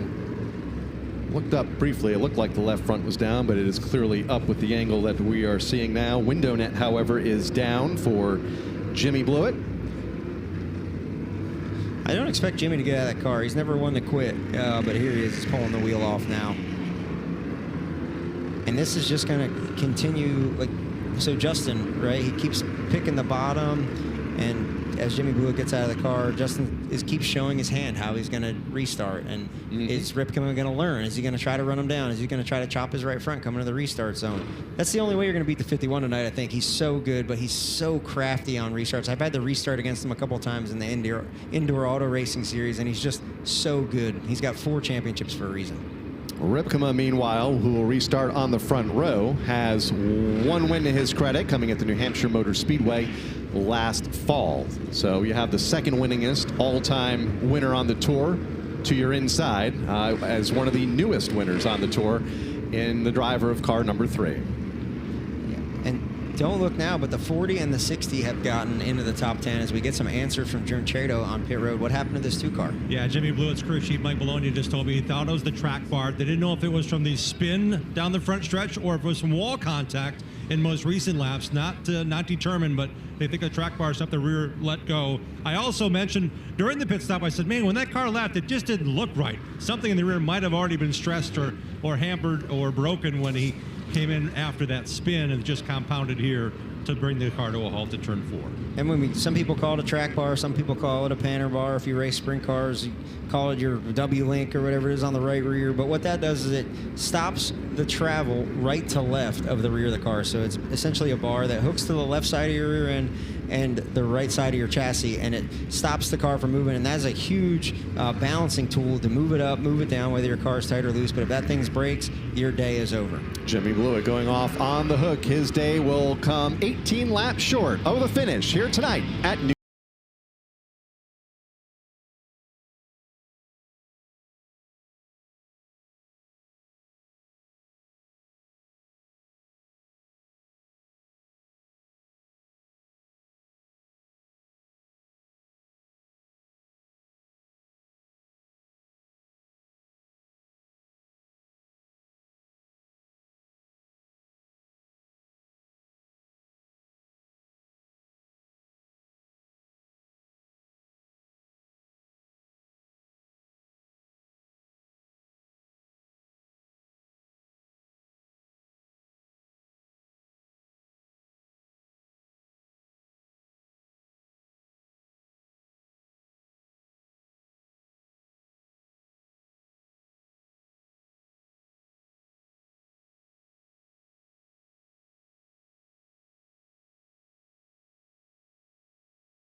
You see Jimmy Blewett's car getting towed behind the wall here at the New Smyrna Speedway as we get into the closing laps of the New Smyrna Beach Area Visitors Bureau 200 for the NASCAR Whelen Modified Tour here tonight on FloRacing. A lot of strategies in this race. We've seen drivers come from the back of the front or back of the field to the front. Front of the field have faded toward the back depending on when they were on pit road and took fresh tires.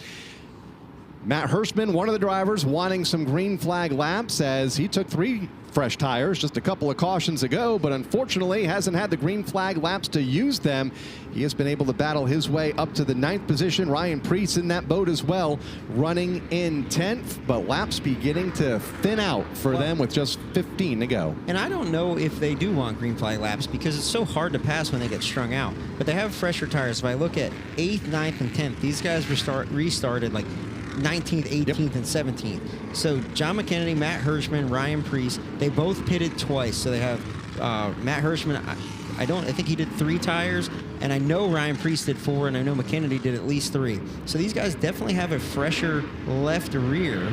And when you get a caution, that makes it easier. It's easier to pass under caution. If you have fresher tires, they're closer, it's easier to pass them. So if they can jump 2, 3, 4 cars each caution, it's going to get them closer to those leaders. So I don't know that a green flag run is particularly their friend right now because there's so little time to get there. We're only going to have 14 laps to go when we take the green. So you're saying potentially more restarts could actually benefit them. Get a couple of cars, then a caution. It's easier to pass cars when they're closer together, that's for sure. And we're seeing this field get strung out pretty quickly once we go green. Well, at the pace we've been running, we might get a couple of more cautions, and that might work just into the favor of John McKennedy, Matt Hirschman, Ryan Preece, Ryan Newman in the mix as well, just into the top 10. Bonsignor and Ripkema on the front row, inside and out. And then Craig Lutz to the inside of the second row. And Bonsignor on the bottom, like we said, 4-time champ, 47 race wins. And I want to explain when they come into the restart zone what he does with his race car to put him in a better spot than the rest of the field. So he's going to roll in here, and you're going to see him move the 3 car up. You see where the track goes a little bit more gray. It's a little bit dirty up there. And you see the 51's right on the edge of that black. He's got the 3 cars tires up in the gray where the marbles are. That's going to not allow the 3 to fire because he's got such dirty tires. You see him pay the price. Justin off to the sunset again on this restart. Got a full-length lead by the time they got to turn number 1 to Justin Bonsignor. Now Ripkema just trying to hang on in that outside lane. Had Beers peeking to the bottom for make that Lutz to the inside for the runner-up spot. Beers also caught topside. They get shoved way up the hill, and here comes Patrick Emmerling to the bottom to challenge for the 3rd spot. And that's something these modified guys do better than anybody. When you run in there and try to move the guy up like Lutz just tried to do to Ripkema, they stab the brake pedal. So the 3 cars stabbed the brake pedal, and the 46 drove over top of him and almost lost another spot because of it. 12 laps to go when they hit the line. Ryan Newman to the inside, making moves mid-pack, as is John McKennedy.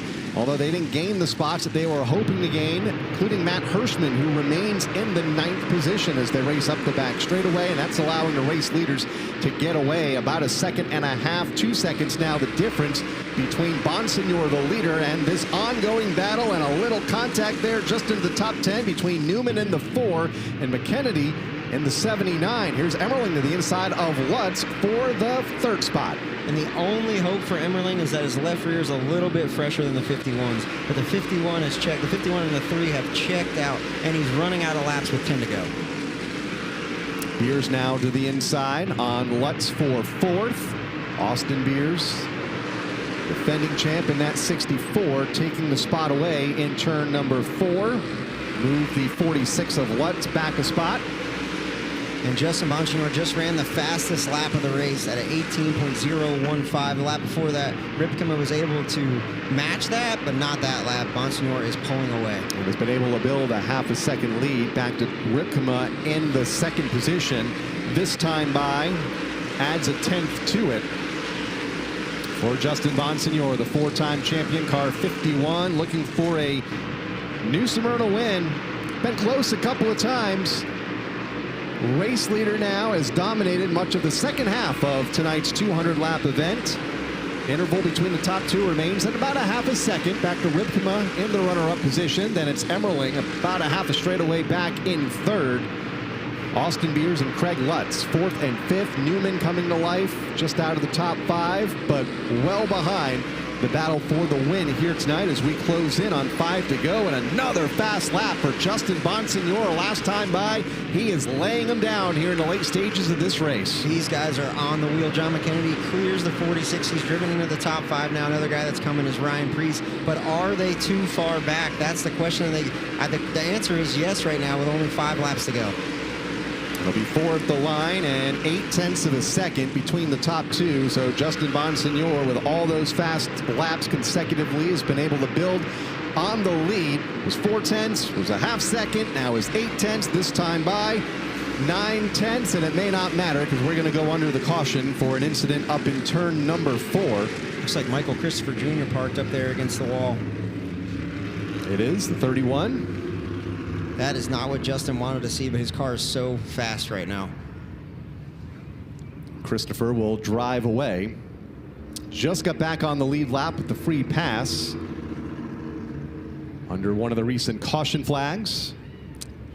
Some left rear damage on that 31 car. And we'll get another look at it here in a moment. For Michael Christopher Jr. Solo incident with 3 laps to go, so that'll no doubt send us into an overtime situation. Unlimited attempts at a green, white, checkered. If they take the white flag, the next flag will end the race. So whether if they go under the white flag, if they get a caution, that'll end the race, or if they get back around to the checkered. But unlimited attempts at a green, white, checkered. Very similar. In fact, exact from what we see with the NASCAR National Series, with the Craftsman Truck Series, the O'Reilly Auto Parts, and the NASCAR Cup Series. And this is not what Ryan Stone and the boys and Ken Massa and the boys in the 51 pit box want to see, right? They want to see their car just come home clean. You see him pacing around there. Stone is like, why can this not just be over?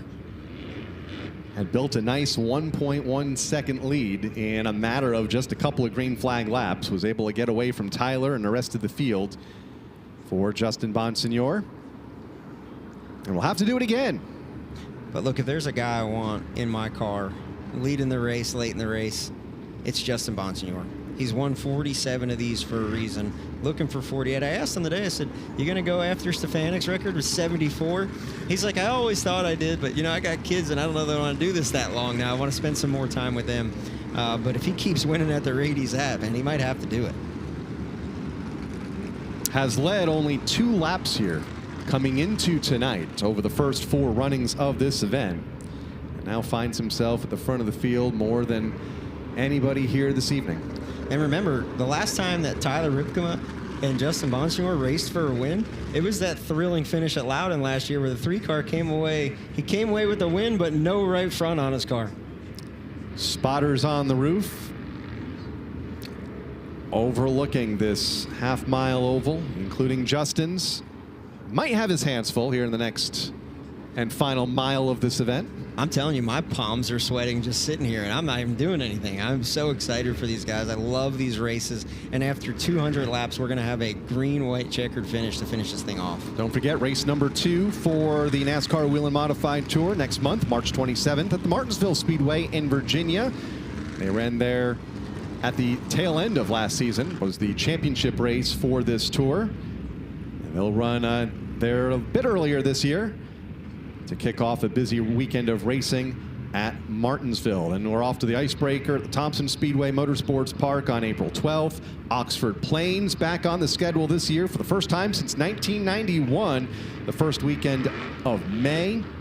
Seekonk, Riverhead, White Mountain, a nice variety of racetracks. We talked about Stafford earlier this broadcast. They're on the schedule for the first time in a number of seasons on August 28th. And the championship race returns to Thompson. I love that. I love Thompson. And that's such.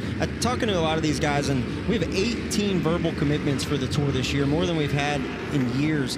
And it's because of the money that's being offered, the tire situation costing less money for the teams, and the schedule closer to home. They love these racetracks. It's going to be a great year for the Wheel and Modified Tour. And a lot of the travel that we're going to see here at New Smyrna, where a lot of the teams are anyway, because they're going to run the midweek portion with the Tour Type Modifieds. And Martinsville, that's before a lot of the weekly grind really begins to take place, and a lot of the New England tracks open up for the season. So get a lot of those long haul events out of the way here early in the season. 2 laps to settle it here tonight. Lined up, ready to go. Justin Bonsignor will bring him around. Tyler Ripkema to the outside of the front row. Patrick Emmerling to the inside of row 2. Green is back up. Bonsignor not able to get away under this restart. Ripkema pinching him right down to the bottom and holding that high side momentum in the 3-car top side. Bonsignor to the bottom, coming around off of turn number 4. White flag, 1 to go. Baldwin out of shape further back, but the leader took the white as they go to turn number 2. Caution comes out, and Justin Bonsignor finds himself at the front of the field at the time of caution. Win number 48 for Justin Bonsignor. He did so good, staying disciplined, hooking the bottom, not using the 3-car up and not becoming vulnerable. He's going to drive under the caution and the checkered here and take the win tonight in New Smyrna. Checkered flag is out, and Justin Bonsignor wins the New Smyrna Beach Area Visitors Bureau 200 season opener for the NASCAR Wheel and Modified Tour. Under caution, and we had a feeling that something was going to break loose at the back of the pack, and being up front was going to be so important when you take the white. Justin was there by a car length over Tyler Ripkema to pick up his first Tour win here at New Smyrna Speedway. Continuing to add to his win total in legacy here on the NASCAR Whelen Modified Tour. What a career it has been for the four-time champ. Picks up win number 48 in his 243rd start here this evening. Austin Beers able to get clear down the backstretch there from 4th into 3rd, so he'll park it on the front stretch in the podium as well. But tonight is all about one man. You see him right there. Justin Bonsignore going to victory lane for the 48th time, all with Ken Massa, and they got Ryan Stone at the helm. Such a good job by this 51 team tonight. We'll go down trackside, hear from him in just a moment, beginning their 10th year with partnering with Phoenix Communications and that Ken Massa Motorsports team, and celebrating that start of a 10th season with a victory here this evening on the NASCAR Whelen Modified Tour for Justin Bonsignore. Tyler Ripkema has made his way down trackside, finishing in the 2nd spot here this evening. Austin Beers 3rd, Patrick Emmerling and Craig Lutz the top 5. You got a good look at the entire finishing order just a moment ago. I love seeing Old Blue up front. Like, there's nothing better than seeing the 4-time champ and Tyler Ripkema and Old Blue and the defending champ all battling it out. Last year's race winner comes home 4th. You see how they lined up there, coming to the last green flag, green, white, checkered. It was after 200 laps, the cream has rose to the top. The cream of the crop rose to the top, and it's Justin Bonsignore that comes away with it. You mentioned the Bowler team. They have been part of this modified tour since the beginning and well beyond the beginning of the tour concept in 1985. The Bowler family has kept Old Blue going, and at the front of the field more times than not has a team that has found so much success with so many drivers. And Tyler Ripkema coming home with a runner-up finish here tonight. Fresh off a win late last season, his first career at New Hampshire. Justin Bonsignore picking up his first career win here at New Smyrna. We'll go down trackside and hear from him in just a moment. So special victory lane here at New Smyrna. I think about all the greats: Teddy Christopher, Richie Evans, Mario Fiore's 44 cars, Reg Ruggiero, the best of the best in modified racing, and Justin adds his name to that list again tonight. Modified racing, a long history here at the New Smyrna Speedway, dating back to 1976. For tour-type modified competition. NASCAR Whelen Modified Tour in their 5th visit here tonight. Congratulations from all his team. Getting ready to do the hat dance. No better feeling in the world. We'll go down trackside now. Justin Bonsignore about to climb out of the car. Let's hear from our first winner of the 2026 NASCAR Whelen Modified Tour, Justin Bonsignore, with Bob Dillner. The drive for 5 is alive for Justin Bonsignore as he wins the season opener for the NASCAR Whelen Modified Tour. And he is pumped up. Justin, that car looked near perfect here today. Congratulations from Ryan Stone, your crew chief. How good was that race car? It was good because of Ryan Stone. Guys had great pit stops all night, but just a total team effort. It's been a tough winter for us, and this just feels good to come out and do what we did today. We had a great car. We obviously got the opportunity to do the tire test here, but we learned a lot. Even if it was going to stick with the Hoosiers that night, we just, we worked really hard on some new stuff that we've been hesitant to try while we're in points battles. But it was really good, and just some lines we learned at the test was good. Being that tight on rears only with 20 to go, moving around in 3 and 4. But just a great race for us. So thank all the fans for coming out here tonight. It's a little chilly, I know that, but it was a great race with Ryan there for a while, and Tyler kept us honest on the last bunch of starts. So just a great start to the year. Just want to thank Mark Langevin, the Langevin family from Phoenix Communications. He's been with us. This is our 10th anniversary together, so that's special. Clearcom IT Solutions, Fury Race Cars, Robert Yates Engines, M3 Technology, Ken and Janine Massa, the whole pit crew. They had great stops all night. We've been getting on them about some stops, but like I said, it's been a tough winter for us. We don't know what we're doing, but win and fix is all we said. So we're gonna have some fun tonight. My boys are here. One of them's crying. I don't know if the other one's awake, but just special. Oh, he's awake. So just amazing. First win here on the tour in Smyrna. I've been close a handful of times. Silk's kind of whooped my butt, and it's nice to get one tonight. So like I said, appreciate everybody, NASCAR, everybody, American Racer, everybody that puts these deals together. There's a lot of hard work going on in the tour right now, and it's showing that with the car counts and the commitments from people. So yeah, just super excited, and now we got a vacation the rest of the week and trying to watch some racing. Last 3 years, third, second. He gets the win here today at New Smyrna Speedway, and now he gets to dig into this bucket right here with the American Racers, the team coming down, getting a big celebratory hug and so forth. First, most tour wins all time now. We were tied with the Banzel group, and Ken Massa now has that. He ain't going to want any acknowledgement of it, but we're proud of him, and I've been with him since 2009, and he's changed my life on and off the track, the whole Massa family. So just really appreciative of them. And yeah, this is awesome. Ken has meant the world to you. 48 career NASCAR Wheel of Modified Tour wins for Justin Bonsignore, and he selects number 19. So what that means, the 19th place finisher here tonight will win a set of tires from American Racer. And that is the guy that qualified 7th here tonight, Michael Christopher Jr. Celebration continues here with the family in Victory Lane for Justin Bonsignore.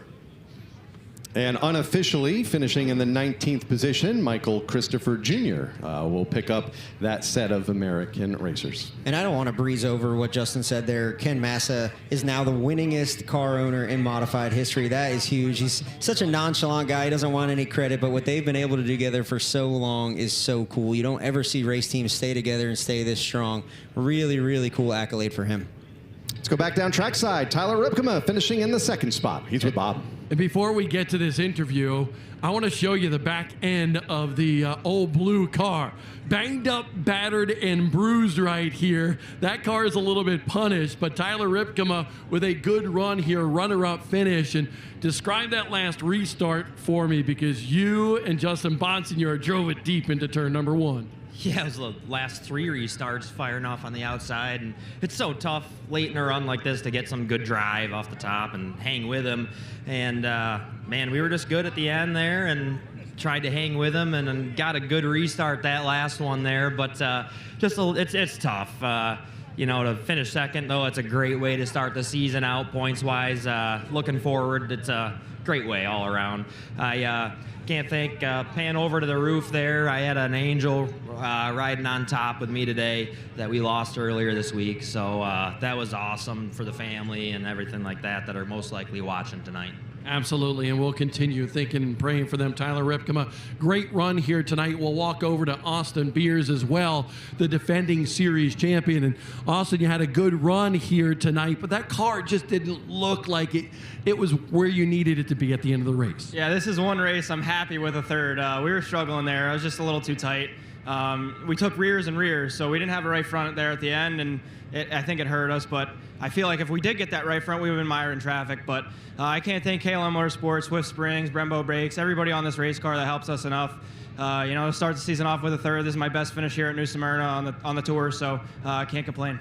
Austin Beers, great run to back up his championship run from 1 year ago. How about that top 3 tonight here in the NASCAR Wheel of Modified Tour opener, guys? No doubt we'll be all contending for a championship here this season, a very competitive start to the season, and we expect that to be the case for the entire 16-race schedule here in 2026. You mentioned it a moment ago, 18 teams have already committed to run the full schedule. We have a feeling there'll be a lot more than that. Going to be a great year. Old tracks coming back onto the schedule, new tracks being added, a lot of racetracks close to home, so it's going to be a fun campaign here, and it's all going to be on FloRacing. Yeah, and a great night for these 3 competitors, but a tough night for that 16. We look back at Ron Silken, an early incident, his first time finishing last on the field since 2015 at Riverhead. It's going to be a long road to hoe for the 16 team, but I know that they can do it. Going to be fun to watch him try to climb out of that hole once we begin to get the season back underway at the Martinsville Speedway next month, and then on to Thompson, where he has been so strong over the years as well. As we're about to take some of the highlights here tonight at New Smyrna Speedway, and there were a lot of them, a lot of cautions here this evening, and a lot of different strategies that came down to determining this one here tonight as we went under the green flag just about 2 hours or so ago. And the first big blow of the night, Ron Silk getting caught up in an incident in turn number 3 after contact with Ripkema, becoming the first casualty of this event. Absolutely. That was a tough start for the 16 team. And then we see the 64 restart games all night long, and Ryan Priest comes back to the modified series, and he takes the lead early and he checks out. Then a late pit call, taking 4 tires, set him back in the field. Was so strong in that outside lane early on and led a lot of laps in the first half of this event. Austin Beers there settling in second. At halfway, it was Priest at the point, but here came Justin Bonsignor, the 4-time champion, made his presence known at the point just past that halfway marker, and once he got up front, it was hard to get back by. The 51 car went on to dominate much of the second half of this event that went into overtime. Yeah, it didn't come easy for Justin. He had to earn it with 4 or 5 late race restarts. Luke Baldwin, we see, get tore up, coming to the white. The leaders took the white. And thankfully for Justin Bonsignor, he did not have to go to another one. Another win here tonight for Justin Bonsignor as he continues to celebrate down trackside. We'll come back here to New Smyrna Speedway here in a little bit as Justin picks up the win here this evening at New Smyrna Speedway. Super late models, they're coming up next. Adam Mackey, Charles Kral on deck for the super late models, our nightcap here tonight on FloRacing from New Smyrna Speedway.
Well, we've already had a thrilling night of racing, capped off by the NASCAR Whelen Modified Tour 200, a well-deserved trip to victory lane for Justin Bonsignor. And now we turn our attention to the next feature on tap, the David Rogers Super Late Model 60. They're starting to grid on the back straightaway. Adam Mackey along with Charlie Crawl, Bob Dillner, and Jim Trado down on pit road.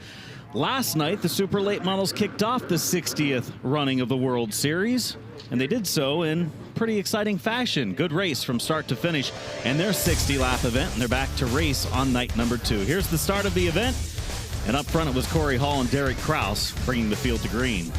And right there, Adam, a little contact between Spencer Davis and Jade Avedizian. That was a highly controversial move because neither of those drivers kind of agreed with what happened right there. And of course, Derek Kraus having a good run. He had some issues that sidelined him before the finish. Yeah, Kraus had a flat tire while leading and was pretty convincing lead early in the race. Here's a battle toward the front of the field between Max Reeves, the teenage driver in the 18, Spencer Davis, a longtime competitor of the World Series, as they raced for the number 2 spot.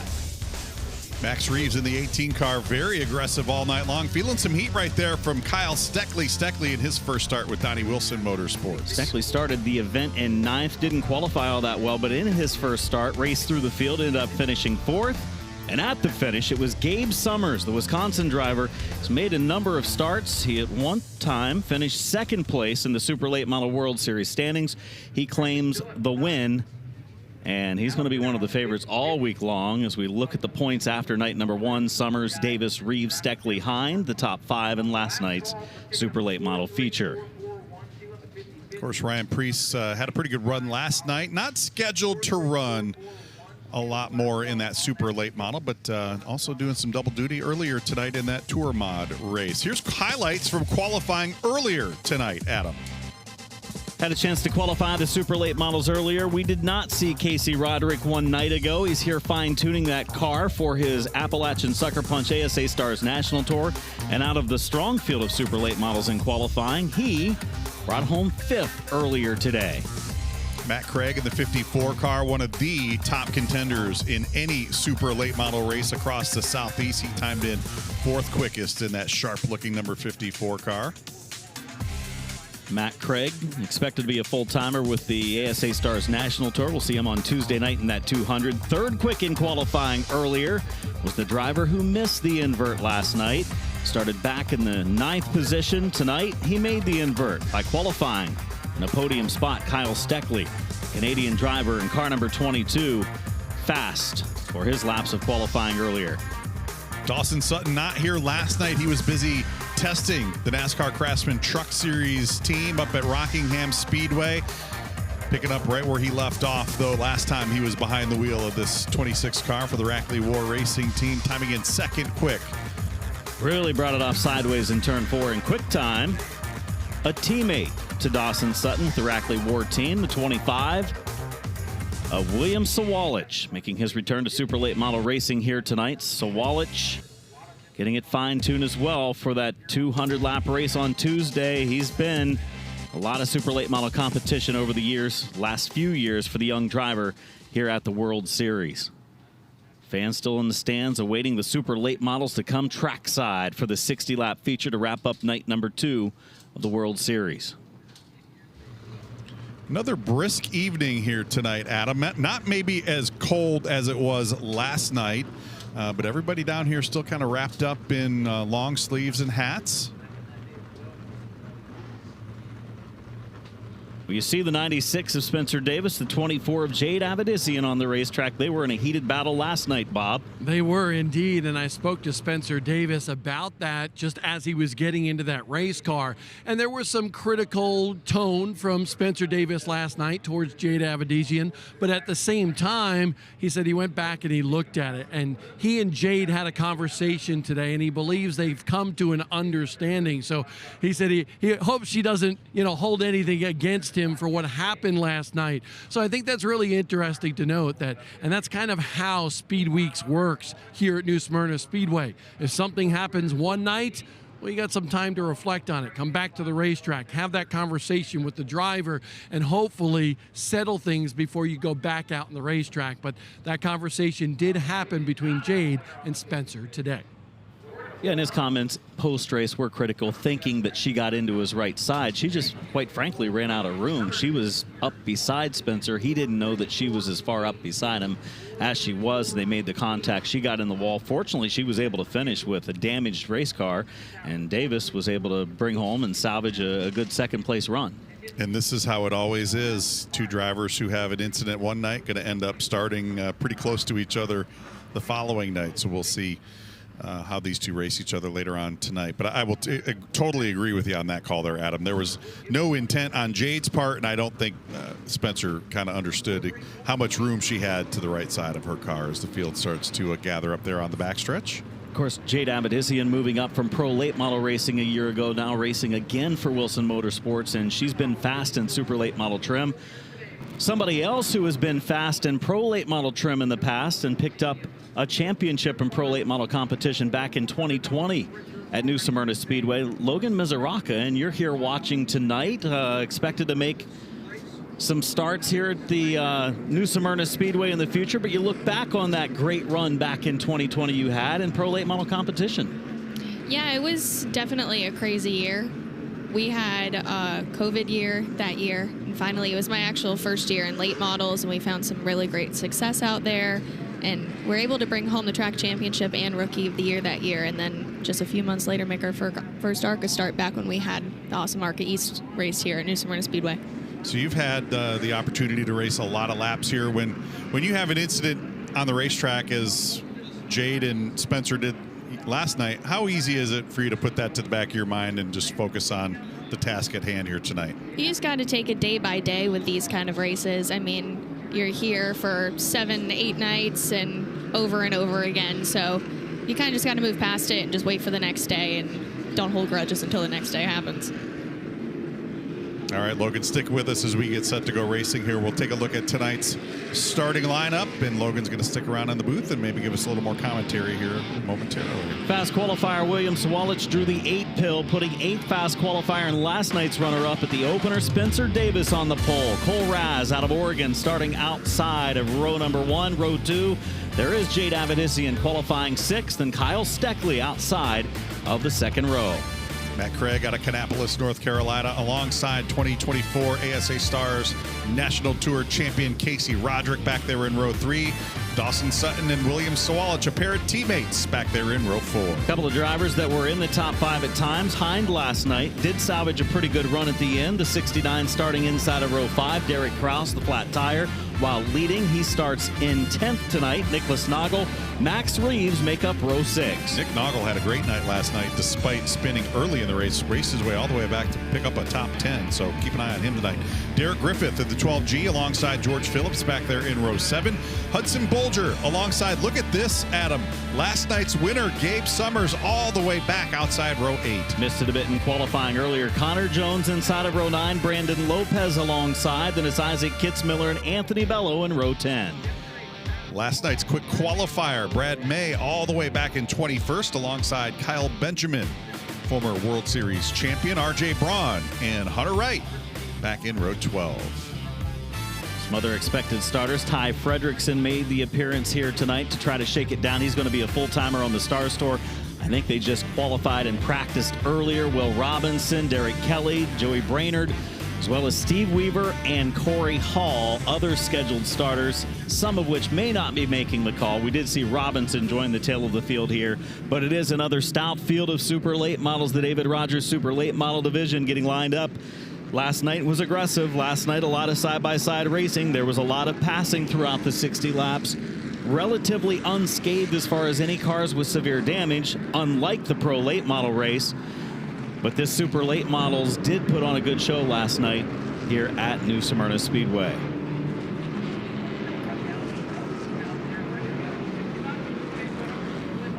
Field rolling under yellow, getting a little extra heat in the tires. It's been a cool first couple of nights here at New Smyrna. The weather's been beautiful, sunshine, no clouds in the sky, but then at night it gets a little bit chilly. We've had a brisk breeze.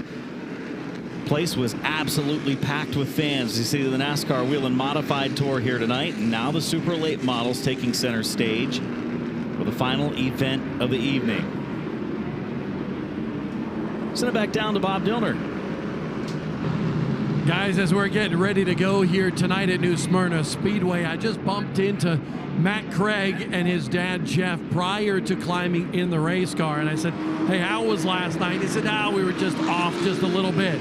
I said, what about today? He said, man, we change everything but the kitchen sink.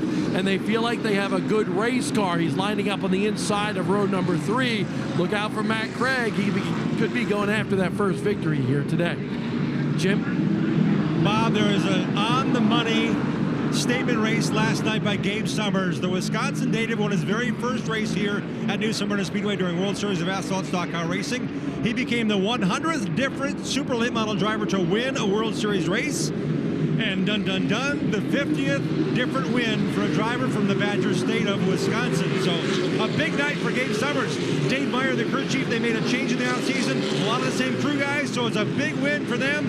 A lot of hard work went into that victory last night. Gabe Summers in that Maristem 15 will start 16th in this one in his Ford. So Gabe Summers starting pretty deep in the field outside of row number 8. 60 laps, though, not like the 35 lappers that we're familiar with in the short distance runs. And there's Raz dropping back in the 76 car. Yeah, I think some of these teams and drivers will elect to start towards the tail of the field, Adam, and get concentrating more on setups for tomorrow night rather than going out here and chasing a victory tonight. But look at Casey Roderick up on the front row. He's here working on that setup. He also wants to pick up a trophy here tonight. Stars champion a year ago, 2024, actually. He was the Appalachian Sucker Punch ASA Stars National Tour champion. Didn't have the funding to come back and do it again in 25. Came back with the Rhett Jones Racing Team at the end of the season. Had a great run at Nashville, the All-American, where he was a threat to win at one point before the rear deck lid caved in, causing some drag that slowed that 30 car down. And now Casey Roderick is on the outside of row 1 at the World Series. The yellow lights were off. The pace car stays on the track. We will stay under yellow. That could have been a little bit hairy for a moment as we were coming to green, and at the last moment they flipped the lights on. You could almost feel the energy there on that front row. They were a little surprised the pace car didn't peel off there, but luckily everybody kind of paying a real heads-up attention to what was going on right in front of them. 1 to go signal has been given. Lights back off, so we'll try it again this time around. Strong field of super late models ready to go. Keep your eyes on the 24 of Avidizian, very strong last night, was racing for second with Spencer Davis, who's right in front of her whenever the contact ensued. They were able to stay green last night. Roderick could be tough to beat outside of row 1. We're underway for the David Rogers Super Late Models Night 2 of the 2026 60th running of the World Series. Adam, it looked like Spencer Davis spun the tires a touch and got sideways off of turn 4. That's going to allow Casey Roderick to jump into the lead. Battle on now between teammates for 3rd and 4th. Steckley to the outside of Avidizian, who's a little wiggly there off of turn 4. Took a while for Steckley to come from 9th to 4th last night. He's already in 4th here at the start of the race. Will try to drop in line behind his teammate, the rookie of Super Late Model Racing, Jade Avidizian. She follows Spencer Davis closely. Here comes Matt Craig, who finished about mid-pack last night. And to the outside, top qualifier William Sawalich in the 25. Yeah, Sawalich has used that outside lane to his advantage here in the early going, picking off a couple of spots, but he's got his young teammate Dawson Sutton to the inside. Sutton has really come alive in the super late model world here the last 6 to 8 months. He's got a lot of confidence in the inside of that automobile, and right now he is trying to take it to his teammate to the inside of turns 1 and 2. He finished no worse than second in like his last 5 or 6 super late model starts of 2025, including the All-American 400 race victory. Dawson Sutton racing with his teammate, rubbing off the 4th corner. They're able to continue on. Sawalich holds the spot at the line, but it's a heated battle between the top 2 qualifiers. Yeah, teammates swapping paint for I believe that's just outside the top 5, 6th and 7th. Meanwhile, up at the front of the field, Jade Avidizian has made quick work of Spencer Davis, and now Avidizian starting to put some pressure on Casey Roderick. Adam, I talked about it last night. Anybody who has paid attention to Jade Avidizian's open wheel career knows exactly just how fiery she is behind the wheel. Starting to show that fire for the first time behind the wheel of a super late model. Weaver moving over, going down a lot, that bottom of the racetrack over in 3 and 4 as Roderick leads, but he's not pulling away. The 24 of Avidizian is extremely fast. She comes to the World Series making some of her first super late model starts. Was very good last night and looks to be even stronger right now. She'll look to make a move. How patient can you be in a 60 lapper? Much more patient than in the 35s, but as the yellow lights, I thought a yellow light was coming on. There was something in the parking lot over in turn 2 that was flashing. What did we have? Nothing. Something in a parking lot. Meanwhile, Abadizian still knocking on the back bumper there of Casey Roderick through turns 3 and 4. How about the opposite ends of the super late model experience spectrum? Abadizian now looking to the inside for the lead into turn 3. Turned it sideways. Some of that dirt racing experience may be helping her there down on the flat as she turned away to avoid contact and was able to avoid it. So did Roderick. Give her room on the bottom of the racetrack. And now it's Davis looking for second place with Casey Roderick to the inside in turn 3. Oh, uses the bumper in the middle of 3 and 4. Can't make the move. Roderick hangs on. Almost like we saw in that NASCAR Whelen Modified Tour race right there with the bumper bars on the front of those cars. That looked to be a pretty solid shot to the rear end of the 30 car right there. But again, here is Spencer Davis trying to stick the nose of the 96 car to the inside. Right now, I think Casey Roderick really working to keep that car to the bottom side of the racetrack. Yeah, he's putting a lot of wheel in it in 3 and 4. That last time through, watching the hands work the wheel for the 30 of Roderick. He drops back into the 3rd position. Steckley following closely. Inside the top 5. Roderick's car just a little bit off right now.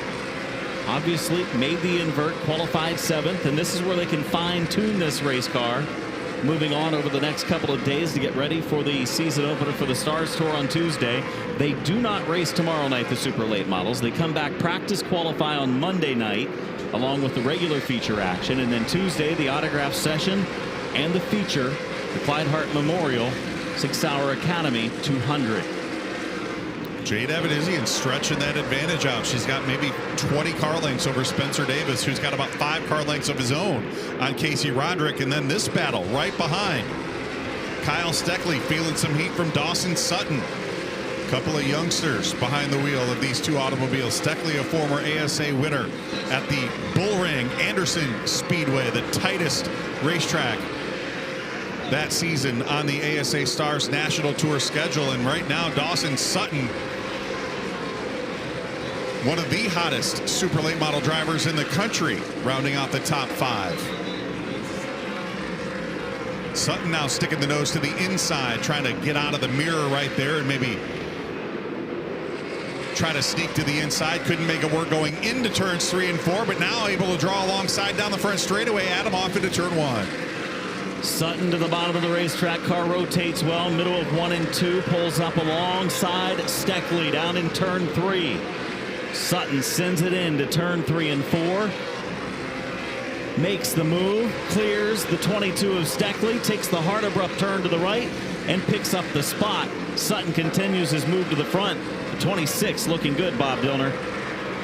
Absolutely. I spoke to Michael House, their crew chief, on that 26 prior to the start of the race, and I said, hey, is this more of a test session for Tuesday with the ASA Stars National Tour race, or are you going for broke? Because a little bit of both.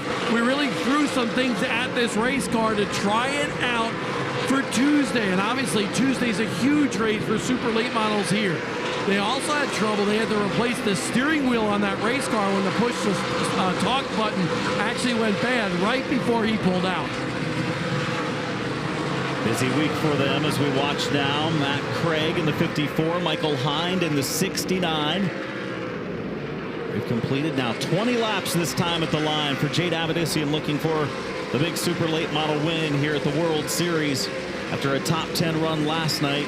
Looking to gain plenty of super experience throughout this week. Good race team with Wilson Motorsports as we watch the 54 of Craig running 6th, Hind running 7th.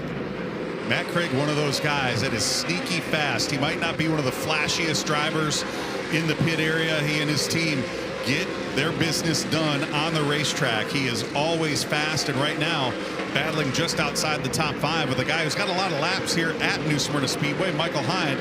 And that kind of new look number 69 car that used to be a black and yellow car. Nice new sharp paint job on that Michael Hind number 69 here heading into 2026. Hind finishing in the 5th spot last night, looking to move right now into the 6th position. Still in the first half of this race, but the laps are going quickly. This is a talented super late model field, and we've seen this in recent years with the super late model fields here at the World Series. Sometimes they're youthful, and there's plenty of youth involved, but there's also quite a bit of experience. Drivers who have worked their way up from the pro late model ranks into supers. Michael Hind is one of those, and he moves up to 6th. Look at Jade Abadizian driving away from a couple of really talented drivers in Spencer Davis and Casey Roderick. I talked to Bon Suss at the Performance Racing Industry Trade Show back in December. He is very high on Jade Abadizian. He's got a lot of high hopes for her. Thinks she is a perfect fit for the Donnie Wilson Motorsports team. The challenge for him was just trying to get enough races on her calendar to where they could get the development with Jade Abadizian where they want it. And right now, Jade taking advantage of this opportunity, stretching that advantage out lap by lap, Adam. Abadizian closing the gap on Derek Kelly. Kelly, one of the Floridians racing with the World Series in super and pro late models, currently running in 23rd, final driver on the lead lap, and Abadizian is closing quickly with just 3 laps from the halfway mark this time coming up the line. Logan Mizuraka joining us here in the broadcast booth, watching this one, a former pro late model champion for a summer season of regular season of racing here at New Smyrna Speedway. And as you watch this field now separating, we had a lot of furious and fast action early on. Yeah, I don't think anyone's had anything for Jade so far. Those cars and Donnie Wilson's equipment is amazing, and then she's just really, really tough competitor. You know, coming up from dirt is really showing, especially with these turns here. It can be a little bit complicated, especially with, we just had the modified race just run to where it kind of gets a little squirrely out there and you got to find new grip. And they were wondering how the track would be after running on a different type of tire, and that compound laid down for 20 laps. But we've seen good, or 200 laps. We've seen some great racing in the first 30 of this one, though. This is a battle heating up for 5th place. Steckley currently has it. Doesn't look like Steckley's race runs are as good tonight as last night, and Michael Hind about to take advantage. So Kyle Steckley went forward last night from the 9th starting position, and not overly concerned that he's kind of dropping back precipitously, but definitely has not had the forward progress tonight that he did last night in that 22 automobile. There's a new tire brand and a new tire compound that the Torx Modifieds ran on tonight, Bob Dillner.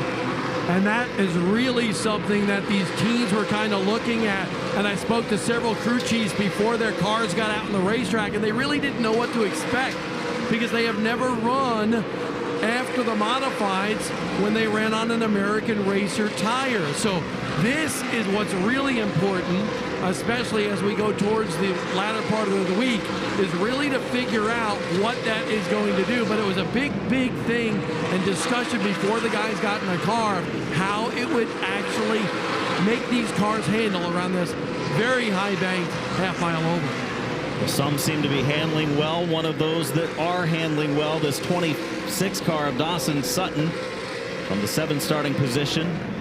Worked his way to 4th, and now the battle for 3rd. Gets the run to the inside of outside pole sitter Casey Roderick. Roderick lets him go, will drop in line.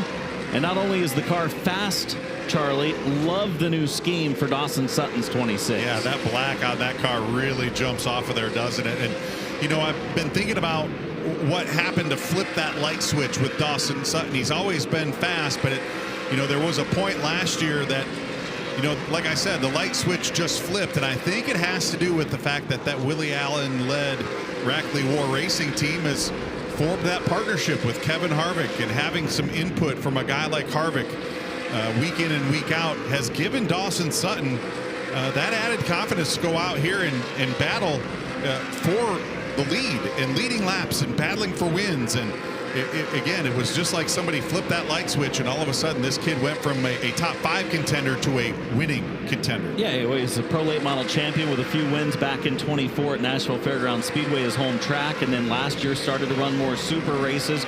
And just when that confidence hit him, he got that first big win, it was like every race better and better. Bob, I think we're going to see a bright future for Dawson Sutton, especially in these super late models.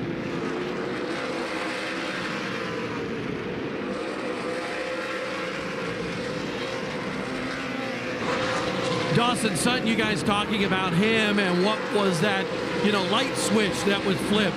And it really came down to, and I spoke to Dawson Sutton about this at the Snowball Derby, a brand new race car that they built, and it really just kind of fit him. And that team has really excelled, as you guys noted, since then. So not only was he figuring out things, but he said this car just has the feel that he loves, and that's why he's had some stellar performances over the last 6 months. Currently running in the 3rd spot is Dawson Sutton from Lebanon, Tennessee. Teenage driver moving from pro late models up into supers. Of course, running the NASCAR Craftsman Truck Series as well. Heavy traffic for the leader, Jade Avedissian, looking for her first Super Late Model World Series win. She has Hudson Bolger, moves over at the last moment in the Byron Outdoor Superstore number 17. Bolger, another driver that is racing tonight in preparation for Tuesday night's event. Hudson Bolger, a young driver, moving up from Legends to Pros and now Supers, running 21st, the first driver 1 lap down. Adam, if there's going to be a chink in Jade's armor tonight, it might be navigating lapped traffic. This is not something that she has had a lot of experience doing in full-bodied race cars as the leader. And I will tell you what, she has not given up much, if any, ground as she has worked her way through some of these slower cars to Spencer Davis. Jade Avedissian working her way through these lap cars like a seasoned veteran right now. And she's done it from the inside. She's done it from the outside. The driver's giving her some room, whether it be moving over left or right. And now she's got some clear racetrack ahead, about a half straightaway or more. She's kept a good distance on 2nd place right now, which is Spencer Davis. What Avedissian does not want to see is a yellow, because then that brings Dawson Sutton and Spencer Davis up to her for a restart. And right now we've been green since the start of this one, and she's holding a pretty wheel at the front of the field. And she has not thrashed that car around much, if at all, either. So you have to believe that maybe the tires on that 24 car still in pretty good shape here for the final 15-lap run to the finish. We talked about the heavy traffic, and Avedissian have to work it. Now it's 2nd place, Spencer Davis, and 3rd, Dawson Sutton, having to do the same. Get around Will Robinson now in the back straightaway.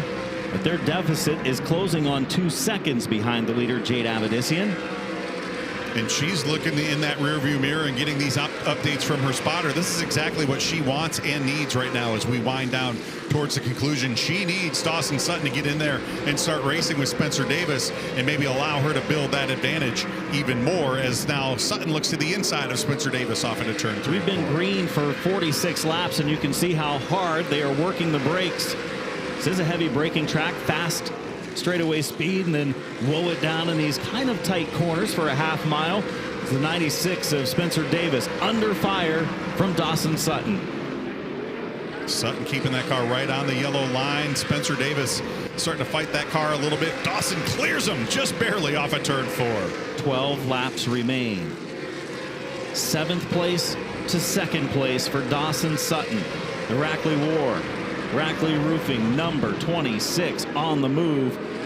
But I think he's going to need some help. The lead is now at 2.2 seconds for Jade Avedissian out front.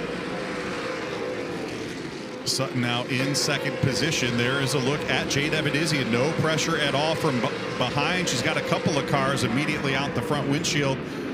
Spotter's going to be working with getting those lap cars out of her way. The starter in the flag stand using the move over flag, Jade Avedissian.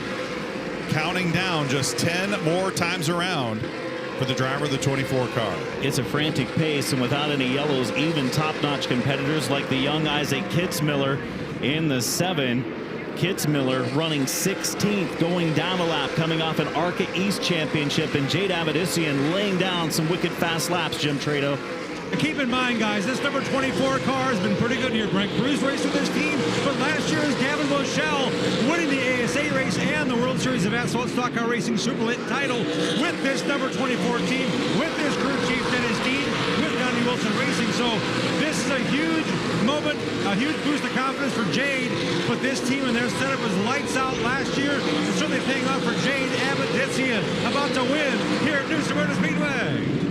7 laps remain. Braun in the 92 right in front of her in 15th, and boy did he have his hands full coming off of 4. Worked it sideways, and she closes the gap quickly. Her lead is now Avedissian at the front, 1.4 seconds the difference. So Sutton making up some ground, but down to 6 laps remaining. Jade got hung up just a touch behind Isaac Kitzmiller about 3 laps ago, and eventually, just as we were going down to that pit report, used the old proverbial chrome horn there to help get him up out of the groove and out of the way. She was feeling that he was kind of holding her up there a little bit, and indeed he has. Dawson Sutton has lopped about half that advantage that Avedissian had at one point. Now just over 1 second the lead for Jade Avedissian with 5 to go. If there was any doubt on whether she would be okay in a super late model, I think she's showing more progress in a super over the first couple of starts than what we saw in the pros, and that year in the pros has seemed to help out a lot, put her in position to make things work in a super late model. And right now she leads with 4 to go, 3.5 to go, middle of the backstretch. Sutton, no cars between he and Avedissian right now, 3 to go at the line. He can see her out the front windshield. He has got up out of the saddle. He is going to the whip. It's just 3 laps remain now for Jade Avedissian. Dawson Sutton closing it in now off of turn 2 down the backstretch. The lead just over 1 second. He cut a 10th off the last time by, but it's 2 to go this time. Final 2 paces for Jade Avedissian. The popsicle sticks in the air.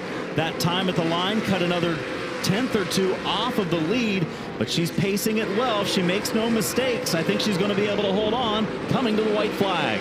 Into turns 3 and 4. Dawson Sutton now about 15 car lengths behind. Looking at the white flag for Jade Avedissian. Final time around. Avedissian into turns 1 and 2 cleanly. Can Dawson Sutton get there? Now make it 5 car lengths off of turn 2.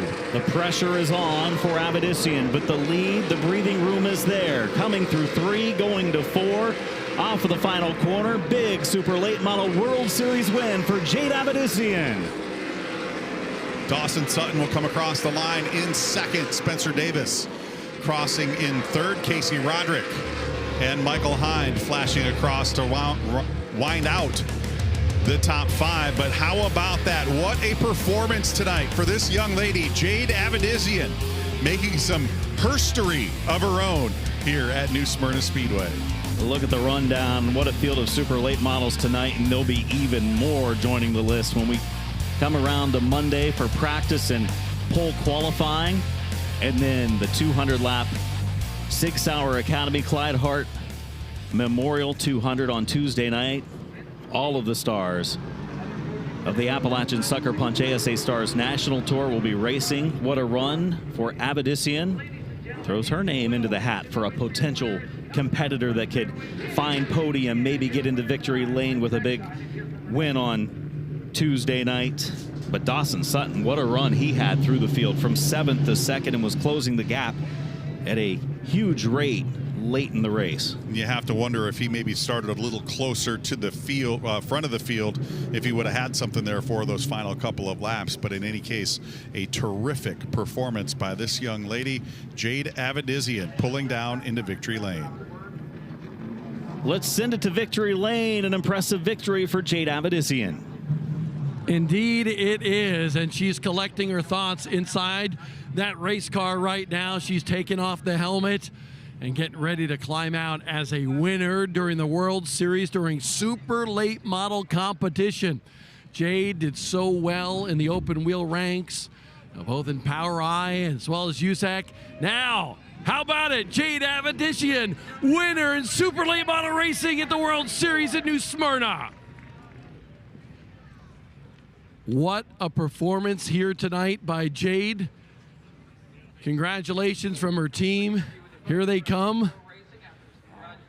Hugs all around.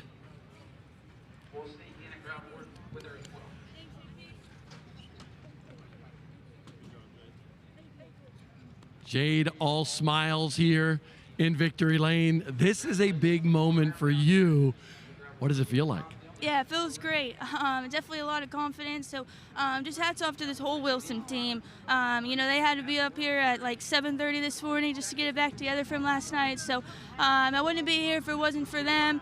So thanks to Dennis, everyone on this 24 car, Bond, for everything they do for me, Mobile Ones, Water Racing, and just it's a big group effort. And yeah, just my focus on already on Tuesday, and I just want to win that race so bad. Hey, speaking of focus, that 26 car was catching you a little bit at the end. How aware were you of Dawson and the gap between you and him in the closing laps? Yeah, I was pretty aware, thanks to Jacob. Just kind of try to manage my gap and just kind of keep everything connected. I think that's kind of something I've struggled in the past, and it just feels good to kind of put a race together. I know it was only 60 laps, but it's still something. So, yeah, like I said, though, I just want to thank everyone at Toyota, Peels. I hope Philip's watching right now. I think he is. He was texting my dad last night, not too happy, but it's just part of it. So, yeah, back to that, though. Thanks to Spencer for letting me go there. I do appreciate it, even though I didn't, love it last night, but I do appreciate it. So, yeah, thanks to everyone, and I just can't wait for Tuesday. Personally For you, though, to win here at the World Series at New Smyrna, what does it mean to you? Yeah, it's definitely pretty cool. Yeah, it's just another thing I get to kind of check off. But, yeah, I don't know what to say. I just want to focus on the rest of the week, and all I care about is winning. I want to win Tuesday, I want to win Wednesday, and I want to win Thursday. Pretty impressive tonight by Jade Avedissian, winner of the super late model races here. And I remember, Becca Caston a few years ago, guys, quite a number of years ago, that actually pulled into victory lane here as well at New Smyrna. Yeah, Bob, Becca Caston back in 2011, becoming the first female super late model winner during the World Series. Tonight, Jade Avedissian becomes the second. Pretty impressive run against an outstanding field of super late models. Yeah, this was no fluke right here. These were some of the top super late model drivers in the country here tonight, and the one she just barely beat here at the end is a guy that I think we're going to have to contend with when we go back racing here on Tuesday night. Race goes flag to flag tonight, green to checkered without a yellow. In about 20 minutes, Jim Trado standing by with second place. Fast race car and a fast race car driver, Dawson Sutton. I'm smiling because it was a treat to watch Dawson come through. Now, keep in mind, he qualified second, but there was invert was 8, so he started 7th. Man, that car was flying. How happy were you behind the wheel knowing this car could turn? Yeah, man, I'm freaking pumped. This team brought me an amazing race car, and that's all I could ask for. This was, a practice race for us for Tuesday, and thankfully it didn't get too much damage, and also had a really good race. So that was definitely probably one of the funnest races I've ever ran. So super fun there, and congrats to Jade. But I'm just super thankful my team brought me a great car, and I'm excited for Tuesday. You and your crew chief were talking as you literally got out of the race car, already taking notes for Tuesday's 200-lapper. You can race between now and then, or are you just going to worry about Monday practice and go race with the checkered on Tuesday? Yeah, just Monday practice. I think we have a really good piece here. Same piece from the All-American. So a really good car. So hopefully we can just keep it in one piece and go get a win Tuesday. He got the guitar there in Nashville. Congrats, Dawson, on the great run to second. Guitar in his hometown track. The National All-American 400 trophy is a big guitar. And Spencer Davis is looking for more than a podium finish. But congrats, man. Back-to-back nights. We're talking to you after the race. Finishing third tonight in this number 96 machine. I want to say there were moments where I was like, here he comes. And then it just didn't seem to have that little bit. Yes, sir. Yeah, our GMS race car, Surf USA Mobile Nexus machine was pretty damn good, and we're still lacking. This is our B motor, and man, we brought this car down here, and I'll say it just like I said it last night. Only thing we've changed in this thing is the steam, and it's not getting the job done. But we worked hard. We're back on the podium, and hats off to Donnie Wilson and all those guys. Jade, we had a little bit of a talk last night, and I messed up, ran her into the wall. Glad she could redeem it tonight, and another podium for us. Ready today is a race here on Tuesday.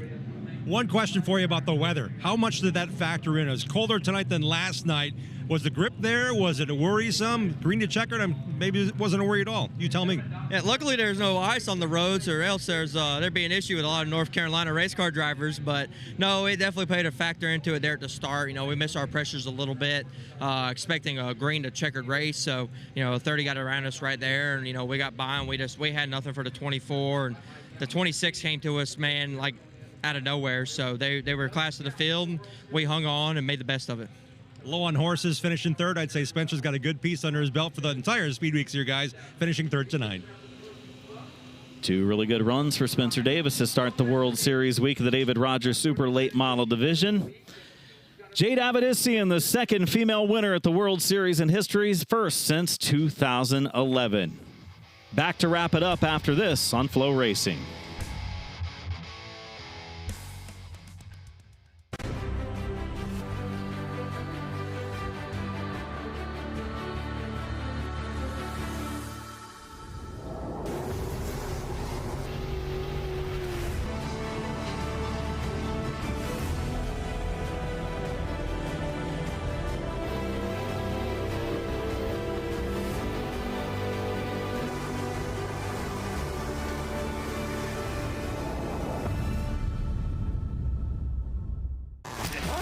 since 1978. Sweet Manufacturing has been the leader in high-performance power steering. Employee-owned and built in the USA. We proudly deliver the best in-class steering equipment. With constant innovation and development, we push performance to the next level because champions demand the best. When precision matters and performance counts, trust the experts. Sweet Manufacturing. Let us turn your wheels. The Engine Shop at the legendary garage is proud to carry the winning tradition of the progressive spec engine into the future. Proven power from smart modifieds to super late models. Built for reliability, designed to save teams money. Expect a long service life of winning power. The progressive spec engine. Reliable, proven, racer approved. Find the Engine Shop online at thelegendarygarage.com. When you go green, precision matters, and that's why you choose Weir's Machine. From suspension components, tools, and data technology, we've changed the game for race teams around the world. Our ultra-force load machines are revolutionizing how teams collect and analyze data, while our Circle Track app provides a data storage notebook, giving you the edge on every turn. We're not here to follow the pack, we're here to lead it. American-made, race-tested, Weir's Machine. Welcome back to New Smyrna Speedway for the second night of the World Series of Asphalt Stock Car Racing. Highlights from tonight, there were plenty.